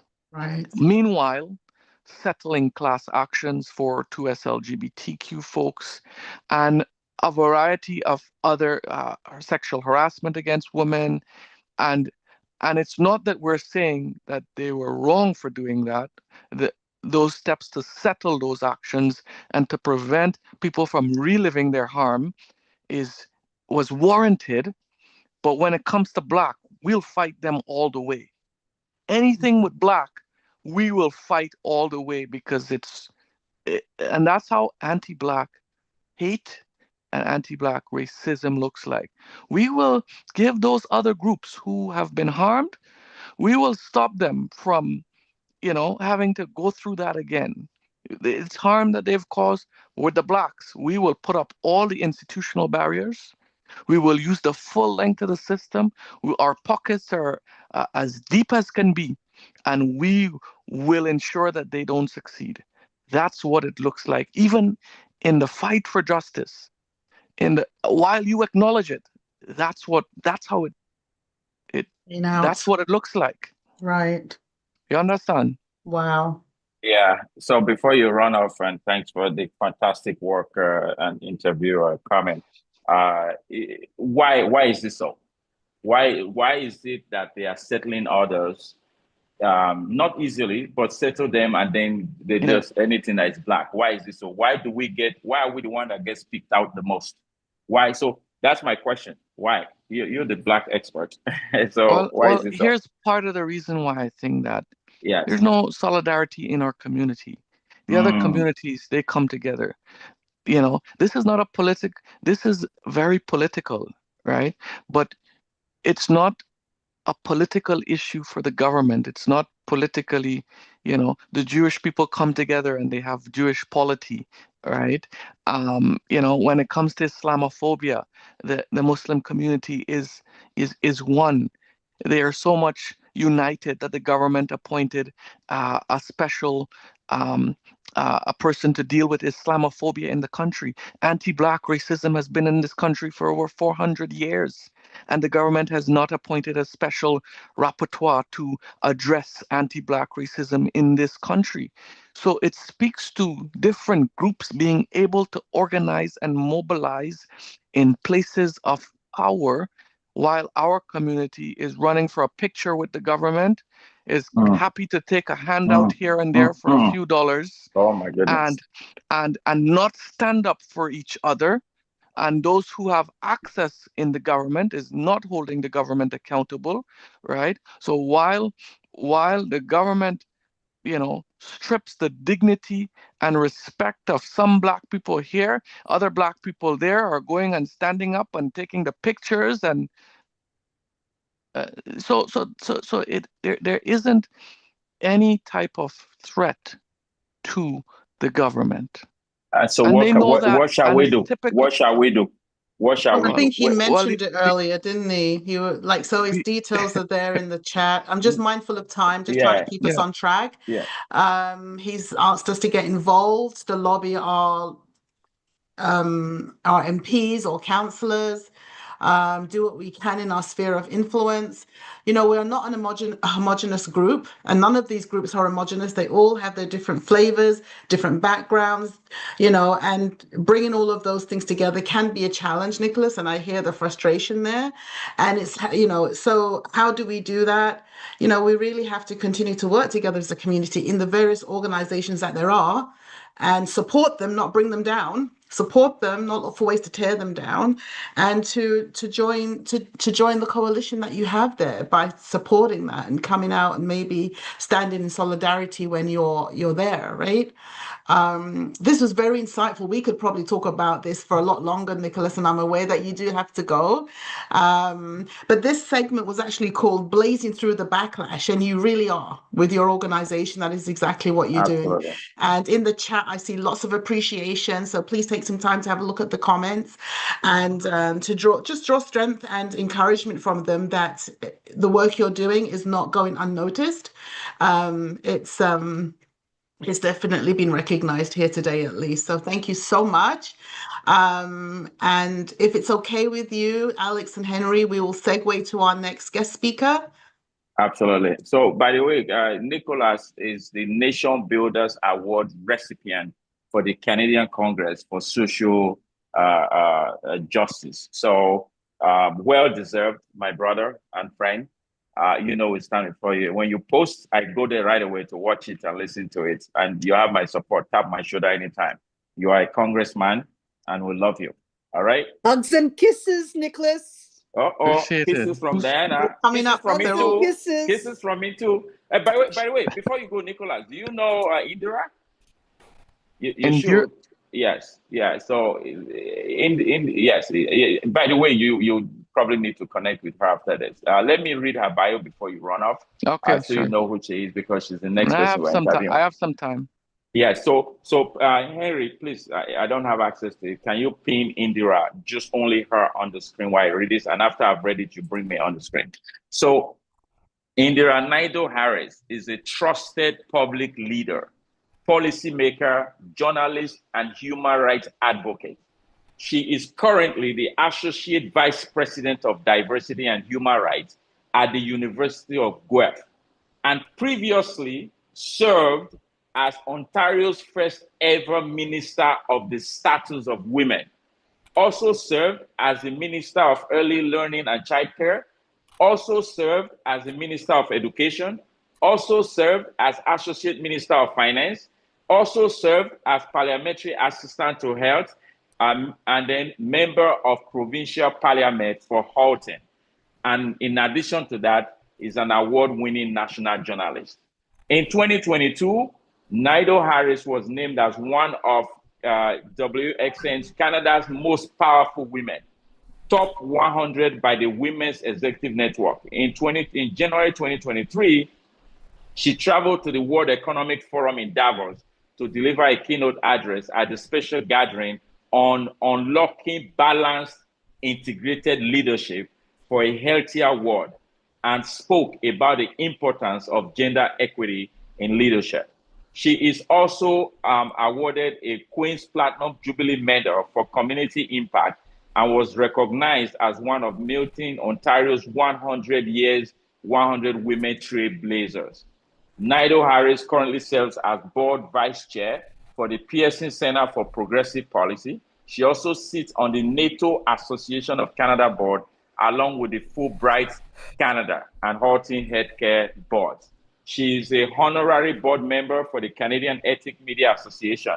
In the past, Indira was a board member of the Nelson Mandela Children's Fund and the Real World Film Festival. Please, if this was the audience, I say rise on your feet and put your hands together for Indira Naidoo-Harris. Oh my goodness, you are muted. If somebody's unmute her. Hey, Henry, unmute her. Please. Cheers. Make her co-host. Yes. Okay, go. I think I'm finally unmuted. Oh my gosh, Alex, thank you so much for that long and very lovely introduction. But I have to be honest, I'm a little embarrassed by yes, I like to embarrass my guests. But you know what? Yeah. I'm looking at the folks you have on this call, and I see some familiar faces. Hi, Diana. So good to see you. I see some other folks there that I recognize from the past. So this is really a wonderful opportunity, really. And I want to thank you for doing this. Such an important conversation for all of us to be having right now. And I know a lot of work goes into this sort of thing, Alex. So just really thank you for making sure that we're talking about the things that we need to talk about. So important. Absolutely, absolutely. And thank you for making the time. We're able to still make it happen. I've always wanted to have you on. All those minister of this. Do you know the experience that you're gathered? If you don't have a book out, there's I'd say about 7, 8, 9 books in your experience. I'm serious though, and if you want help with that, certainly I can. I help a lot of authors. So, but let's jump right into it. Yes, let's jump right into it. We're all on track. But by the way, Nicholas, that I wanted you to meet, he is the head of the Black Class Action Suit, the $2.5 billion suit against the federal government of Canada for anti-Black racism. So based on his work, they have government have made significant changes, but they refuse to settle it in court. And I think you know why. They just don't want to pay the money. But they are spending $20 million fighting Nicholas's organization. And not just him, because he's representing thousands. How many Black employees do they have in a federal civil service, Nicholas? Well, we're representing approximately 45,000 past and present workers. 45,000. How many people in Halton? This Halton in Canada that you are, that's the municipality, or in Orangeville, I don't even think they are 40,000. But yeah, let's jump right into it. So Indira, I've read the bio. Some of you are new to her, and I needed to read all that. She's the first time at the Canadian Congress. There's literally almost no legend we haven't had here, so she's one of the legends we celebrate. We are living in a very charged social justice climate. Henry, I hope you pin her and pin me on the screen. I can't see. And especially the climate coming from the West. Nobody who has sanity can ignore that. And in your bio, you also went to Davos, so you know all these things. You are part of NATO organization, whatever. So why much attention is focused on the US right now? The ripple effects are clearly being felt here in Canada and across Europe. We are seeing organizations, some of them are here, they've said that the organization canceled EDI program. Some said they reduced the budget. So we are seeing organizations in Canada scaling back or pausing their EDI commitment because of political pressure, public backlash, and sheer authenticity. So from your vantage standpoint, Indira, what's your take on the current social justice climate? And what concerns you the most about this moment in time? Honestly, Alex, there's a lot that concerns me right now about this moment in time. I think we're actually witnessing one of the most important moments in times because as far as I'm concerned, I think the stakes are high. And we are all of us here and the work we do and even beyond, I believe are being tested. It's because the principles that have been the foundation for our work and our community's works are really under attack. And so, things like concepts like participation, accountability, equity, transparency, and even social justice, things that we never thought we'd actually be seeing people question are being questioned right now. And in many ways, if we look south of the border and around the world, also systematically dismantled in various places. So, in my opinion, we are living in a complicated time and we're being hit with crisis after crisis. And all you have to do is look around sometimes and look on people's faces. People are exhausted. They are weighing down with the responsibilities of what's happening in the world and not really knowing how to navigate through it and feeling like they have no power. And so, anytime you open up your laptop or, your phone, we're getting flooded with all kinds of crisis after crisis and bad news. And it seems like, unfortunately, hatred and polarization and division are growing and growing at a rate that is shocking, frankly, to me, really shocking. And it's not just us and how we feel about these things and what we're thinking. There's studies. The Globe and Mail says Canadians are living in a time of unprecedented polarization. There are other studies out there that are telling us that, while, the pendulum swung in one way, earlier where EDI was the focus of everything that was happening post-COVID, we're now hearing that, equity, diversity, and inclusion is actually unfair. People are saying it's unjust and in some ways discriminatory.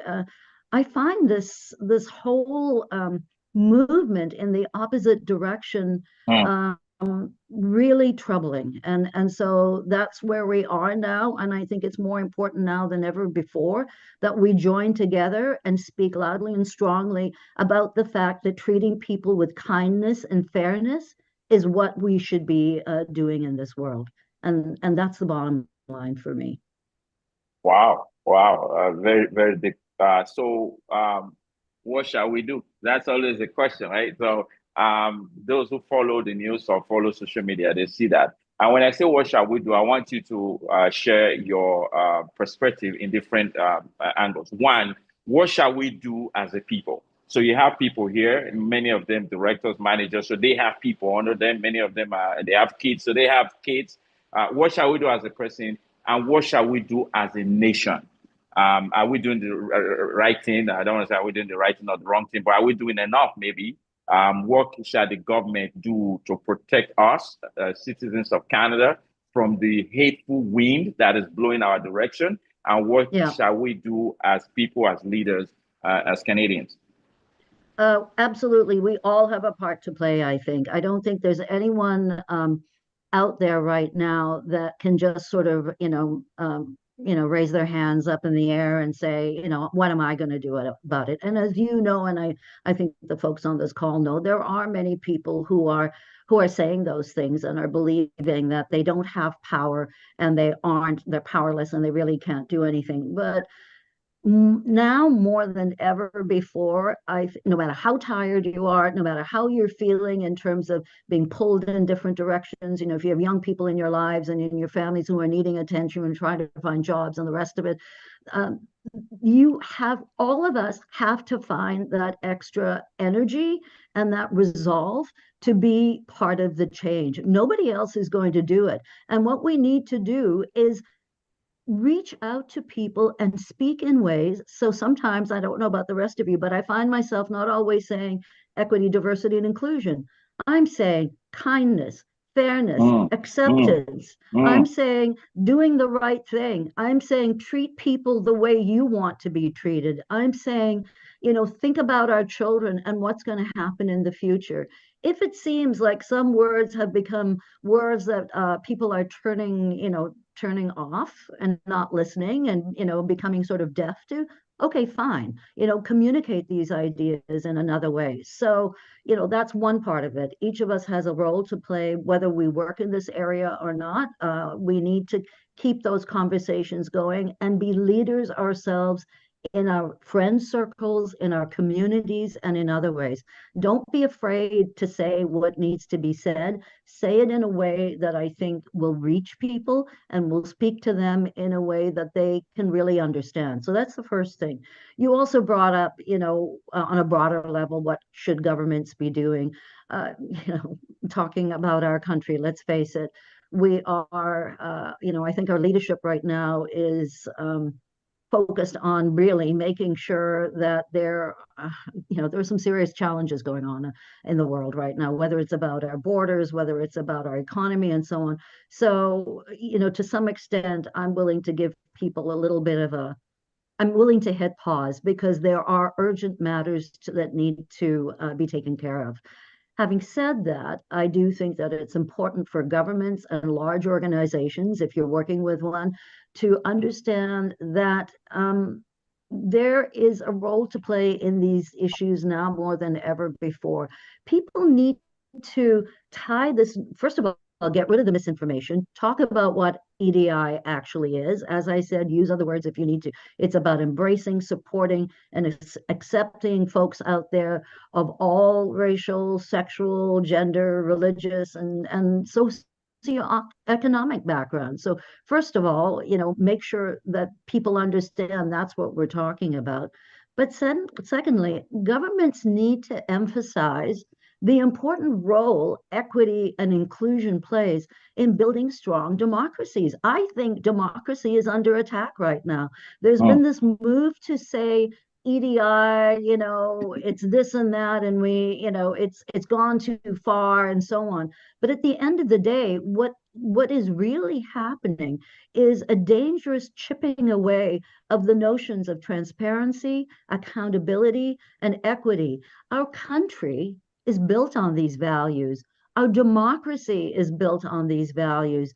And large organizations, whether it's, post-secondary institutions or major companies in this country, cannot do the work they do if they don't treat their employees equally and fairly. You just are not going to be successful as a government, as a company, if you don't recognize that the heart of what really works in terms of success is making everyone feel like they are accepted and that they have a voice and they can contribute to the work that they're doing, and that they need to feel like they're a part of it. So recognizing how our differences impact our lives, but also how those differences inform and allow us to be innovative and successful.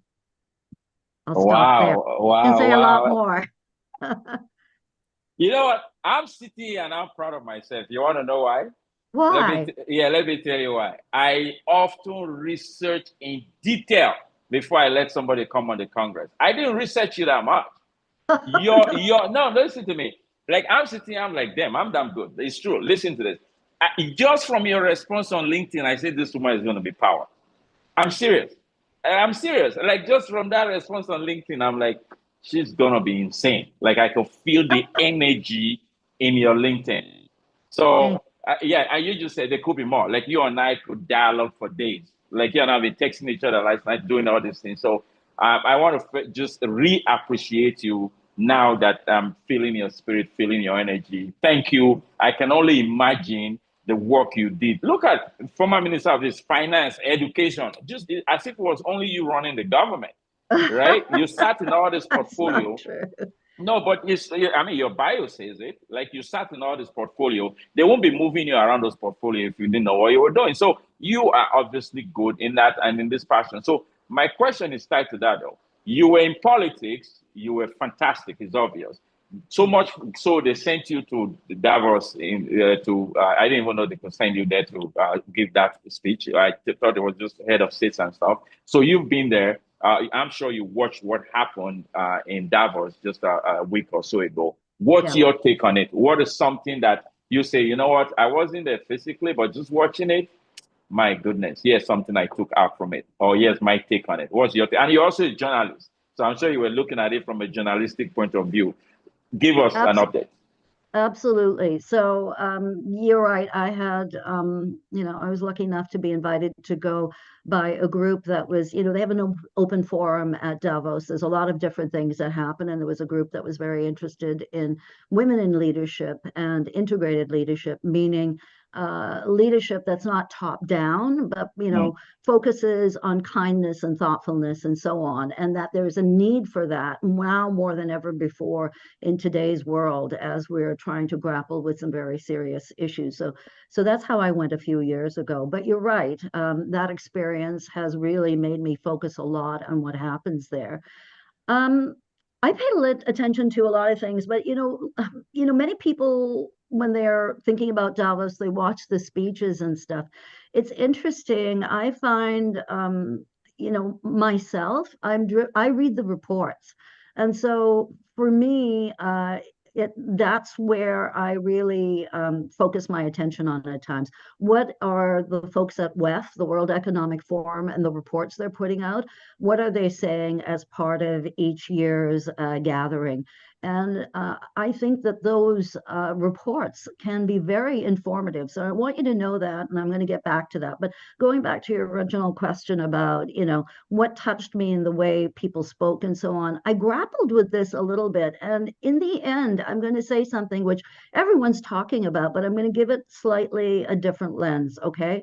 I, like so many other people, and frankly, the world, focused on our Prime Minister, Mark Carney's speech, and what it had to say.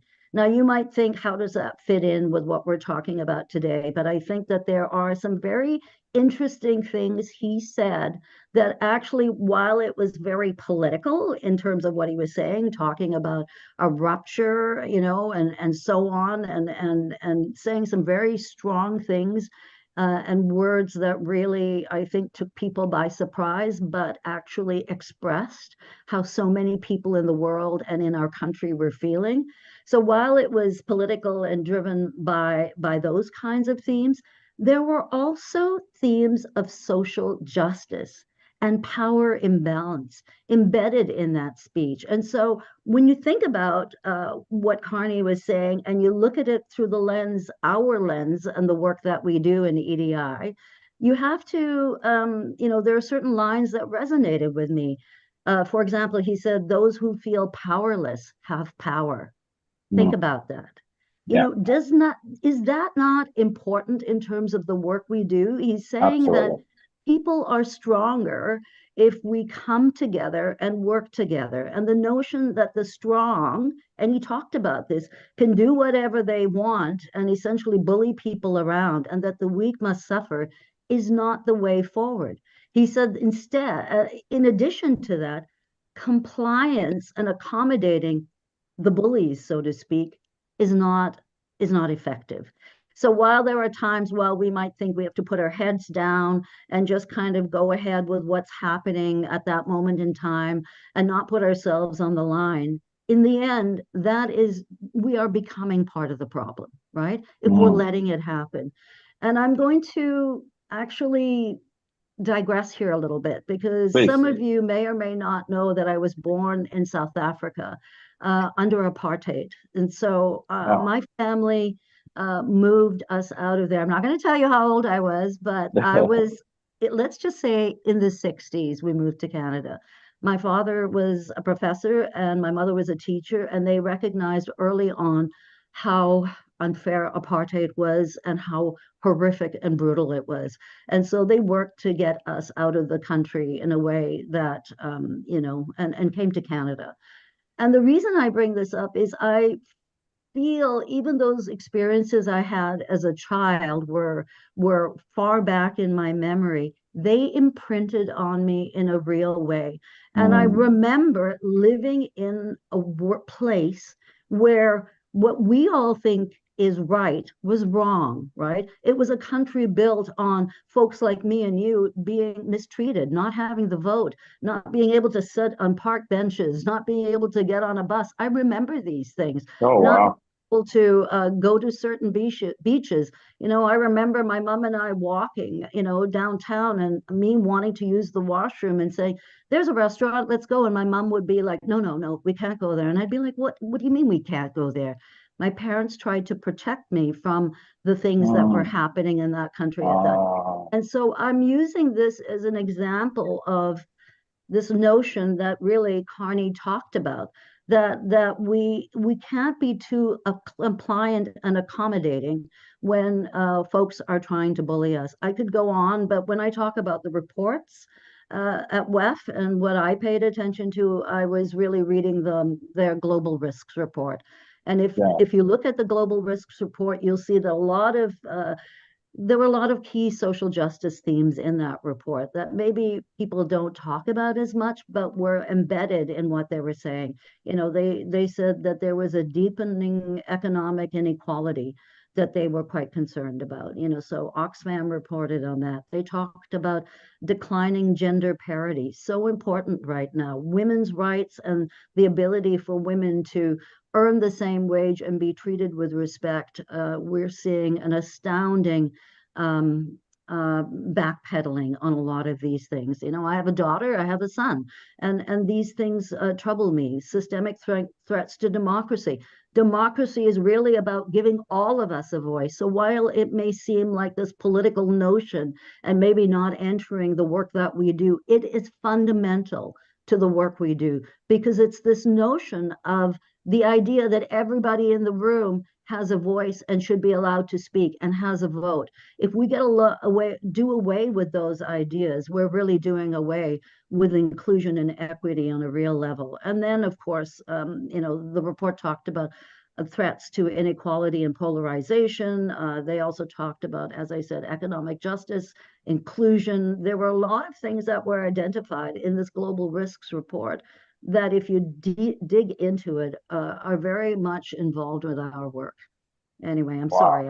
I apologize. No. Believe me, you are actually, please, if you're on the chat, you're enjoying her message, please come out, put 111. Let her feel. Do the love sign, the emoji sign. You are speaking to an army of social justice. All these people, I read their profile when they filled up the application. There were questions they had to fill, and these are real people. Pauline, I would love you to come out. Pauline Christian, I don't know if you know Pauline. You probably know Pauline Christian, but if you don't, then talk, you should meet. She's just like you. So let me even, as you say, digress a bit. Okay. And I would never have even thought that you experienced it where you say, Mommy, let's use this washroom. And Mommy says, we can't use it. Oh, yes. Yeah. So, and you remember it so well. So how did you finally feel? Because she covered you then. But when you now realize, maybe you grew a little bit older and realized that was why you couldn't use that washroom. How did that make you feel? Oh, you know, I'll tell you a story, but it's very hard for me to tell the story without getting emotional, but I'm going to try. Please. So my parents actually hid the reality from us kids, which was very interesting. I was the oldest, so 6 years older than my siblings. And apartheid South Africa, they were working very hard to try to create this notion that we were living a good life and raise children that could feel confident and so on, right? And so try to make sure that, you know, even the school system and so on, Alex, was controlled in ways, but tried to make sure that we were getting a good education. So I can't go into it too much now. We don't have enough time, but fast forward. So I lived in this dream world, and every now and then on a weekend, my father and mom would pile us all in the car and we'd go for a drive around the waterfront. It was a gorgeous beachfront in Durban, South Africa, which was where my family was living and where we lived. Anyway, long story short is along that drive was this amazing fairground. So as a kid, I'd be in the car and I could see from miles away the lights of the Ferris wheel and kids playing games and, you know, the Ferris wheels and, you know, the bumper cars and things like that. You can imagine, we all, Yes. you know, we all know what that's like. From the time they would start heading towards, you know, that drive, heading downtown towards the beach at night, they'd want to go and look at the lights. I would start saying, I want to go. I want to go. Why can't you take me? I want to go. Because my parents were wonderful people. They tried to do whatever they could to make us feel like, you know, like all parents, you want to give your Yes. kids everything, right? Yes. So, but I could never figure out why they wouldn't take me to this fair. And I would just be relentless about it. And, you know, seeing kids walk around with popcorn and cotton candy, you can imagine, right? And I was, well, probably 6 or 8, something like that at the time.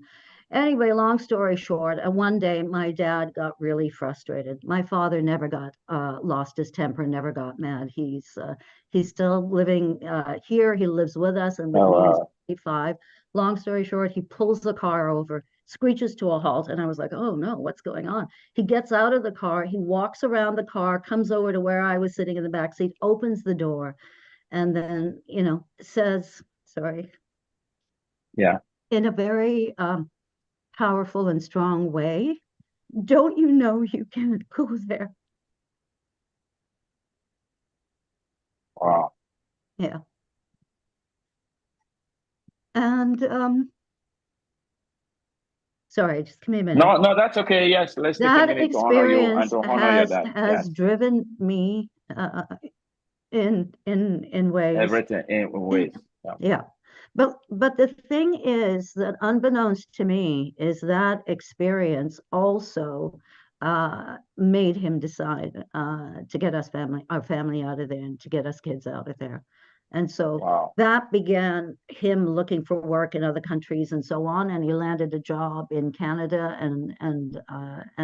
and we wound up here where we were told, and I was told, you can do whatever you want to do. Nobody's going to tell you you can't, or where you can sit and what you can and can't do. But the long and the short of it was, years later, because of my work with the Nelson Mandela Children's Fund and other things, and Diana knows about some of this, there was a traveling show that came later about apartheid, traveling to Canada, and some of the various memories of things that had happened. It was a kind of museum kind of thing. And as part of this event and exhibition, there was a bench that actually said non-whites not allowed to sit, not allowed. And my dad and I, here it was this traveling exhibition, we went and sat on that bench together, side by side, and took pictures. And it was a very powerful moment for our family. Wow. Yeah. All right. I hope I didn't take... No. Believe me, you are in the right place. You are not the first. You remind me of an interview. I interviewed Senator Mary Jane McCallum. I don't know if you know of her. I also interviewed Maurice Sinclair at the same platform. So all of them. Yeah, Maurice Sinclair is pastor now. We'll honor him. But Mary Jane McCallum, who's still a very good friend, she came for my birthday in Toronto. And she was telling us something similar. And she literally broke. And so we paused. It took her about, this recorded, so it's not a secret. It was recorded. So it's still on YouTube. 3 minutes later, she said, "Do you know I was 6 years old and was in residential school?" Oh, wow. Yeah. And she said, "Do you know how many of my friends would disappear? And they would tell us they've gone home. But they are the bones that they are finding today in British Columbia." Even me, I'm about to cry just saying it. Oh, I know. I can relate totally to Are you kidding feelings. me? Like, she still remembers it, just like you just remember it. Those are what I call transforming moments. The passion we are feeling from you, the energy we are feeling from you, can only come from a place of pain. Impossible. People ask me, "Alex, what's pursuing you?" I say, if you don't know where I'm coming from, you have no freaking idea where I'm going. You cannot even understand me. You can't. My brother died by suicide. I tried to kill myself twice. I said, like, don't let me get into the pain I've been through. Yeah. You can never. So, but these feelings and these emotions are what drive us too, right? And make a commitment to, you can walk away and pretend it didn't happen, or, I was a child, but later on in life, I really felt like I have seen things that not many people have seen and experienced them, in my generation. And so it's, in many ways, it's an opportunity. It means that you know where things can go. And you know where you're coming from. And you know where you're coming and so it's more important now than ever before that we remember these things and fight to make sure that we are keeping the world on track to treating people with kindness and with understanding. Because there's a lot at stake. It can change like that very quickly. Yeah. There's a question that keep coming to my mind, and when I hear stories of people like you who've been through it, and now you're standing on top of it and trying to pull everybody up to the mountain with you, I always say, is there hope for those who have not felt our pain? Is there hope for? I'm sorry. Is there hope for those who have not felt pain to see the need for change?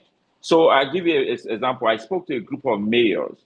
All of them are mayors, and they were all white except one black guy I saw in there. And there was one white guy, mayor, drew close to me, and when he came in, like, we were just talking to me as he's my brother. So I felt the others were cold.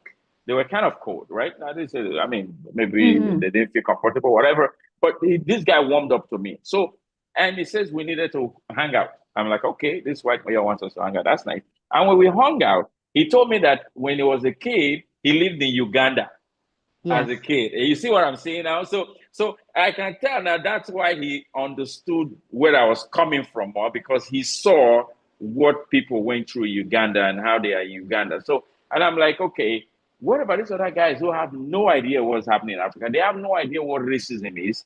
They can't even understand when I tell them that I go to some restaurant, even in Toronto, they'll tell me all these tables are reserved, only to find out that they just don't want me to sit there. Like, that I'm on the plane, I'm still racialized. They can't understand that. So what can we do? What have you been doing? Because you're doing a fantastic job. Maybe I should put a question like that. What have you been doing to educate high-level white people or other people who, frankly, they don't even understand where we're coming from, so they don't see the need to write policies or the need to even support the fight we are doing? So there's a number of different approaches. I believe that everybody has experienced pain of some sort, right? It may not be the type that we are talking about right now, discrimination, racism, hatred of that sort, but everybody has experienced some level of pain in their lives. And I think when we talk about these types of experiences and issues, it's important to find a way to reach people. So words are powerful, and communication is key. And so, sometimes we use words that are comfortable for us because we understand what we're talking about. But every now and then I have to remind myself that not everybody understands what, you said the word racism, right? But if I, talk to, let's say, a young woman about bullying in high school, which on some level, many folks have experienced in some way or in some form at some point in their lives, or certainly understand it.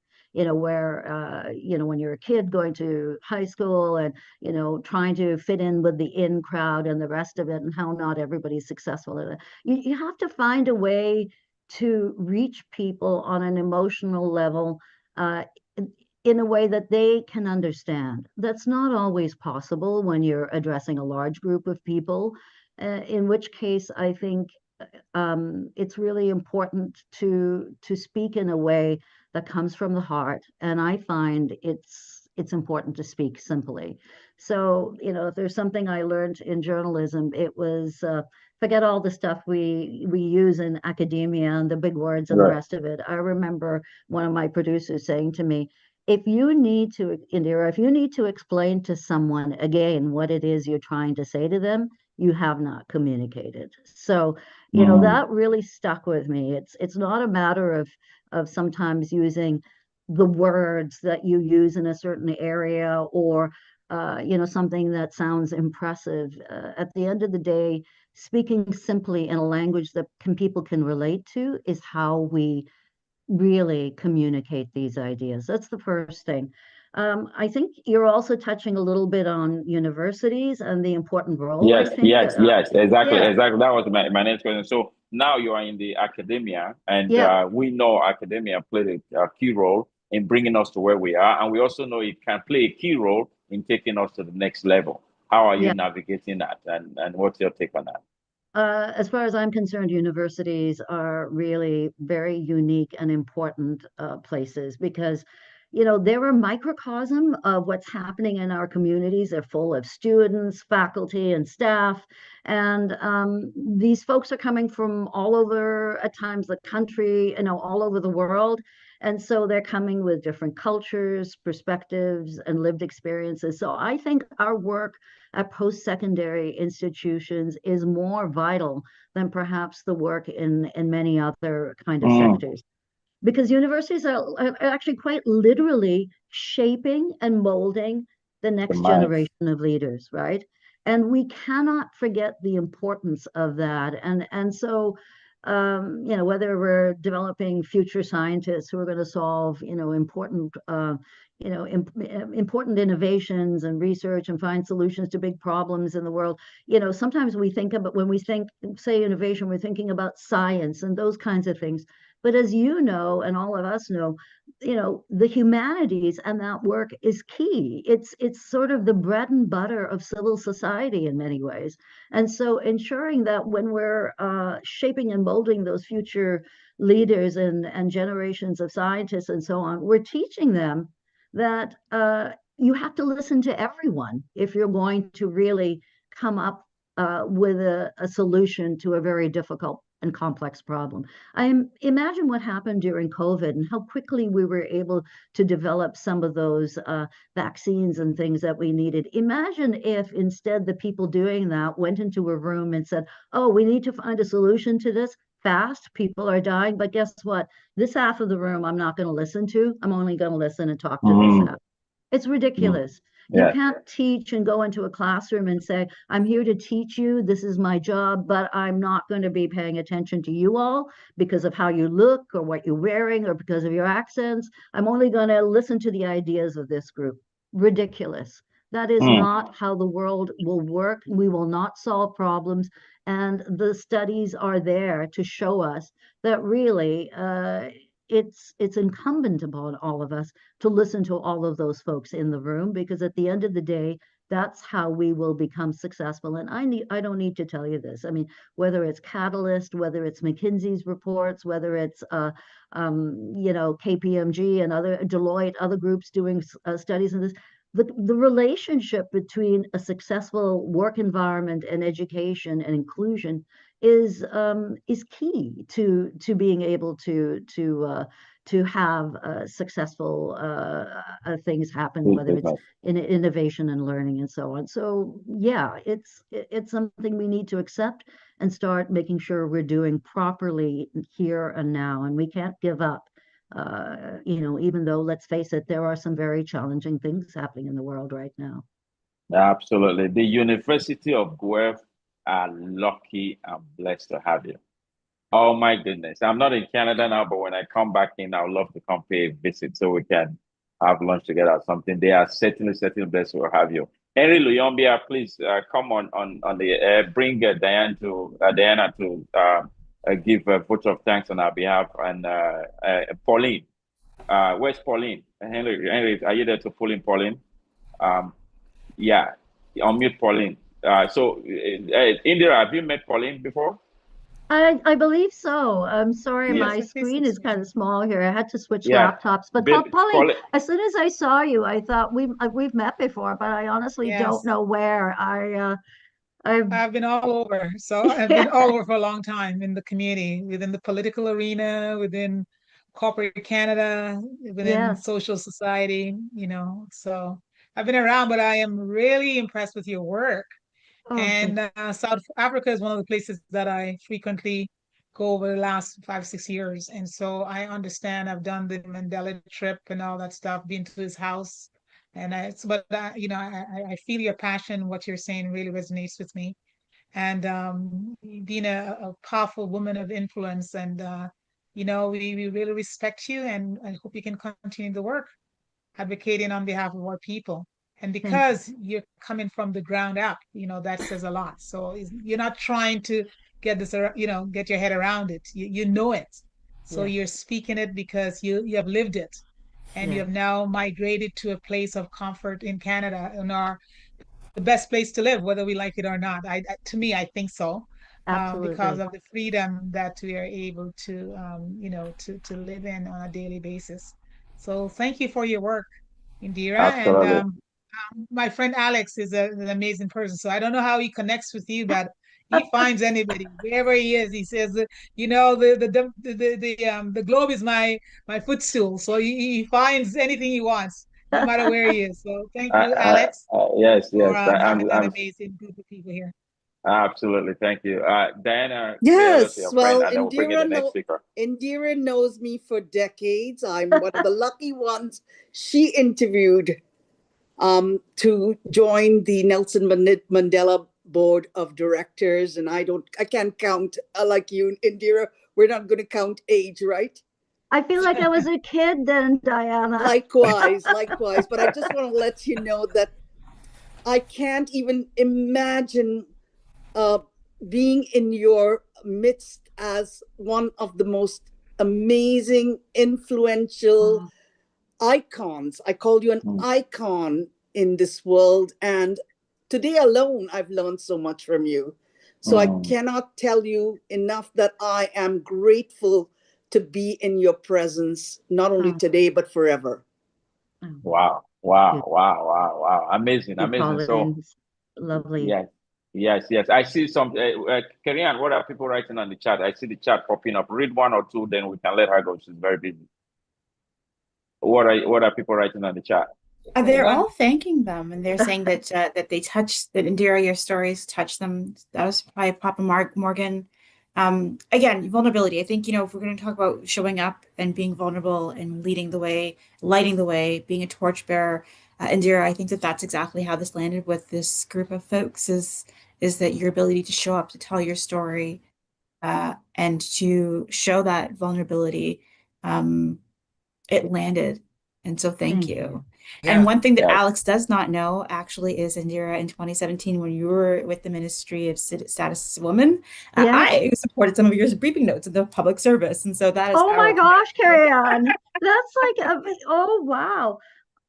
There's so much there. That was such, I was so fulfilled really by the work. Really, I just felt so enriched and so lucky to have been you know, allowed to do some things that were really important to me, and that file was extremely important, and it continues to really inform a lot of things that I do even today.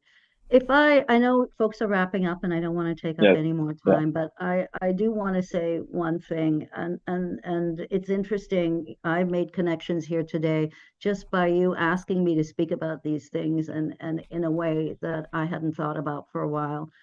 My experiences when I was growing up in South Africa, I've lived with for a long time. And then I visited years later when I was working on my master's, and I went back and I came back and my profs were like, what did you think? You know, and I said, now I know kind of how Nazi Germany happened. I've been to a place where everything I believe in is the opposite. And it was shocking to me that there was a country and a place that the values that I think are so important in life, people didn't hold. And I bring this up because I feel like we are at a pivotal moment in time when we're seeing a lot of different things happening around the world. And those of us, and I would assume most of the people on this call who have experienced some things, possibly in other places or in their lives, need to understand how close we are and how fine that line is when things are going fine and suddenly they're not.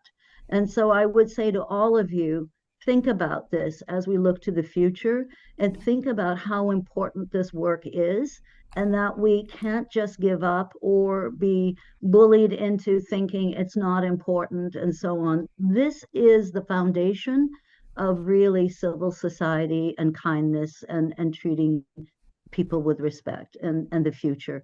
Our children are counting on us to make sure we get it right. So please, now more than ever before, commit yourselves in a way that perhaps you hadn't thought of. Wow. You are the icing on the cake. So thank you so much. You were speaking, I'm like, why not parliament? Like, I think they need you in the federal, that building there called parliament here. I don't know why you, maybe for personal reasons, you decided to kind of withdraw and relax. We can discuss that another time, but we'll talk later. Yeah, absolutely. Wait, Erica, were you not in South Africa at some point? Unmuted. Yeah. Oh, yeah, I was just going to say, Indira, I had the opportunity to do some research in South Africa after my doctorate. My professor, he actually met Nelson Mandela, so he was thrilled to collaborate with me. And I was in I went to Durban for a conference, and then Port Elizabeth to do the research. So I heard some stories, and hearing your story was touching, like what went on, like just amazing. Thank you. Thank you for sharing it. One of my experience. One of my biggest regrets was never having met him, but I met his daughter, which was okay. Yeah, and it's interesting. I've met the daughters of several famous people along the way, and granddaughters, including Gandhi and so on. It's weird. I remember thinking, it's strange. I'm always meeting the daughters, and there's a message there somewhere. I feel, right, Carrie Ann? Yeah. And the message is you are a granddaughter to them too. You are a granddaughter to Nelson Mandela. You are a granddaughter to Mahatma Gandhi. You are a granddaughter to Martin Luther King. We love you. We can keep you forever, but we don't have that luxury. So thank you so much, Indira. We'll be in touch. Thank you. Yeah. Indira, before you go, I also wanted to share something. When you mentioned that you were with your dad and you took a photo, whites only, that is something I also did when I was visiting South Africa. Did you? Oh. I did. I've actually just shared it in the group for the speakers. But I'll see if I can find very, very much. But also, I got chance to. I'm not a journalist, but I interviewed Nelson Mandela in his home in Johannesburg. And one thing that you spoke about is being humble when you're doing this work, and also when he talked to me that I did not do this alone. Although I might be here, but I worked with courageous young men and women. Many did not make it home. They were shot on the streets. Those are the heroes.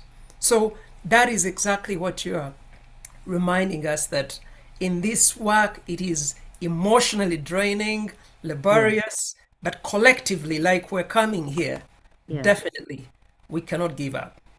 Thank you so much. Thank you. And support each other for sure. Okay. Yes. Bye-bye. Thanks, Thanks, Carrie Ann. I have the quick pleasure of introducing Dr. Erica Emery. Dr. Emery is a self-directed and driven experienced professional with over 12 years managing projects in industry and higher education and nonprofits. She's skilled with recruiting, onboarding, training events, and she's traveled. Alex, I found somebody that's traveled more than you have. She's traveled over 45 countries and lived and worked out of 5 of them. And with that, I think I'm going to pass the mic on because we are a little bit behind. So Dr. Erica Emery, the floor is yours. Are we able to unmute? Are you able to unmute? No. Okay, 1 second. I've unmuted. All right, I have a couple slides, but I don't know if I shared them in time for you to upload. If not, that's fine. I can just speak. We can give you sharing rights. Do you have them on your machine, or if you want, you can send it to. Just make our co-host, please. Well, we're working on it.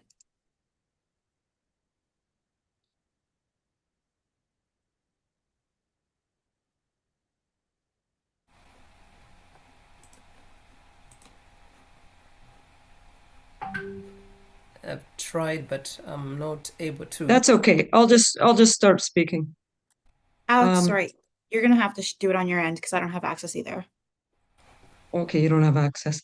Okay, just give me two seconds. If then I'll just get started. Erica, you can share that yourself. You have the right to do that.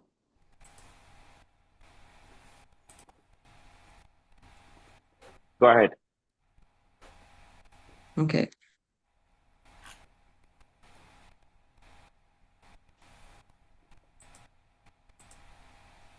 Okay, that's okay. It won't share for some reason. Okay. First, I'd like to thank the Canadian Congress, Alex, for inviting me, and to Henry and to Carrie Ann. So I want to start with a quick question. When was the last time you felt misunderstood at work or felt that you didn't belong? If you want, you can type that in the chat box, or you can just reflect on that. So most workplaces don't struggle with EDI because they don't care, although we've seen lately some of them really do not care. They struggle because good intentions don't automatically create inclusion. Caring is not enough. People must feel understood, valued, and able to contribute.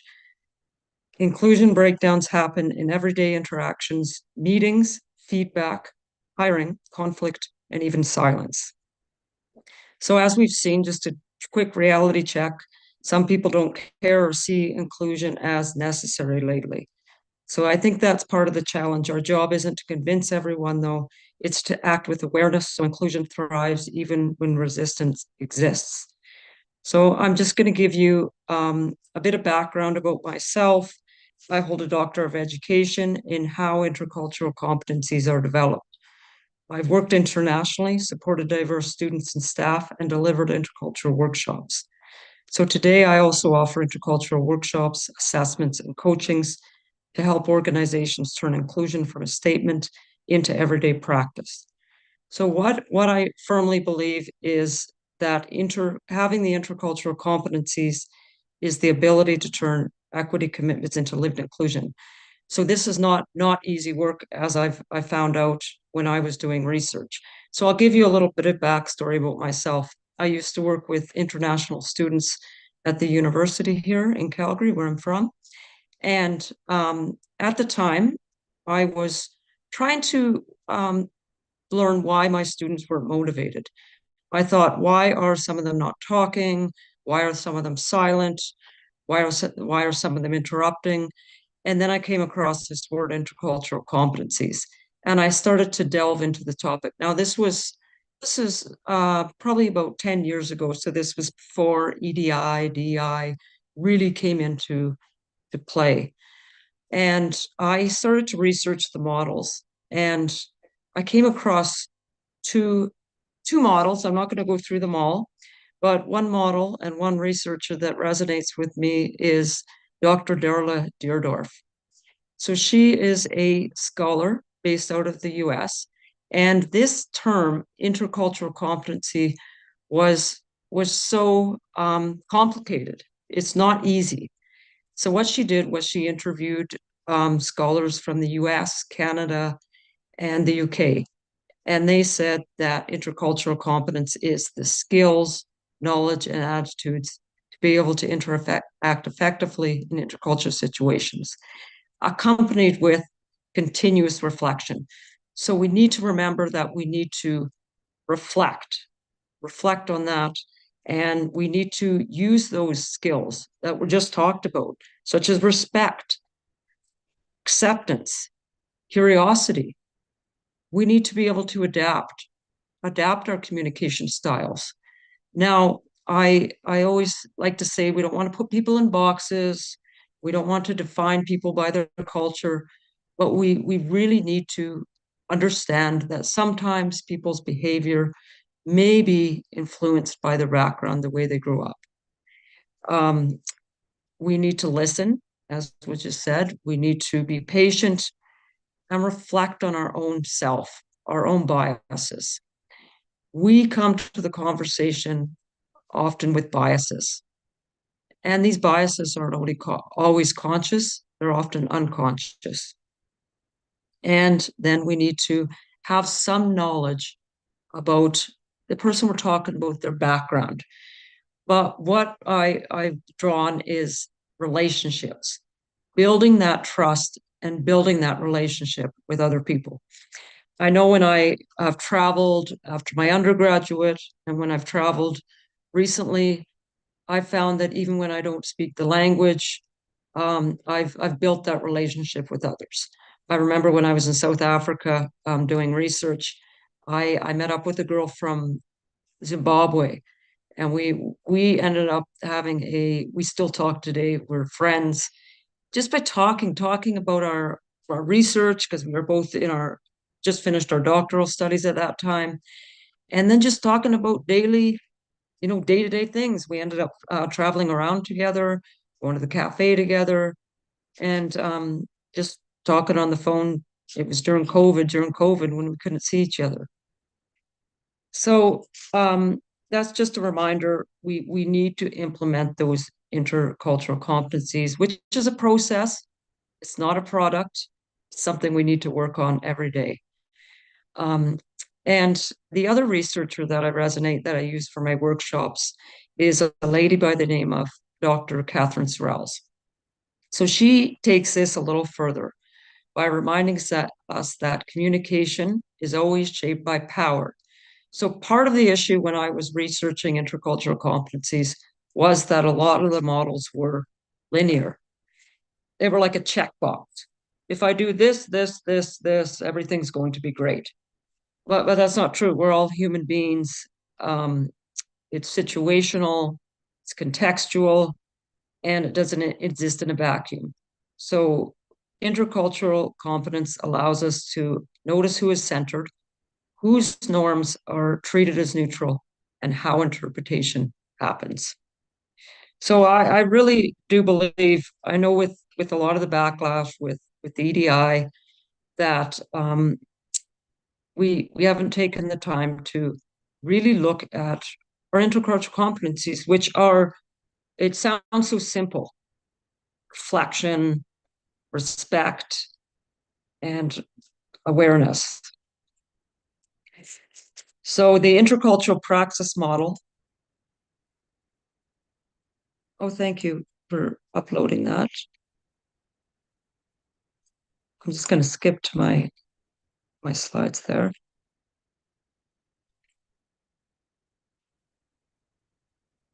I just spoke about Deardorff and Sorrell's model there. So intercultural praxis model, it has 6 different points of access: inquiry, framing, positioning, dialogue. So we need to engage in the dialogue like we are now, and reflection and action. We need to take that action. We can't just talk about it. And that's why I love when Alex and the Canadian Congress invites me to conversations like this. Everybody is doing such amazing work. We need to work together. As we've said again and again, we need to join together and be kind to one another. So what is the path forward for building cohesive workplaces? Well, fundamentally, I believe that we need to develop those intercultural competencies, and that's self-awareness and self-reflection. And that is not always easy. It's being vulnerable. It's really looking at ourselves. What went wrong with this situation? What went well? Is there something, if it went wrong, that I could have done differently? Maybe it wasn't something you did at all. could have been the situation, could have been the other person, but it's about dialoguing with one another and building that relationship. And that's what I've found when I've been working with people from different backgrounds, whether it's ethnic, age, you have to think gender. You need to really be self-aware and decentering. So this doesn't mean if you're a leader that you shouldn't, it doesn't mean disappearing. It doesn't mean erasing authority or lowering standards. It means adapting your communication styles. I know when I've been a leader in situations and I've been working with people from different backgrounds. Sometimes they were not as direct as me. Sometimes they were more direct. So it's adapting our communication styles. And it's creating multiple ways for people to communicate. So not everybody contributes the same way. Some people are better with writing. Some people are more direct. So it's creating that space for them to contribute. And we need that intention to impact. So intercultural competence allows leaders to notice when something didn't land, respond without defensiveness, and repair trust and build those relationships. Sometimes inclusion sounds like that didn't land the way I intended. Can we revisit it? And I really liked how we talked about being humble, having that cultural humility. We may know a lot in our field, but we don't know everything. We can always learn, and being humble. So what I believe is EDI fails when we don't know how to act differently in moments that matter. I see intercultural competence. So it's not about being perfect. It's about being aware, responsive, and willing to learn, because it's a lot of work and it's ongoing. So if we want cohesive workplaces, we need stronger skills, attitudes, and knowledge. So we need that respect for others, for ourselves, cultural humility. We need to be able to listen, active listening, not just thinking about the next thing we're going to say, really listening to the person that we're talking to and asking, engaging in that conversation if you don't understand, instead of making those assumptions. So thank you very much for listening. And I'm going to end this with asking you to reflect on a few questions. So think about what is one assumption or perspective that I hold that might be limiting my ability to truly understand and connect with someone. So if I were to take one concrete step this week to foster understanding across cultural differences in my workplace, what would it be? Thank you very much for listening. And I've left my contact details on this slide. And I look forward to hearing the rest of the Congress.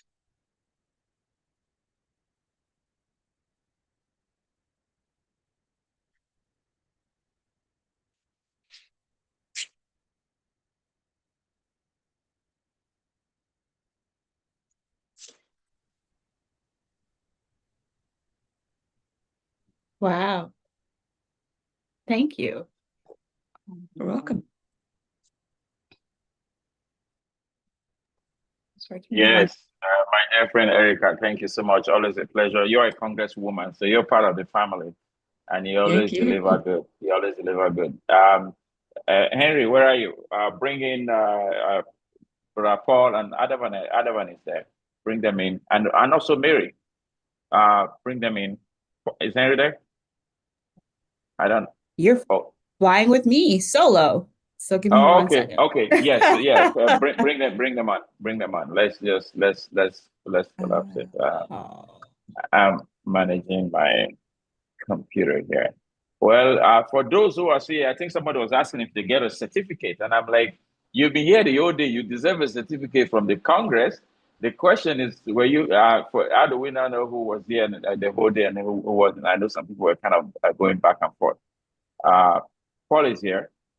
Okay, Adavan is here. Where's Mary? Where's Mary? put on Mary as well. I think Mary's here. She's coming. She's coming. Hold on. Okay. Oh no, And wait. yeah. Yes. Nice to see. But can you unmute yourself though, Paul? Did they give you all those right here? Adavan, co-host, confirm for Adavan. You and Paul have met, right? Paul, of course, yeah. Yeah, of course. Yeah, two of you are congressmen. Yeah. Yes. Where did he go? Yes. So how are we doing on the chat? How's everybody doing? Come on, put 555. We've been using 111. Let's use 555. I just use that number. Oh my goodness, we have Pat Tomlinson on the line, Pat Green on the line, Pat Morgan on the line. My 3 Pats. Oh my goodness. Nice to see you all. Nice to hear you all.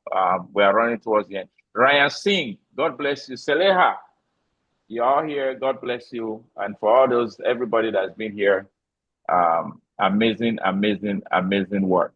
Thank you all for your dedication. All right. Okay. Oh, they're on camera. I'm sorry, folks. I'm hardly in this situation. My computer is messing up, so I'm using my phone, and I really don't know how to pin people here on my phone. Yes, Mary. Oh my goodness, what am I doing? Carry on. Where are you? I thought they were all pinned. Were they not all? Sorry, I can't see on the other side. Sorry, Paul. Yeah. Were you able to see all 3 of you? I was able to see all of us. Yes, Mary's no longer there. So, Alex unpinned. Alex, don't touch anything. He unpinned Mary. Let me find Mary again. Alex is running behind and he's touching all the buttons, making everybody. Alex, run do behind not even touch more. anything. Okay. All right, Mary's on the stage. Artavan's on the stage. Paul's on the stage. I'm gonna get you on the stage in 1 second. Yes. Put me on the stage as well. Yes. Do please, not touch perfect. anything, please. Okay, I won't touch anything. Mary, you hear my boss, they say I shouldn't touch anything. But can Mary speak though? That's what I'm saying. Mary, can you unmute and let's make sure you can speak? Yes. Adama, can you? Yes, we're good. Okay. Carry on. Would you be so kind to pin me on the screen, please? I won't touch anything. You might have to touch this one because it won't actually give me that permission. So can you pin yourself? Yeah, I think because I'm using the phone, I'm challenged with it, but it doesn't matter. I don't need to pin myself or anything. So, okay. So, yeah. Let me see. Can you hear me? Am I echo? No. You're good. And I pinned you. You're good. I think because I'm using the phone, I'm challenged with it, but it doesn't matter. I don't need to pin myself or anything. So, okay. So, yeah. Let me see. Can you hear me? Can you hear me? Am I echo? Yes. No. All right. 3 of you are 3 of my best friends on this planet. I think because I'm using the phone, and I'm delighted. It doesn't matter. I don't think to get myself right. So, okay. So, yeah. Let me see. Right. Can you hear me? You're on 2 different systems. Hold on. Yes. All right. 3 of you are 3 of my best friends on this planet. I think because I'm using the phone, and I'm delighted. It doesn't matter. I don't think to get myself right. So, okay. So, yeah. Let me see. Right. Can you hear me? You're on 2 different systems. Hold on. Yes. All right. I disconnected already. 3 of you are 3 of my best friends on this planet. I think because I'm using the phone, and I'm delighted. It doesn't matter. I don't think to get myself. That's messed up. Yeah. Let me exit and come back then. Carry on, take over. Can you hear me? You're on 2 different systems. Hold No, on. I'm not. Actually. My camera. All right. I disconnected already. 3 of you are 3 of my best friends on this planet. I'm going to leave and come back. Carry on, please. Take over from your place. And I'm delighted. Apparently I'm hosting now. Hello, everybody. With ice in my mouth, sorry. Was not anticipating taking over the system. I think, you know what, while Alex is getting connected, because I do not have everybody's bios in front of me, can I give you 20 seconds to introduce who you are while we get our back end pieces going? So, Artavan, because you are A. I'm going to make you go first, and then Mary, and then Paul. If you want to let folks know a little bit about you. All right, sounds good. Thanks for the opportunity to be here. I'm Artavan Izadarad. I'm an associate professor in the Faculty of Education at Wilfrid Laurier University in Waterloo, Ontario, Canada. And I also run my own consulting company called Education Consulting to help schools, organizations, and corporations thrive and achieve to their full potential. Brilliant. Paul. Amazing. Less than 30 seconds. No, Mary's next. Oh, Mary, sorry. Mary's next. Hi, I'm Mary Grogan. I'm a former principal from the Toronto Catholic Board and was a former itinerant guidance counselor in elementary school, which is a very rare thing. I have a psychotherapy practice that I have let go in honor of doing more leadership work. And I bring in a very unique aspect of reflective practice and therapeutic insight into how I currently coach women who are at an early stage of their career and young international students as they plan their career success and journey here. And I do speaking and a lot of workshops, and am involved actually in an NGO in Africa as the person in Africa is trying to prepare the young girls in particular for with tools to help them work through the trafficking kind of experiences, and so I do have some global sessions that I'm working with as well. Just to be clear, I'm just wondering, you had me down to do a presentation on reflective leadership. Is that happening, or is that going to be? Later okay. on. Yes, All yes. right. I'm collapsing some Okay. so All right. that we can have a conversation because Perfect. we Okay. all talk leadership. Paul, go ahead. Paul, I think it says you're next. Introduce yourself, right? Hey, very quickly, my name is Paul. I suffer imposter syndrome every time I'm in the presence of Dr. Grogan, Dr. Azayarad, Carrie Ann, like the most beautiful person on the planet, Diana, Dr. Peter Morgan, and everybody else. So, then Alex comes on and makes me feel better with his looks and his jokes and everything like that. But Artavan publishes weekly. Alex publishes monthly. Dr. Grogan goes all over the world. I publish next month. So I'm just honored to be here, and I'll just answer Alex's questions. Yes. So you see, time has brought us together here, right? Because we had some great conversations earlier on. The four of us, we align in vision and mission and purpose and all these things. Four of us do leadership, but we have different models, right? So Paul has what the model he calls the raise the damn bar. I actually said raise the bar. I didn't want to put it damn. I'm like, okay. But then you saw that I had to update the agenda and I put it down because that's the name of your book, Raise the Damn Bar. Is that not correct? Right. And then Dr. Mary Grogan has this reflective, the first time she gave it, the survey was crazy, like feedback was crazy. And I realized over time that Mary is the closer of event that has been intensive. So these are all days, just pounding. Mary is going to close us off. That's the truth. But I wanted us to just share our leadership model. Right? Artavan, you are just something else, right? You do so much stuff. I saw on your LinkedIn, you and I haven't spoken about it, but you started a new organization or something like that, or a new league or a new basketball something, right? So, and you are moving, you are a professor, you are not a full professor. I think I saw that too on your LinkedIn. You are a full professor. There's associate professor, there's full professor. Okay, so you're a full professor.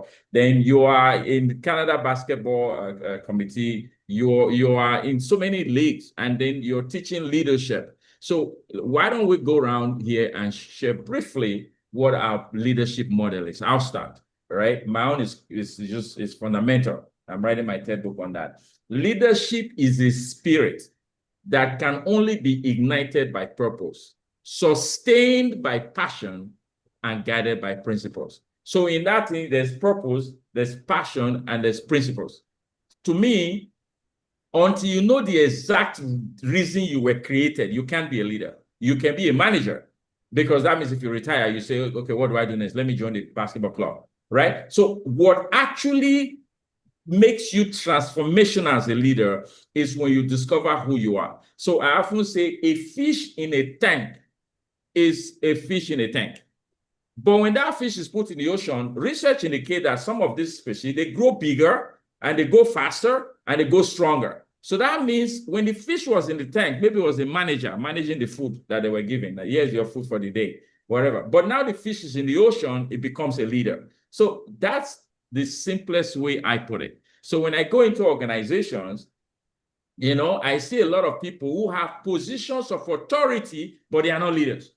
They are not leaders. And people will ask me and say, Alex, was Hitler a leader?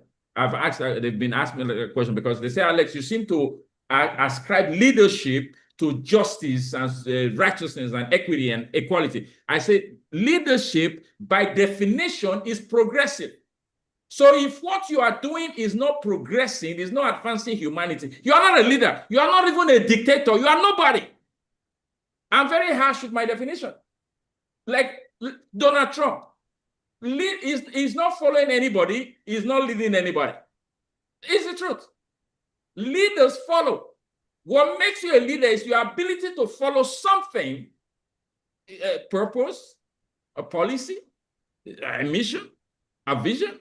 So when you now go on TV and say, I only do what I want, I don't care about international law, you're not a leader. When you now say, let me put all the Jews in the gas chamber, you are not a leader. Don't get me use some words. So if people are dying in your country, dying in your workplace, and not just physically dying, mentally dying, suicide dying, you are not a leader. So a woman committed suicide in one university in the States, Lincoln University, I think it's called. She's an EDI woman, VP, requested for time off. They didn't give her. The president, and she said, she wrote a letter. She said the board didn't support her. They made her VP of diversity. Nobody supported her, and she killed herself. That president should be in jail. Unfortunately, he's not. But he's not a leader. So anyway, you see, my leadership principles are that, and there are just people that love it like that. And there are some that say, okay, because I have 2 MBAs, it makes me a leader. In my opinion, it doesn't. That's my own philosophy of leadership. Very simple, very strong, very clear. Adam, you are nodding. Your turn. All right, thanks for that. I also took some notes. I'm just going to put in the chat and I'll speak on it. So for me, leadership is contributing to creating the conditions for everyone to thrive. So if we're talking about an institution, it's about the different identities from an intersectional lens. How do they use their, you know, whether it's their privilege or their status to help the whole system thrive. Any system is as good as its weakest link, meaning the people who are in vulnerable positions. So when you can raise the bar, it helps elevate the institution. Yeah, see, I'm doing a plug in for Paul. You danced right into his hands.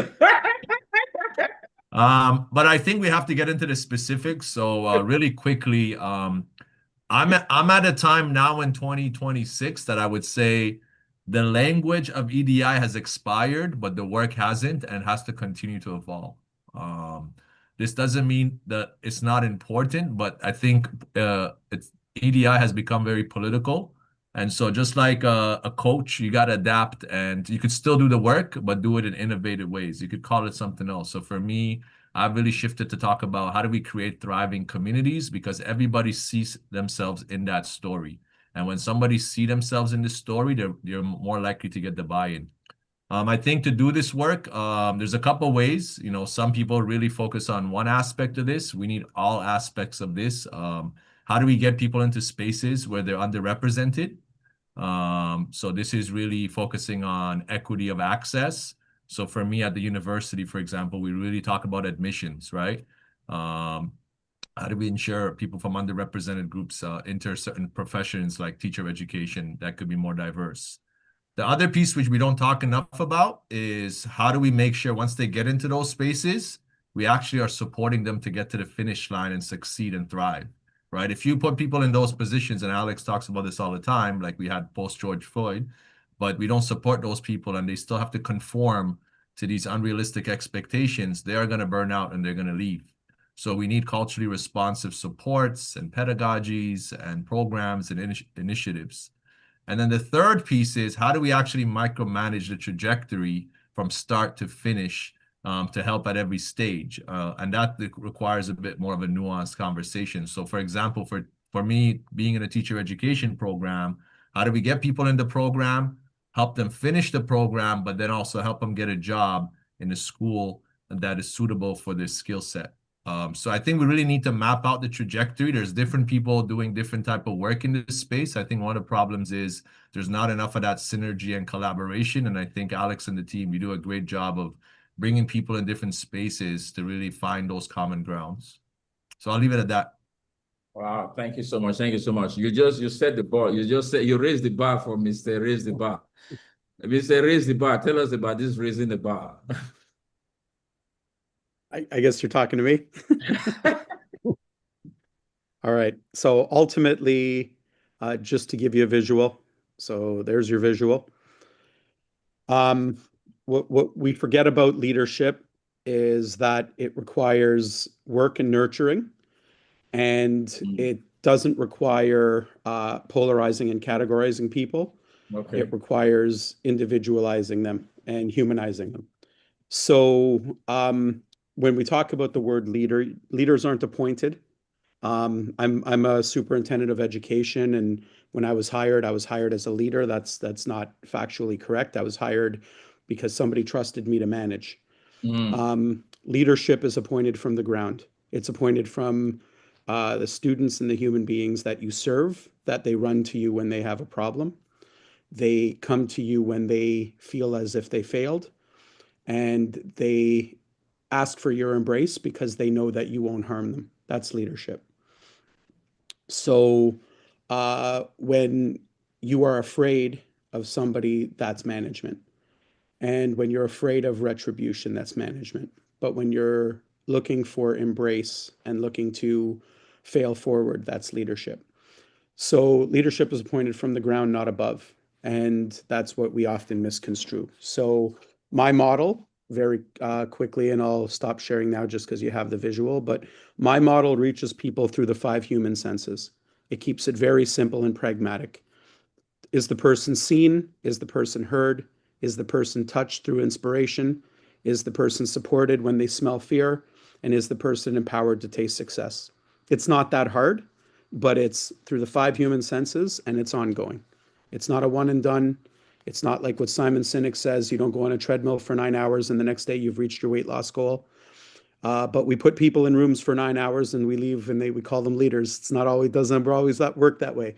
We give them tools, but for the rest of their lives, they got to use those tools to build people and elevate people. And as my Jamaican roots, raise that damn bar. And so that's where I'll leave it. I'd like to hear Dr. Grogan's soft voice. Thank you so much. Thank you so much. And Dr. Mary Grogan, my beloved sister and friend, what's your take? I agree with everybody. I think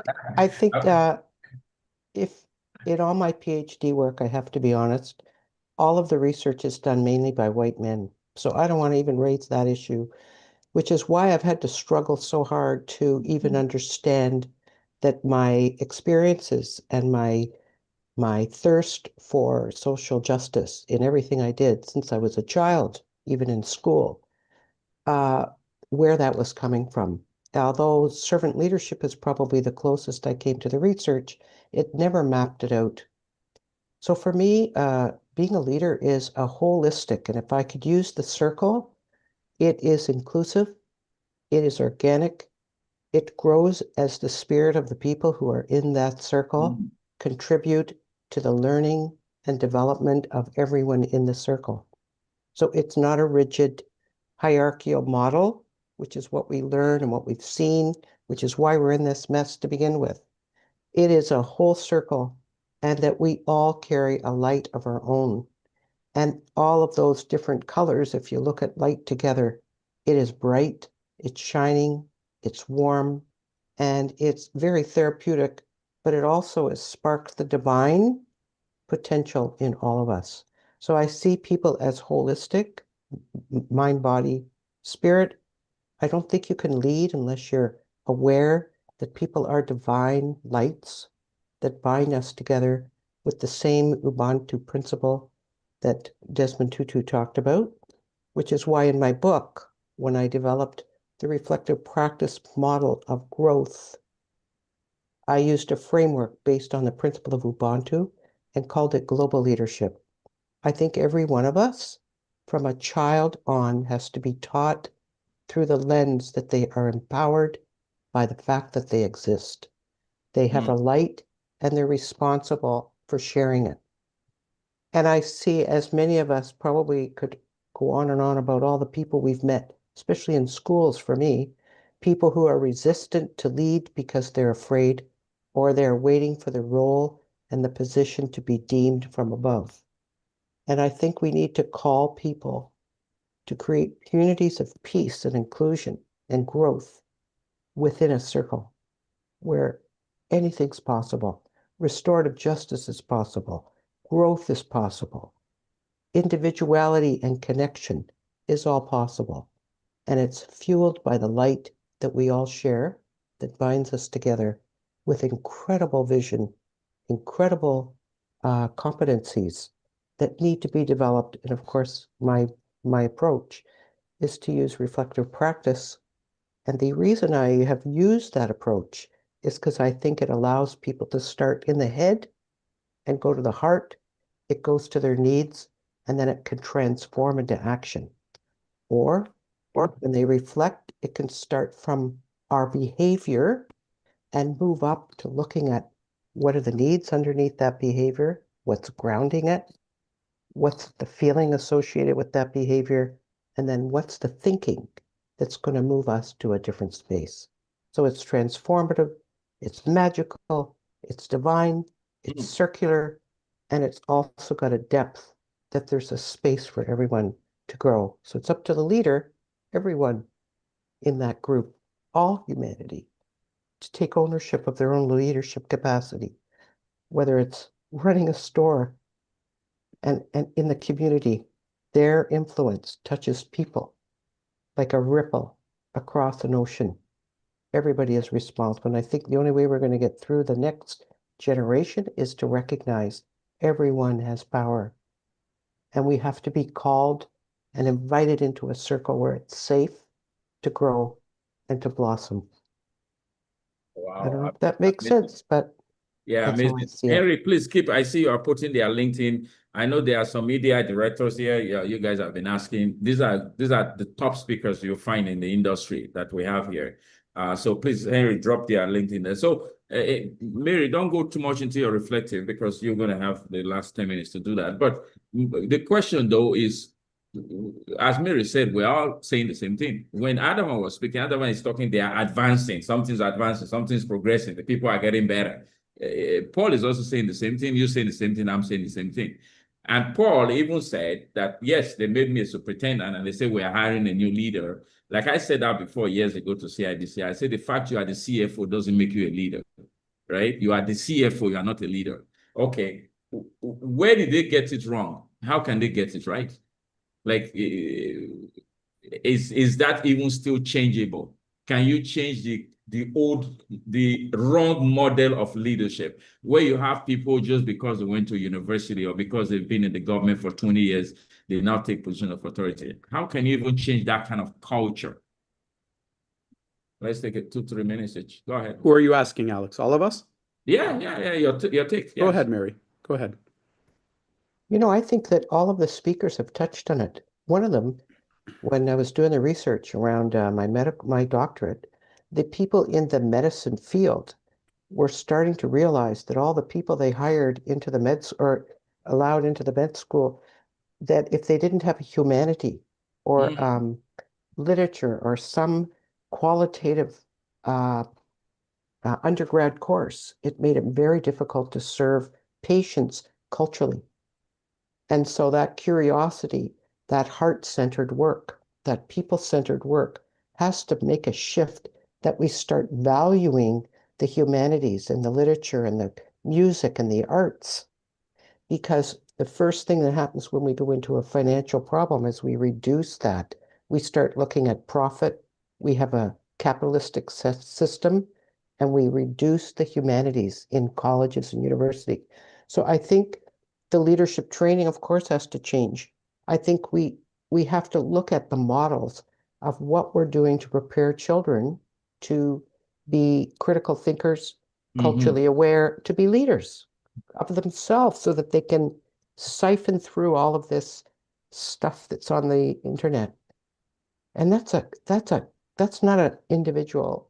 So what I'm hearing you say, Mary, you're basically saying, let's focus on the younger generation. That's what you're saying. Let's focus on what's coming out. Because yes, I think so. even the scripture says you can't put new wine in an old wine skin.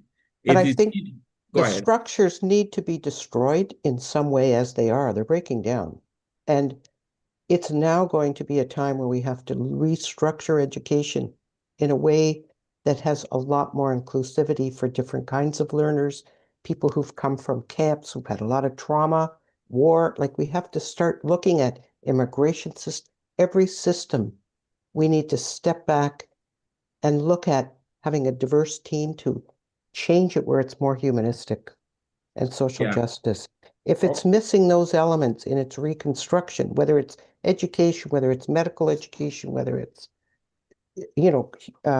HR work for workspaces, we need to have that element that's humanistic, that humanizes the workspace, because the whole nature of work is going to be different.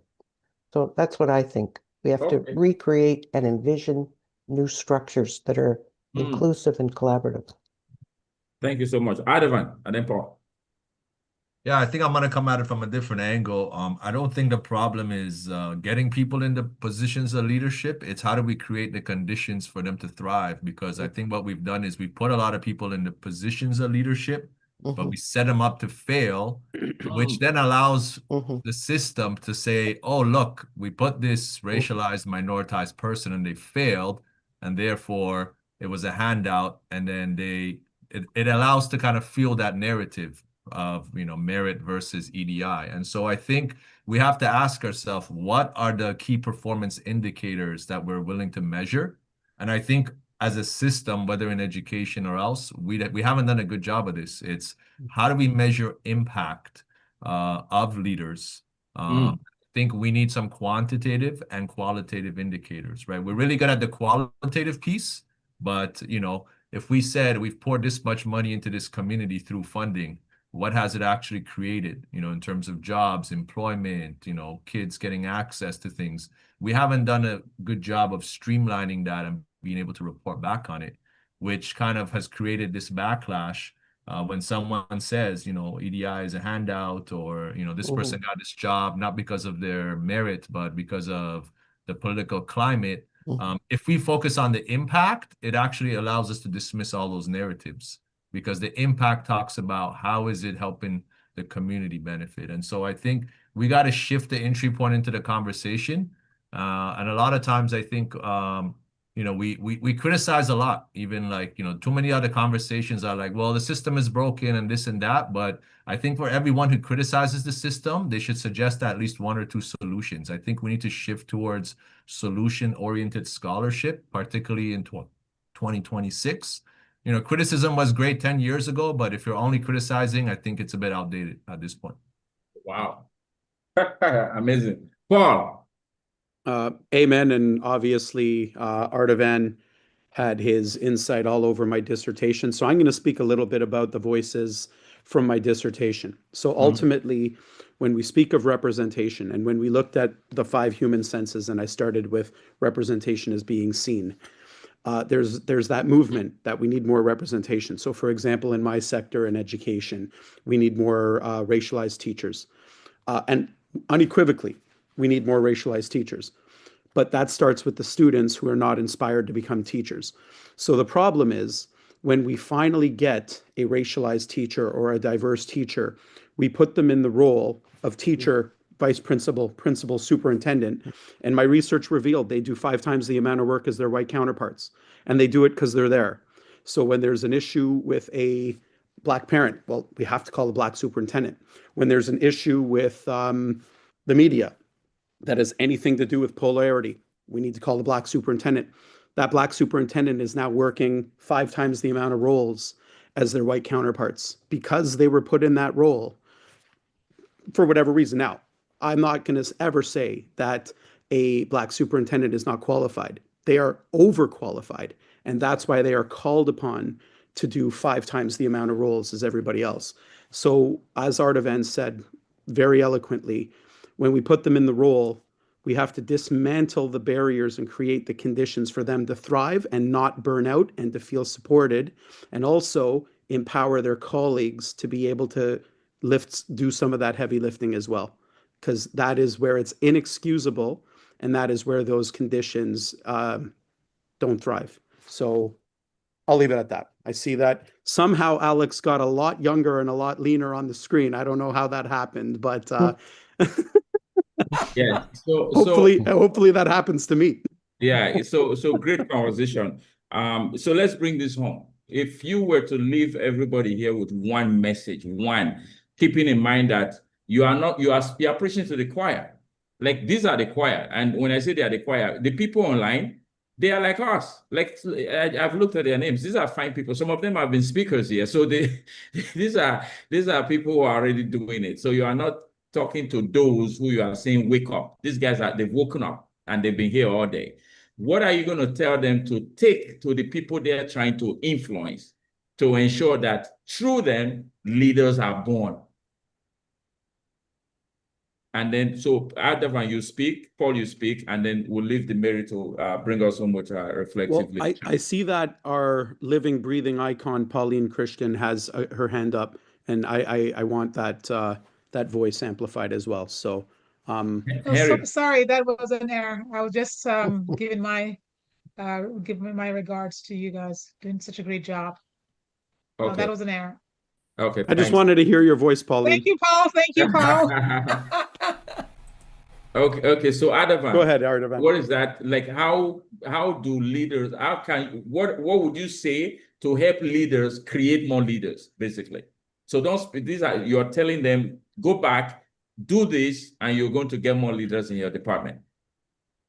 I think you have to measure leadership. If you don't measure it, then you're kind of freestyling it, right? So I think ask yourself, depending on the context you're in, like if you're in education or if you're in corporate, like what are your key performance indicators for that leadership role, and how are you going to measure it over 1 month, 3 months, 6 months, 1 year?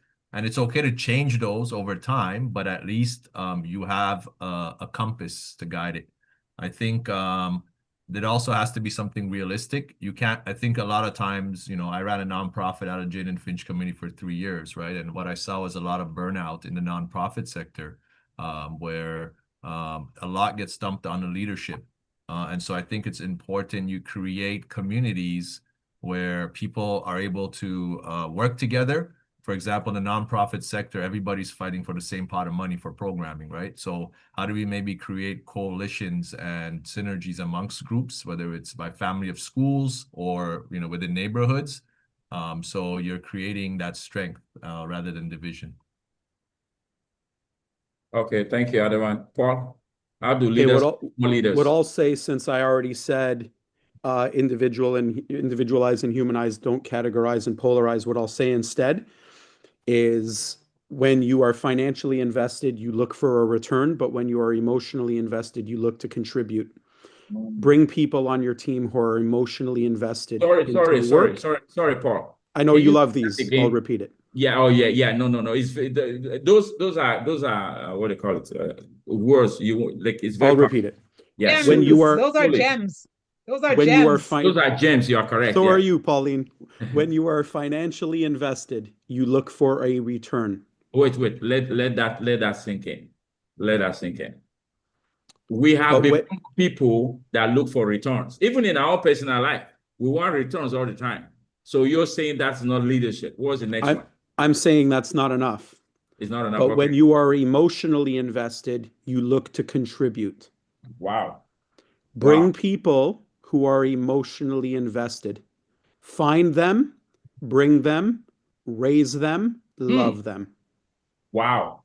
That is powerful. That is powerful. Well, let's let Mary Grogan lead us home with her reflective. So Dr. Sherry Okoli, please, you're going to speak. Like after Mary has presented, it'll become a chit chat after that. At least Mary is giving us the last message, basically.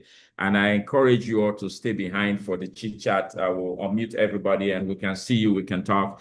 Those of you that have stayed all morning, you're crazy. For sure, you are crazy to have done that. And we want to appreciate your craziness. Dr. Adavan Eizadirad, you are a legend.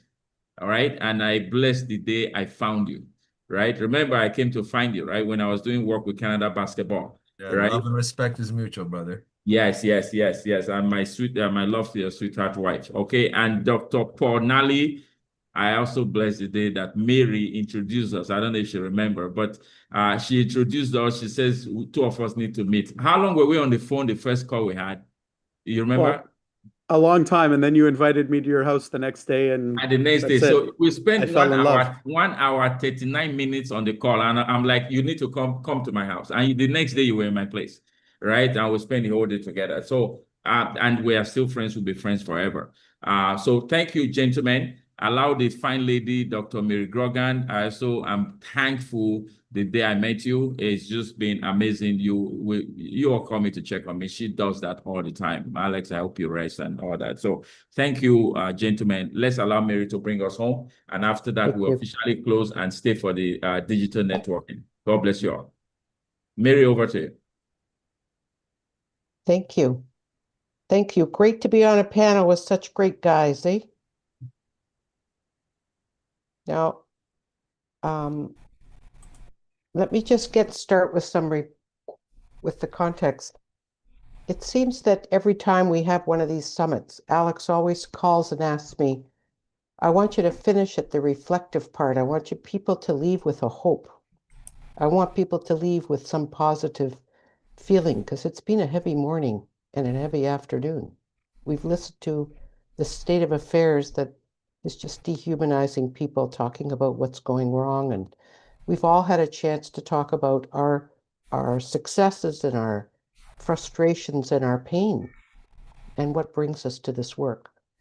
And I'm always a bit cautious, thinking I'm sure everybody wants to pack up by now. So I really appreciate you people just staying with me and letting me have this time to share some thoughts about what it is to be a reflective leader. I believe if you don't know who you are, you can't lead. People need to know who they are. They need to know what's grounding them. And most important, in these times of chaos, it's meant to have us chaotically running in circles and breaking relationships as we are doing more and more burnout kind of activities. So a lot of times what we think is great leadership is somebody trying to fill a whole bucket of objectives, and they forget the most important is themselves. So really what I want people to do is understand that the idea of reflective leadership came to me because after I went to the Caribbean and I was working in behavior science, it was an American university, and I was really naive and shocked that people weren't reflecting on the person in their behavior science room as a culturally distinct person. And when I raised some of the issues about reflective work was missing about who the human was as they were taking the history of the people, of the patients from the community, I was called a radical after 2 years of designing a reflective practice for medical education that combined service project learning and reflection of people's biases around culture and issues of equity. I was told I wasn't allowed to teach anymore because I was causing trouble. So I started my PhD. And when I discovered in the research, reflection is the single most professional tool that is never taught. When we go to school, we learn the content. You learn the science, you learn the engineering, you learn the whatever it is you're taking, and you're marked on the content, the curriculum. But we are never taught what does it mean to reflect? How do we reflect? What are the different ways? How does it match who you are in your own learning style? And it's so much confusion that it's neglected. It is the single most professional tool, and that's why I ended up incorporating it and incorporating it into a book. I thought if I die tomorrow, people can pick up a book and they can work through that by themselves or on their team to develop leadership capacity. They didn't need me. They just need the right questions so that they can connect with themselves, which is the first C in the book. I have identified 7 C's of competency. You can rewrite them, you can rearrange them. This is just my experience and my synthesis of the research. And the first C of connecting to self is what I want to talk about for a few minutes. I want you to leave with a question for yourself. What's one action I can take to connect to myself for care, for love, and for development? So I don't believe reflection by itself is powerful. Reflection only when it transforms into a power of action for improvement, in tapping into a person's potential and making a plan for change, that it's worthwhile. So it's for that reason I agree with Alex to do this. And I do this myself. It binds me. I have a practice of reflection every day. At the end of the day, I've done it my whole life since I was a child. And it's without reflection, we go blindly on our way, creating more unintended consequences and failing to achieve anything useful. When I read letters from Mandela to his wife in a book about 8 years ago, he said, I'm so happy to go to my cell at the end of the day and reflect on my experiences for the day. So Mandela could be doing a better job of this for sure, because that's what he was forced to do in his cell every night.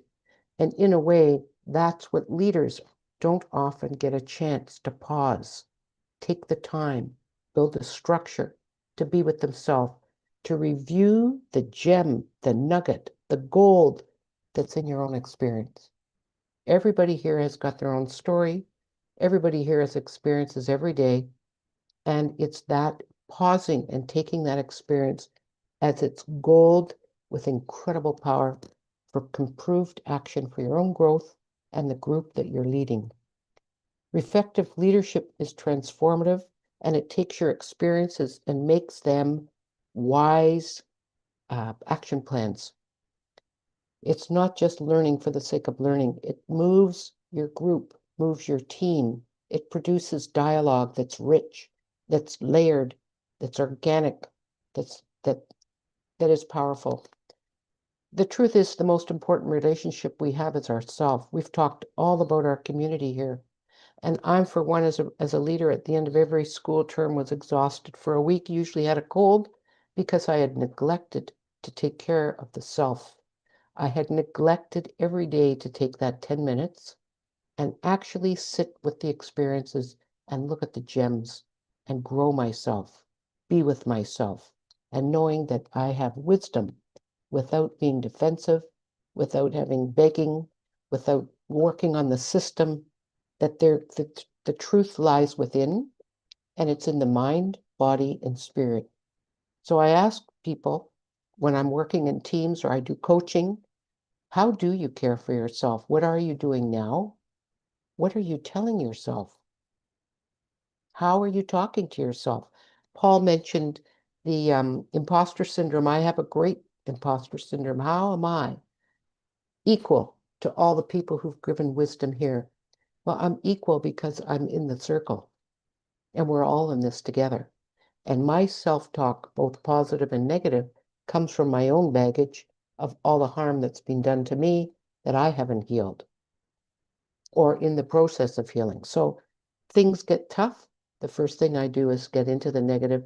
Who did I think I was that I could offer a solution? Who did I think I was that could facilitate this space? Who did I think I was to make a connection? And I do this a lot in terms of my own self. What gets attention? What am I missing? What am I neglecting? So if all of us left here today thinking, what does wellness feel like for me?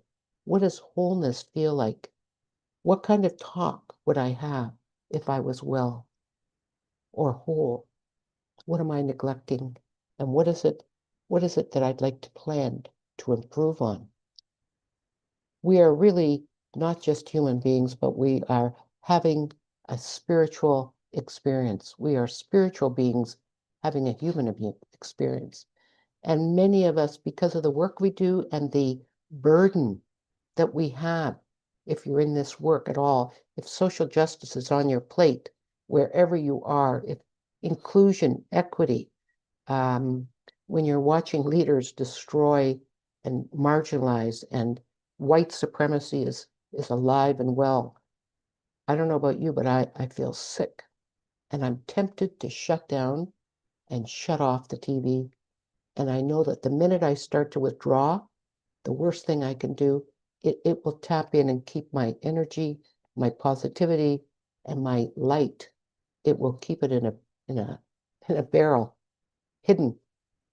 And so I need to find rituals, as we all do, to say gratitude every day, find a reason and purpose for the day, to maybe take a walk in nature, to listen to the bright music, to make sure that I dance even by myself with the handle of the fridge, even if I can write or find a ceremony, cultural or religious, whatever it is for you.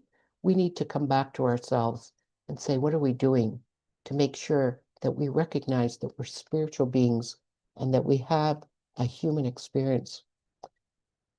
Right now, I wanted to add just this thought because I think it's something that I think we need to expand on the next time we meet, and that's the whole business of trauma.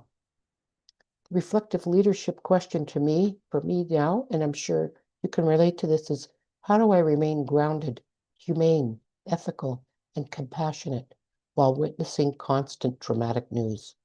Sometimes the foul language that comes out of me when I'm watching TV or listening to something, or I have the day that I wept watching that little boy be taken away, Liam, I had to find a way that I had to balance taking care of my reaction and understanding my own triggers from my own neglect or abuse from my history and figuring out what belongs to me right now as a leader. How do I process that information?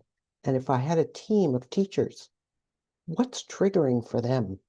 If I'm not in touch with myself, I'm not open to walk with somebody else. And so reflective questions around the trauma we're witnessing. How do you manage your own thoughts, feelings, and behavior? Your head, your heart, your actions. How am I managing the trauma? How are we all? And what am I doing to help the team I'm working with? Do I ask everybody how they're doing? Do I shut down conversation on my team?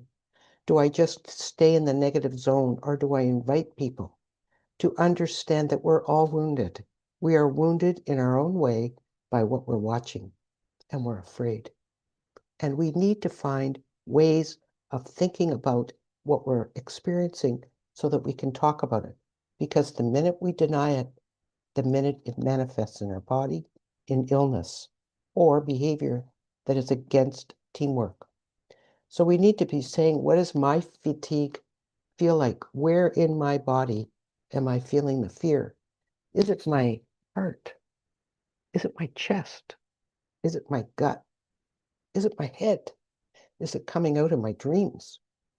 I don't have the energy to go out after a while. I just watch terrible news. I really don't want to be with other people. I know I've sat at tables in the last year, well, maybe since Trump came in, that I have not returned, nor have they invited me back. I have to find ways myself to process the trauma I have so that I don't, so that I have the courage to have difficult conversations. I have to be clear of my own assumptions, and believe me, I have a lot of bias. If you're not into justice work, if you're not a compassionate person, and there's immigrant talk around a table, I have a hard time staying till dessert. And I've been in situations, and I have to find a way, and I'm hoping this group, we can start talking about what are the strategies we use to manage our own trauma as we work through what we're witnessing in the world, to the dehumanizing of people, talking about immigrants, just grabbing people, grabbing the man that came out with his underwear last week, and he was truly an American citizen. What does it do to me?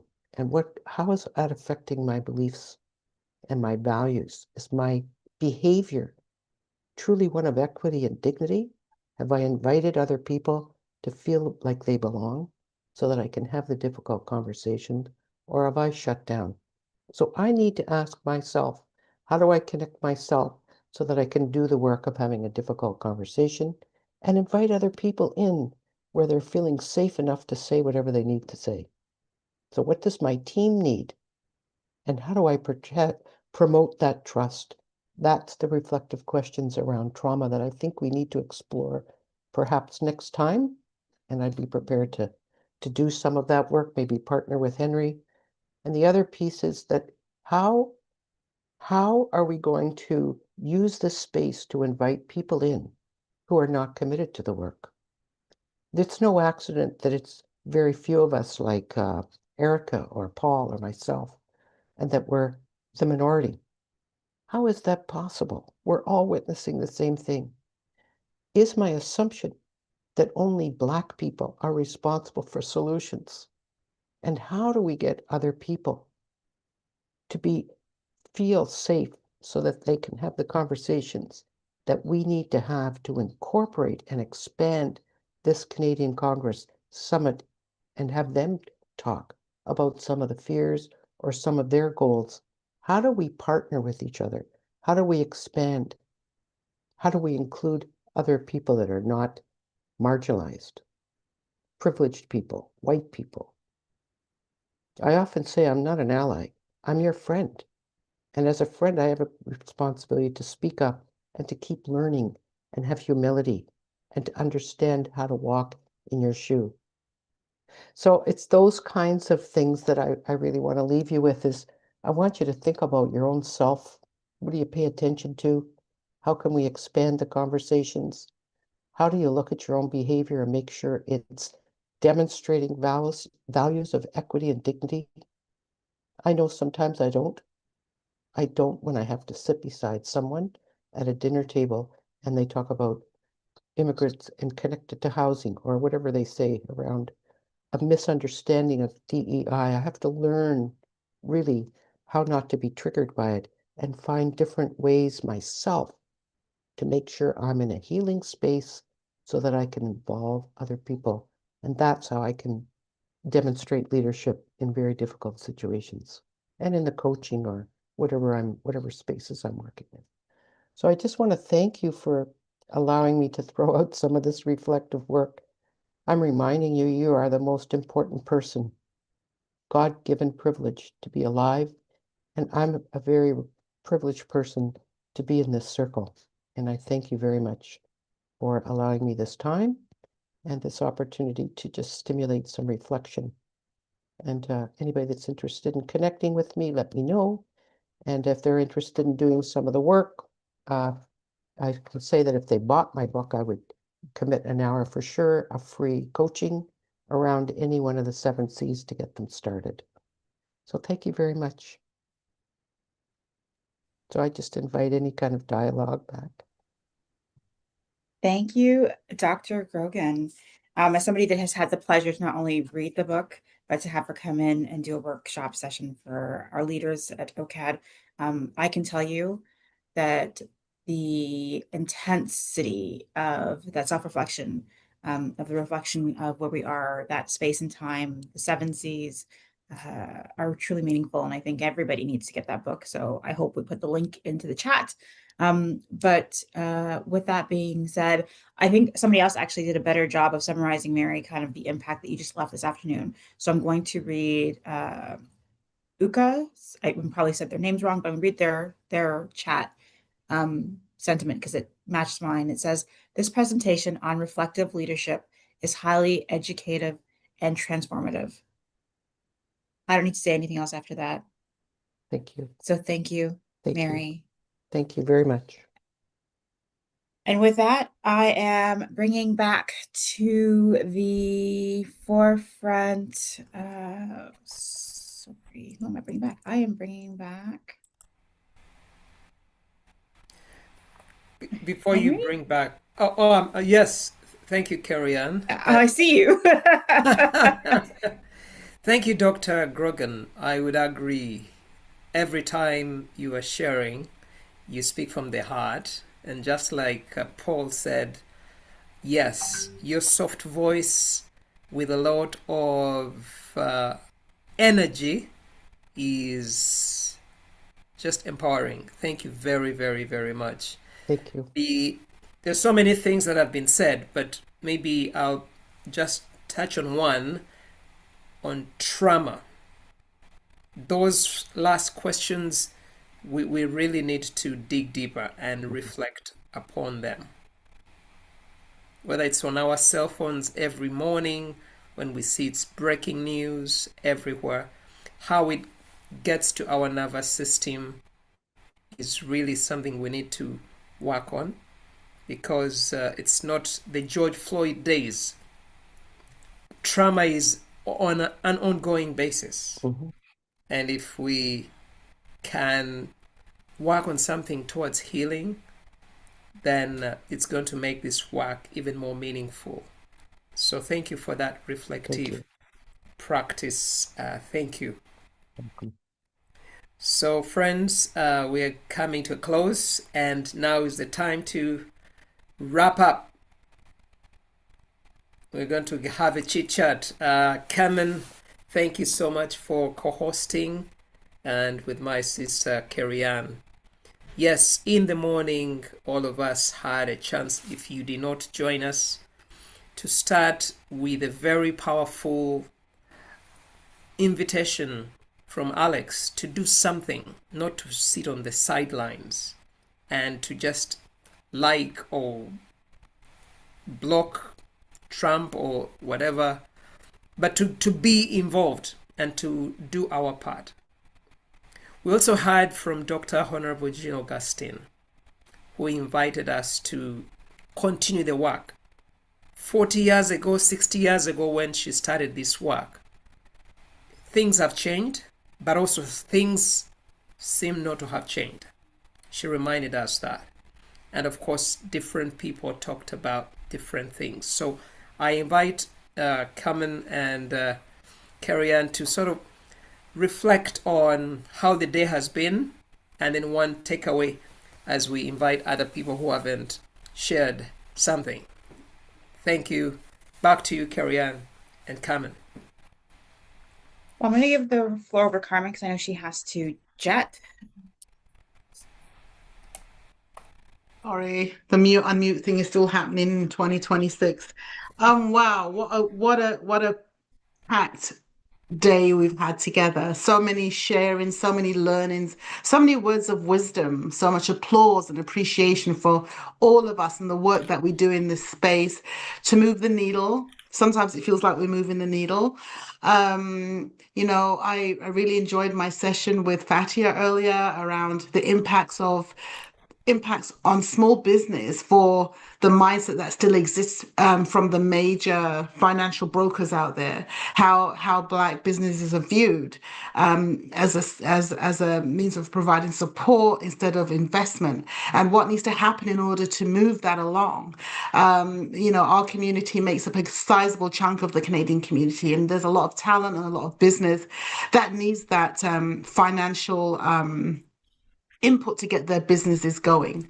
I so much enjoyed Nicholas and the work that his organization's been doing. It's such a great achievement. They've come so far, and yet still it feels like it's not far enough, or it hasn't been resolved.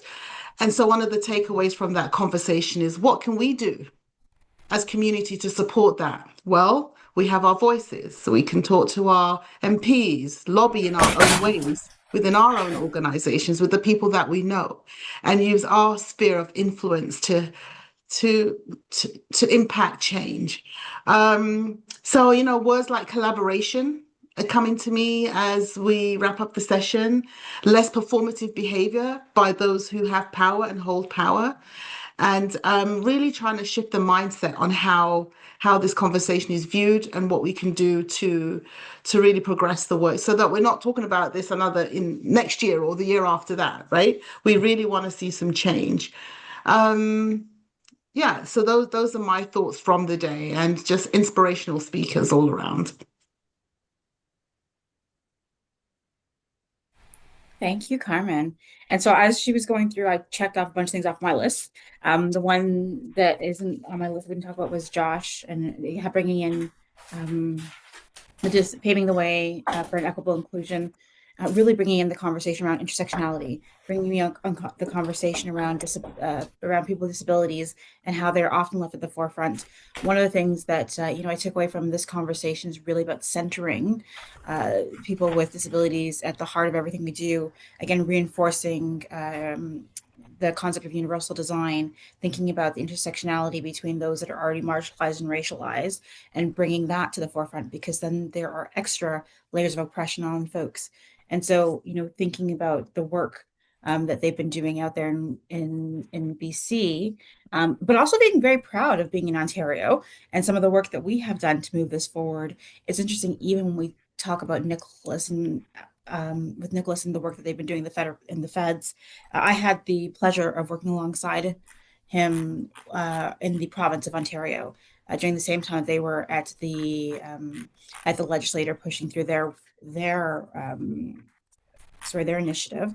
And we made a lot of progress based on some of the research and reports that they have done. And so don't think he is still here, but I wanted to thank him publicly for the work that we were able to start the work on disrupting, dismantling anti-Black racism in the Ontario Public Service. And through some of the same concepts that both him and Josh spoke around about having ERGs, employee resource groups, having sponsors, ensuring the fact there's mentoring, ensuring the fact that we are all moving our programming, holding people accountable, having data, because again, if you can't measure, if you don't measure it, it's not going to be done. And so again, just thank you for today. Thank you for those of you that shared in the chat. Thank you for the engagement. Thank you, Michelle, because I know that you're always 100% the advocate for disability rights or for people with disabilities. And so just having that as part of the conversation has been amazing. And then finally, I think the other two people I want to touch on is, of course, Dr. Paul Nally. I know we talk about Raise the Bar and how important that is to have somebody like you that is in the school boards, that is looking to make changes. And so congratulations to the work that you've been doing. Congratulations publishing of your book. Artavan, I saw that you are publishing a book. Woohoo! This is super exciting. My chat's gone, so I don't know what your book is called, but I'm sure I will find. Oh, Undone: The Rise, Fall, and Rebirth of Diversity, Equity, and Inclusion. So can't wait till that launches. I believe it is launching in February 2026. So it's almost here. And who else do we miss? Oh, Indira Naidoo-Harris, Navigating Social Justice and Climate. It's actually quite interesting. One of the things that we don't talk a lot about is the impacts of climate change. And I really did enjoy or taking away some of the things that we can do as individuals, as we're looking at the decisions that we make and how that actually impacts the larger community around us. And, once again, one of the things that I really appreciated from Ndura's speech was really around that vulnerability. I think the more time we take out to share our stories, whether they are easy ones to tell or hard ones, the more difference that we're going to be able to make in the world. And so with that, I think we have covered everybody. Just also to add, and thank you, Carrie-Ann, we also had a very powerful, and it's available, from Dr. Wendy Suke, who talked about inclusion and economic growth. And what stood out for me with the statistics, AI and how it's being utilized, and one showing that immigrants are using AI more compared to different demographic groups, and also men. I thought that was, I need to really dig deeper into that, and of course the impact it has on everyday working. We also had a wonderful gentleman, he's not here right now, Wes, a young person, a youth, who interacted with Dr. Beverly, and together they were able to talk about racism and how that actually impacts mental health. That was a very, very wonderful discussion. Dr. Schindel from Los Angeles reminded us around the return on investment, whereby the $3 million question what do you invest in? If you invest in your culture, what are the returns? And she reminded us that this is an opportunity for EDI to thrive despite whatever backlash it is having. We had a very wonderful panel from Sister Pauline Christian, who reminded us that it is possible when whether we are in Davos, Switzerland for World Economic Forum, Canada is somewhere, but it is possible. And together with Fred and Kak, they talked about what happened in the World Economic Forum. Yeah, so that is in a nutshell what I'm able to share. And I know some people really want to wrap it up, and Dr. Shelley Okoli is right here. What did you hear, Dr. Okoli? Well, I heard lots of gems, like someone else said, and I just, first and foremost, thank you for hosting something like this to get people together online. And when I say online, it's more conducive for most. It's not very expensive. It costs $0. So that's an incentive for some people that it might have been a barrier or time off to travel. So thank you for organizing something like this to begin with. What did I hear? I heard lots of things. But one question that remains with me is, there's no doubt everyone here is in favor of social justice in one shape or form, or have been affected by social justice in one shape or form. The lingering question I ask myself is, do you have tangible supports for the work that you do?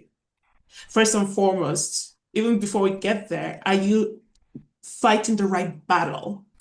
Because as much as there's so many social justice issues out there, not every one of them is for us to fight. So we need to pick our battles wisely to begin with. And then secondly, who are the champions? When you've identified what you're truly called to fight for or stand for, who are the champions rallying around you to be successful? So it's just something I just want us to reflect on. All right, so sorry, finish.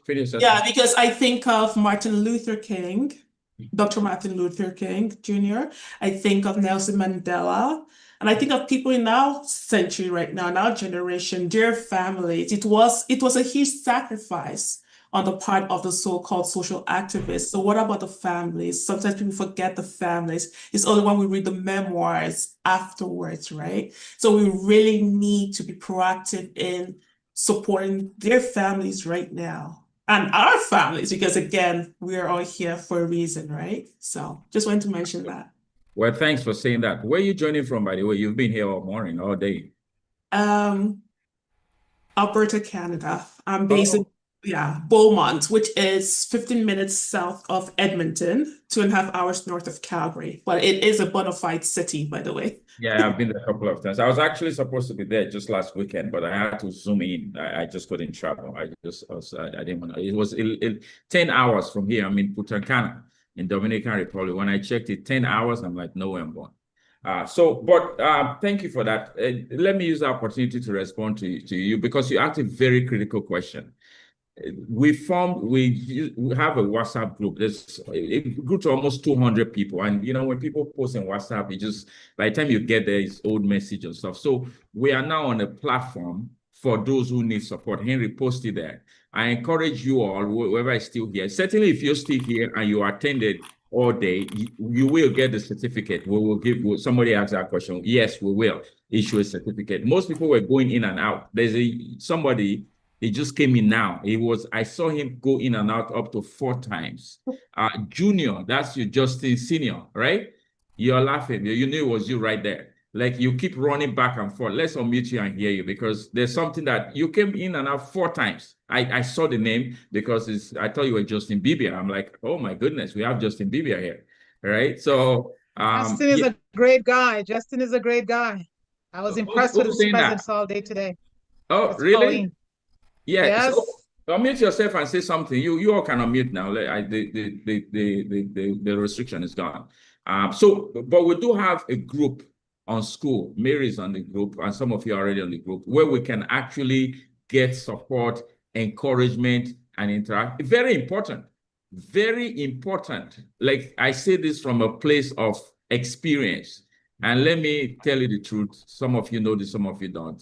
Last year, was it last year? I fainted.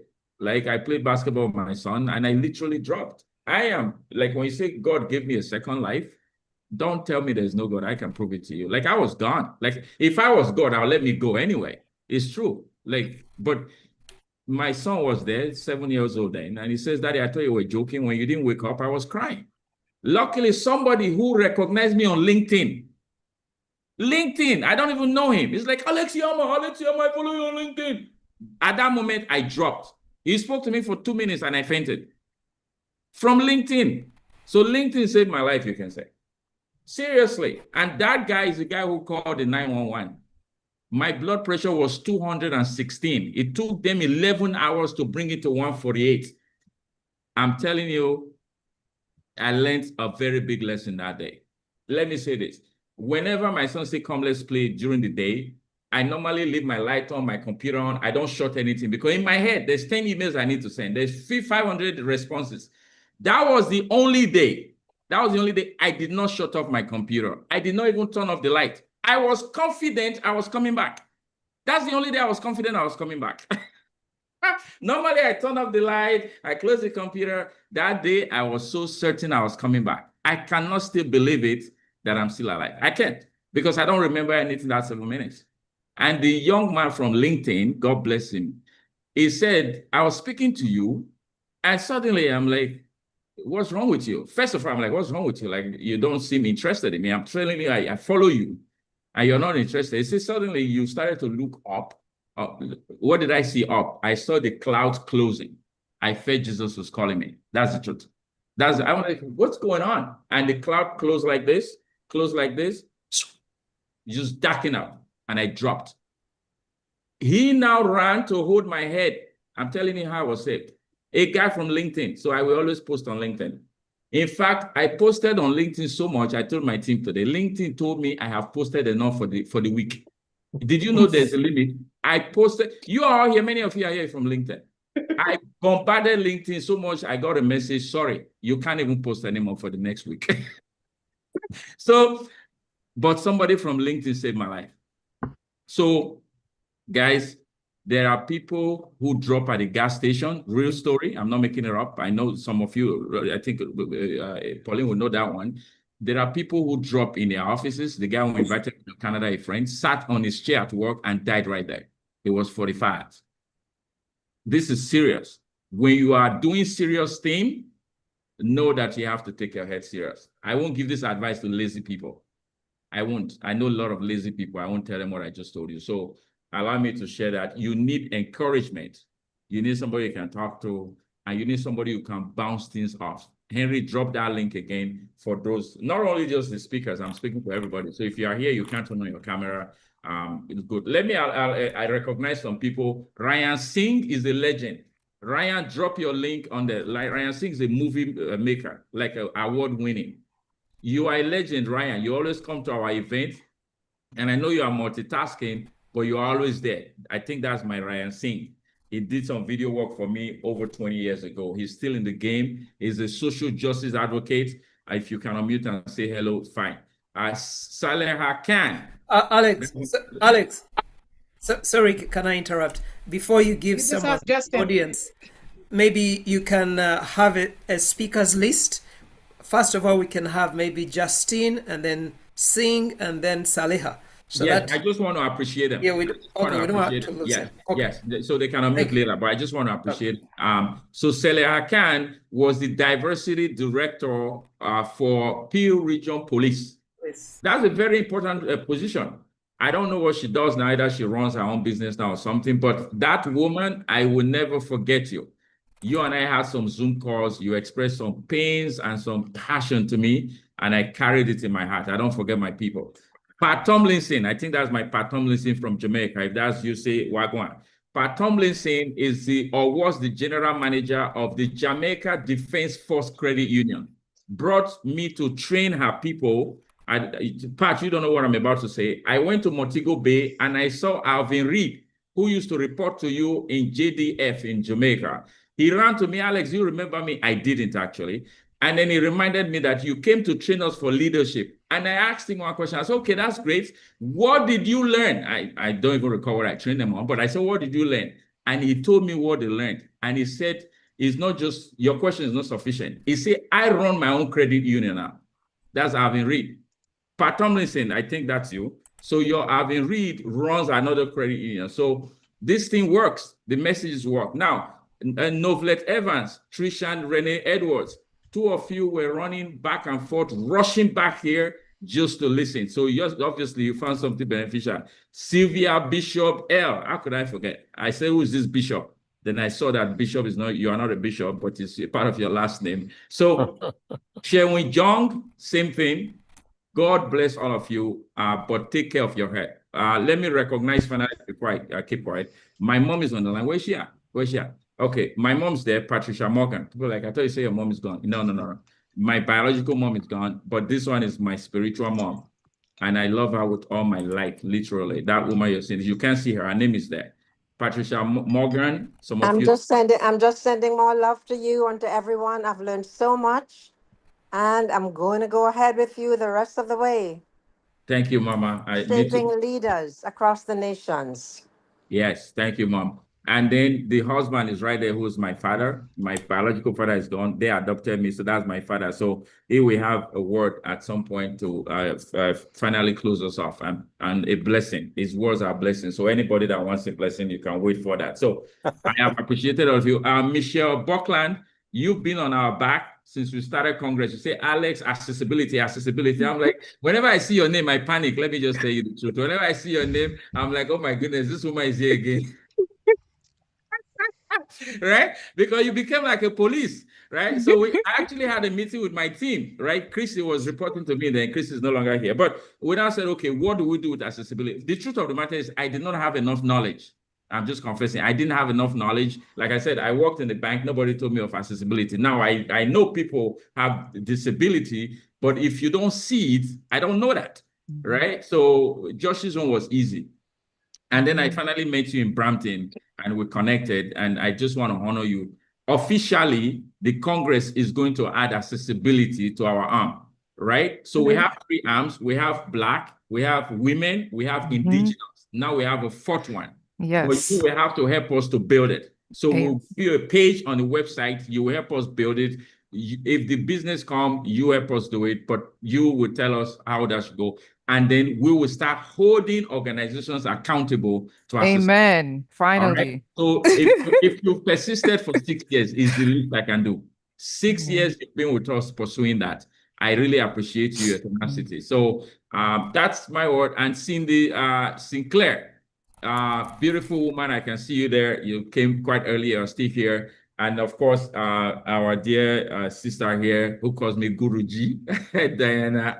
Can I say something about Cindy? Yes, please. Cindy and I go back over 5 decades at the University of Toronto Faculty of Medicine. Henry was not born. Henry was not born. Kerry-Ann was not born. Okay, just but Adavan was not born too. Adavan was not born. like Jean Augustine, she came as a nanny. Today, she is a PhD and one of the award-winning mentors in Canada. Oh, wow. Then we should look at bringing her onto the Congress as maybe a speaker. Definitely. She is my favorite person. And I just wanted to add my point of view on this most amazing woman.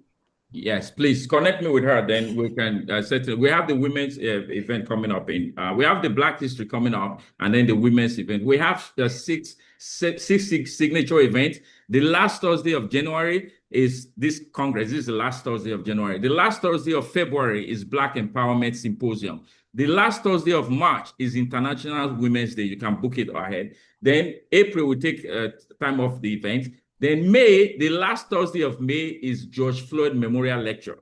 So And then the last Thursday of June is our Indigenous Congress. And then we now roll to October. October is the only in-person event we do, which is the Canada Leadership Summit and Nation Builders Award, which is on the first Saturday of October. So those dates are set there on our website. You can go there and look at them. Erica, you wanted to say what? Before you do, Trishian, Renee Edwards, once we start speaking, I'd love to hear words, but Erica wanted to say a word, and then we can all, and then Justin, as you say, and then we'll take it off from there. Thank you from the bottom of my heart. I love your Henry. Post that link again and post my the link. Ask people to join that group so we can take the conversation up. Erica, I'm Erica.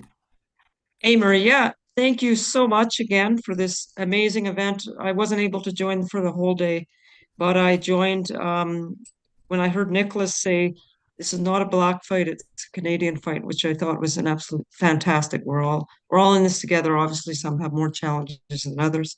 So thank you. And Indira, who talked about the importance of being kind and just her vulnerability, talking about her